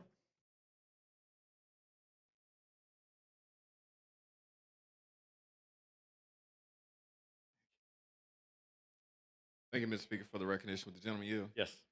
I agree with you. First off, I agree with the bill, but I feel that what we're doing, and I mentioned this in committee, is we claim to not be for big government. We claim to support home rule, and we have all these claims of trying to make decisions be made as local as possible on the local level, but yet we put things in place that take tools out of the toolbox for local government. I came from municipal government. You came from county government. You understand. We never wanted the state to come and tell us what we can and can't do. But what we're doing here is, I think the state is saying, well, they'll take 50%, the city will take 25%, the county will take 25%. But what they're basically doing is telling local areas that they cannot have their own taxes in those areas. And I just think that's overreach of state government. When we do those things, we see it all the time. They say, well, we shouldn't be doing that. We need a universal tax policy. We shouldn't allow local government to do these things, but we see it every day with schools. We see it every day when the state put in their allocation for schools and their per pupil amounts for schools. We see this money go back into the community, but we also allow local governments to vote if they want to raise their property tax, if they want to do other things to go towards their local schools. And what we're doing is taking that away from them. But I agree with what you're doing is just saying, well, the people that's already doing it, let's at least protect them. But that's still putting everybody else at an unfair advantage because we're protecting them and not giving other people the authority to do what they should be able to do on the local level, who knows what's best for their community than the people that live in that community, right? But it's like we're doing stuff like this that to me it just has long-term negative adverse impact on what we're really trying to do, and then we're trying to be big brother and tell every city and county in the state of Alabama what they should and shouldn't be doing by taking tools from them. And clearly they're not using them. But if they feel at some point they need to, we're taking that away from them. And I just think that that's not fair. You know, it's a good bill, great intent. We need to be taxing this, but it's just not fair what we're doing in the fact that we don't allow local government to govern. And we think that we know what's best all the time for everybody else. If the federal government came in and told us that we had to get rid of certain things, we would be trying to, you know, we'll be January 6th around here, right? And then now they want to sit up and do the exact same thing that we would like be so upset if the federal government did to us. We're doing the exact same thing. So I applaud you for saying we're going to protect the people that's already doing it. But it's so many other people that have the right and should be able to do this. But when we vote, we're going to take that right away from them. And just like with everything else that we have unintended consequences in a couple of years, you know what we're going to do? We're going to come back and try to give them the authority back, or we're going to try to figure out something else to get more resources to those communities when we shouldn't be trying to fund everything in these communities. Allow these people to fund their own local governments. Well, I will say I do think that there are two existing counties that have this. One, it was passed by local law, and the other was a constitutional amendment. Right. And I don't think that this preempts any municipality or county from passing their own constitutional amendment that would then supersede the state's. Okay. I'm trying to protect mine, just as you stated. I know. But I'm not sure that, I think a local CA has the ability potentially to supersede. So do you not think this is making it more complicated? This is muddying the water a little bit? Yeah, I would agree. Definitely, I think it's making it a lot more complicated than what we have at this stage of the game.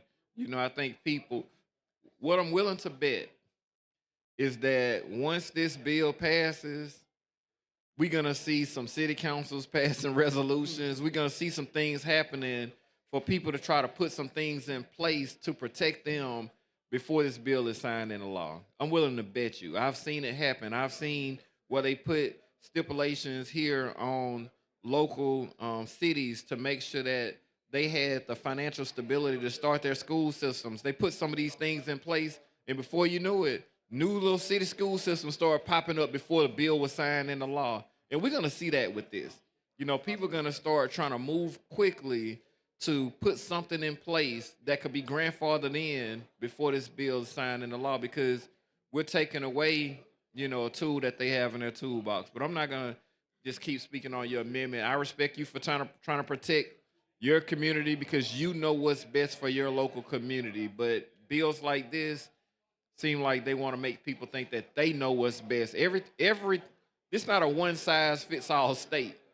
And what's good for the entire state may not necessarily be what's good for that local community. And we're taking that away from the cities and from the counties. Thank you. I appreciate it. Question for the body's adoption of the amendment. The clerk will unlock the machine. The members will vote.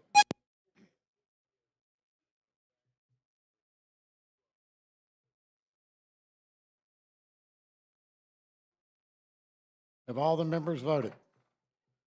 Clerk will lock the machine, record the vote. 88 yeas, 0 nays. The amendment is adopted. I move for final passage. Mr. Motion Speaker. for the body's final passage of As HB substituted. 529 is substituted and amended. The clerk will unlock the machine. The members will vote.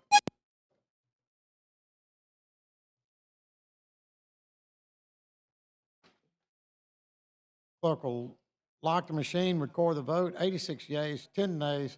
HB 529 passes. Clerk will call the next bill on the special order calendar. Thank you, Mr. Speaker. Thank you, members.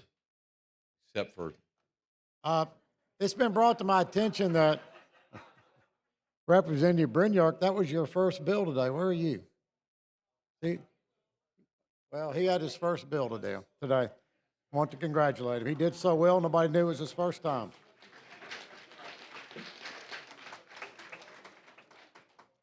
Chair recognizes Representative Clark. Thank you, Mr. Speaker. I'm carrying two bills that are on the calendar today on behalf of the Alabama Association of Housing and Redevelopment Authorities, commonly known as ARA. I'm honored that they asked me to carry these bills, and I also carried them both last year. The one that pertains to municipal housing authorities, which is HB 90, passed the House by a vote of 100 to 0 to 2 on last year, so we're hoping for that success today. The legislation is needed to provide public housing authorities with clear powers under state law to do business with private developers. We need this particular legislation and the 3P powers to help public housing authorities stretch their dollars farther and to help us build more public housing in our communities. We know that there is a shortage of affordable housing, and this will help our public housing authorities to build more affordable housing throughout the state of Alabama.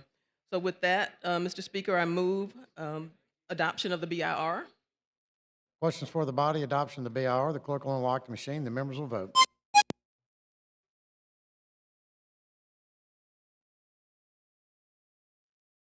Clerk will lock the machine, record the vote. 98 yeas, 4 nays. The BIR is adopted.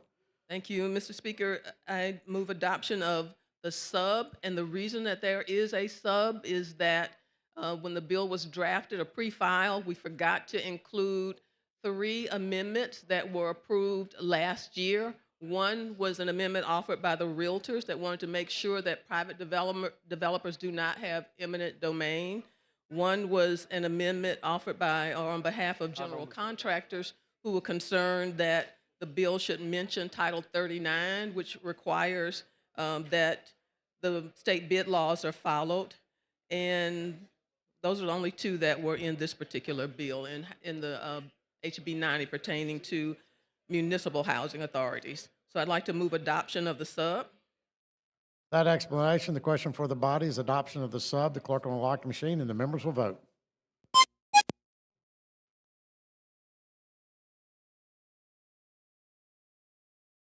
Clerk will lock the machine, record the vote. 96 yeas, no nays. The substitute is adopted. The chair recognizes Representative Pettis from Lauderdale County. Me and you worked on this bill last year. It's going to really help my tremendously community. last year. Thank you. I want to thank you for bringing it. Thank you, Representative Pettis. Question for the body's final passage. Mr. Speaker, I do have a floor amendment you do have which one? I have already shared with Representative Hall. Who's- And what it does is it clarifies that in order to be tax exempt by municipalities, the municipality or city council has to pass a resolution granting that tax exempt status, and then county commissions would have to do the same thing. It just clears up some language in the sub. With that explanation, question for the body's adoption of the floor the floor amendment by Ms. Clark. The clerk will unlock the machine. The members will vote.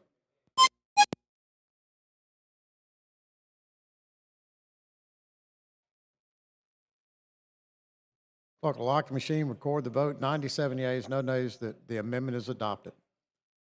And Mr. Speaker, I think it is in order for me to move adoption of HB 90 as amended and substituted. Question for the body is final passage of HB 90 is substituted an amendment. The clerk will unlock the machines. The members will vote.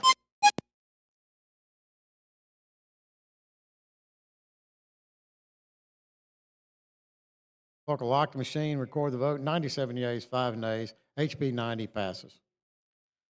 Ladies and gentlemen, we have some Speaker, very thank you, members. we have some special guests in the balcony. Chilton and Shelby County School homeschoolers. They are the guests of Representative Ellis, Bedsole, and Smith. Y'all please stand to be recognized. Well,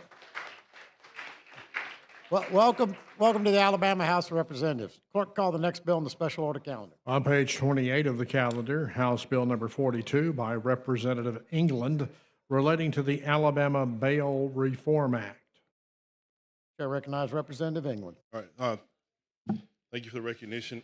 House Bill 42 is a bill we had last session that we passed out and it died in the Senate. What it does is a few years ago we passed an amendment to the Alabama Bail Reform Act that removed 3 words. The 3 words were a part of.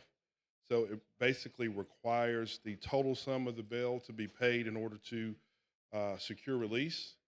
This bill restores those 3 words so it'll allow judges to take partial percentage bonds, and that's essentially what the bill does. And practically, to make it very plain, you can either, for a defendant, can either give the court system the money or pay that same money to a bail bondsman. And the reason that the district attorneys and the judges support the bill is because a lot of times from people who are coming to court, the only money that they will get for fines, court costs, and restitution will actually come from cash bonds that are secured, partial cash bonds that are secured from defendants.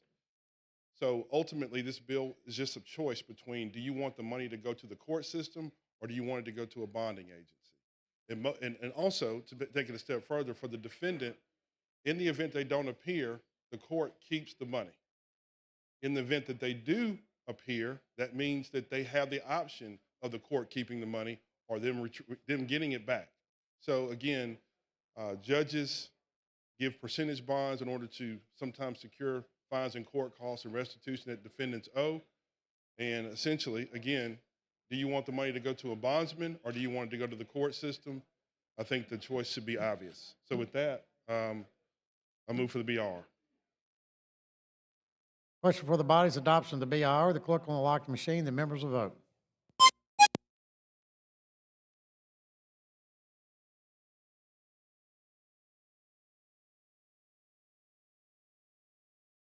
Clerk will lock the machine. Record the vote. 76 yeas, 25 nays. The BIR is adopted.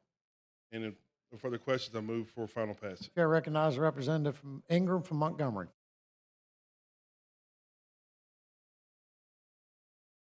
Thank you, Mr. Speaker. Yeah. Gentleman yield. Of course. You know, we've got a lot of reform we need to work on bail. You know, what goes on a lot of times in our district, in my district, is that somebody get in trouble, they pay a percentage to the bail company, maybe $200. They charging them really high interest rate, 29, 30% interest. Every week, if they don't pay it, they come get them, handcuff them to the desk and call their mama to get you some more money and bring it down. We've got a lot of issues with some bail bondsmen. Oh, I 100% agree. I've been working on that issue. And I agree that it needs reform, but, you know, I don't know that this goes deep enough. I knew you were working on this. I've been busy on some other stuff. I wanted to get with you, but I want to hear that we can work together on doing something on reforming that, because it's not fair, even though they're charged, but they shouldn't be charged 30% interest, weekly on something like that. If it was a $1,000 bond, they may end up paying this worse than pawning your car or going somewhere like that. Don't get me started. Yeah. So right now, as the way the law is written, it prohibits judges from taking partial bonds, which means allegedly you'd have to take the whole amount, right? Well, there are bonding companies in the state of Alabama that will take partial payments on the percentage that they're allowed to take, which On means the that 10% or whatever. Yeah. So they're essentially lowering the bond of cases of just about anybody that goes to a bondsman. They actually have authority now that judges don't have. So aside from that, you're mentioning an example of somebody who's being charged ridiculous amounts of interest. Well, 9 times out of 10, the law only requires them to have $25,000 in escrow to cover bonds, and they may have millions of dollars in bonds written. So if somebody goes to a bondsman and doesn't show up to court, we're supposed to forfeit that amount and take it back to the court system, but we don't forfeit it because if we do, we put them out of business. So that's another reason that we do this, the judges, because they know if they give that money to a bondsman, the court system will never see it, either up front There's or no on the back end. liability to them whatsoever. None, because again, if we did all the forfeits that we were supposed to do, we put almost every bondsman in the state out of business. So we need, not only do we need reform in terms of what you're talking about, but I've seen people come off their bonds because they didn't perform sexual acts. I've seen people who didn't do other criminal activity when associated with a bondsman, so they took themselves off the bond. So I 100% agree with you. And this is just a small step. It's but- a yeah. small step, but it is a step in the right direction. We need to do it. And, we've done so much for title ponds, payday loans. Right. But there's no oversight and no reform on this. And let's work together and We will. get something to take it to the next step. And I appreciate that. I Yes, do. sir. Thank you, Mr. Speaker. Question for the body is final passes of HB 42. Clerk will unlock the machine. The members will vote.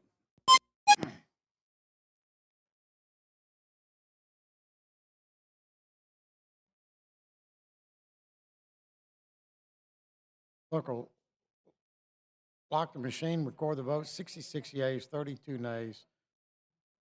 HB 42 passes. All right. Thank you, members. Clerk will And- call the next bill on the Speaker. special order calendar. On page 39 of the calendar, House Bill number 91 with substitute by Representative Clark relating to county housing authorities. Chair recognizes Representative Clark of Mobile. Thank you, Mr. Speaker. And so HB 91 is very, very similar to the bill that we just passed, House Bill 90. This particular one pertains to county housing authorities that came into existence under different legislation after municipal housing authorities had already been created by legislative act. And so the purpose of this bill is, like the HB 90, is to provide public housing authorities with clear powers under state law to work with and obtain assistance from private developers so that they can renovate existing housing, public housing, and also to build new housing developments. And so I would move the BIR, Mr. Speaker. Question for the body's adoption of the BIR. The clerk will unlock the machine. The members will vote.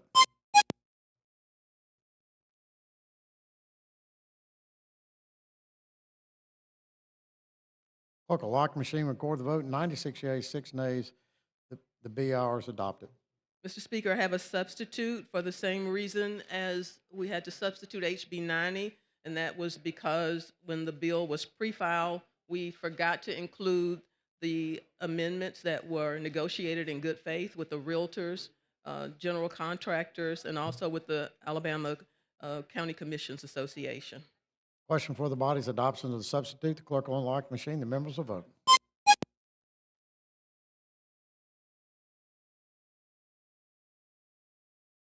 Clerk will lock the machine, record the vote. 96 yeas, 3 nays. The substitute is adopted. Mr. Speaker, I'd like to move adoption of HB 91 as substituted. You've heard the motion. Clerk will unlock the machine, and the members will vote.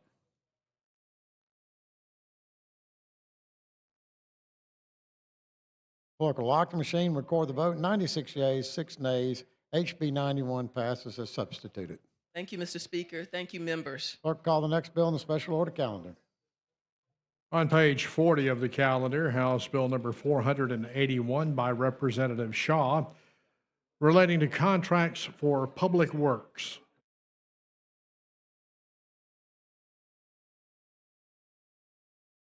Good to go. Chair recognizes Representative Shaw. Thank you, Mr. Speaker. This is HB 481, has to do with cooperative purchasing, AKA cooperative bidding. Currently, you can only, municipalities and school systems and counties can only bid on the equipment. This would expand that to let them bid on the installation of the equipment as well as the equipment itself. Be a great law for school systems, cities, and counties. So with that, I move for the adoption of the BIR. Question for the body's adoption of the BIR. The clerk will unlock the machine. The members will vote.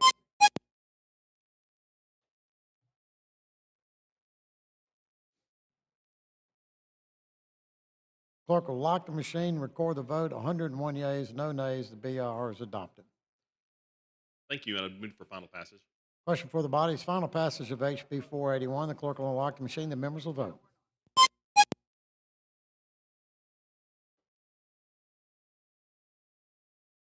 Clerk will lock the machine, record the vote. 101 yeas, no nays. HB 481 passes.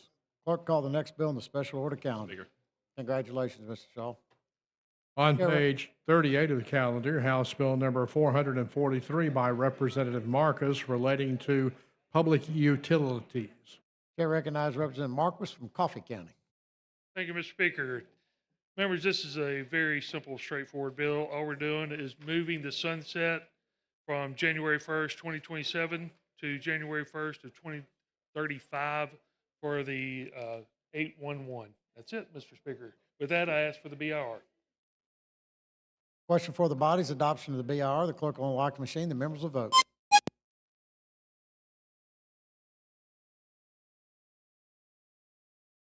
Clerk will lock the machine, record the vote. 102 yeas, no nays. The BIR is adopted. Mr. Speaker, with that, I ask for final adoption of HB 443. Question for the body is final passage of HB 443. The clerk will unlock the machine. The members will vote.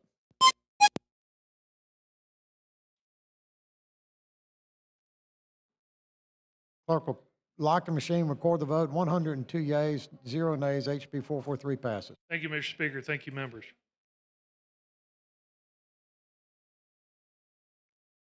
Representative Brinyard, publicly, I'd like to congratulate you for passing your first bill.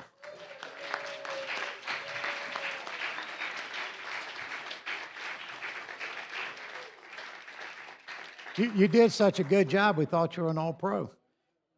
Chair recognizes the gentleman from Lee. Thank you, Mr. Speaker. I move that the House stand adjourned. All in favor say aye. Ayes have it, we are adjourned. All right, noes? All right, I still have it.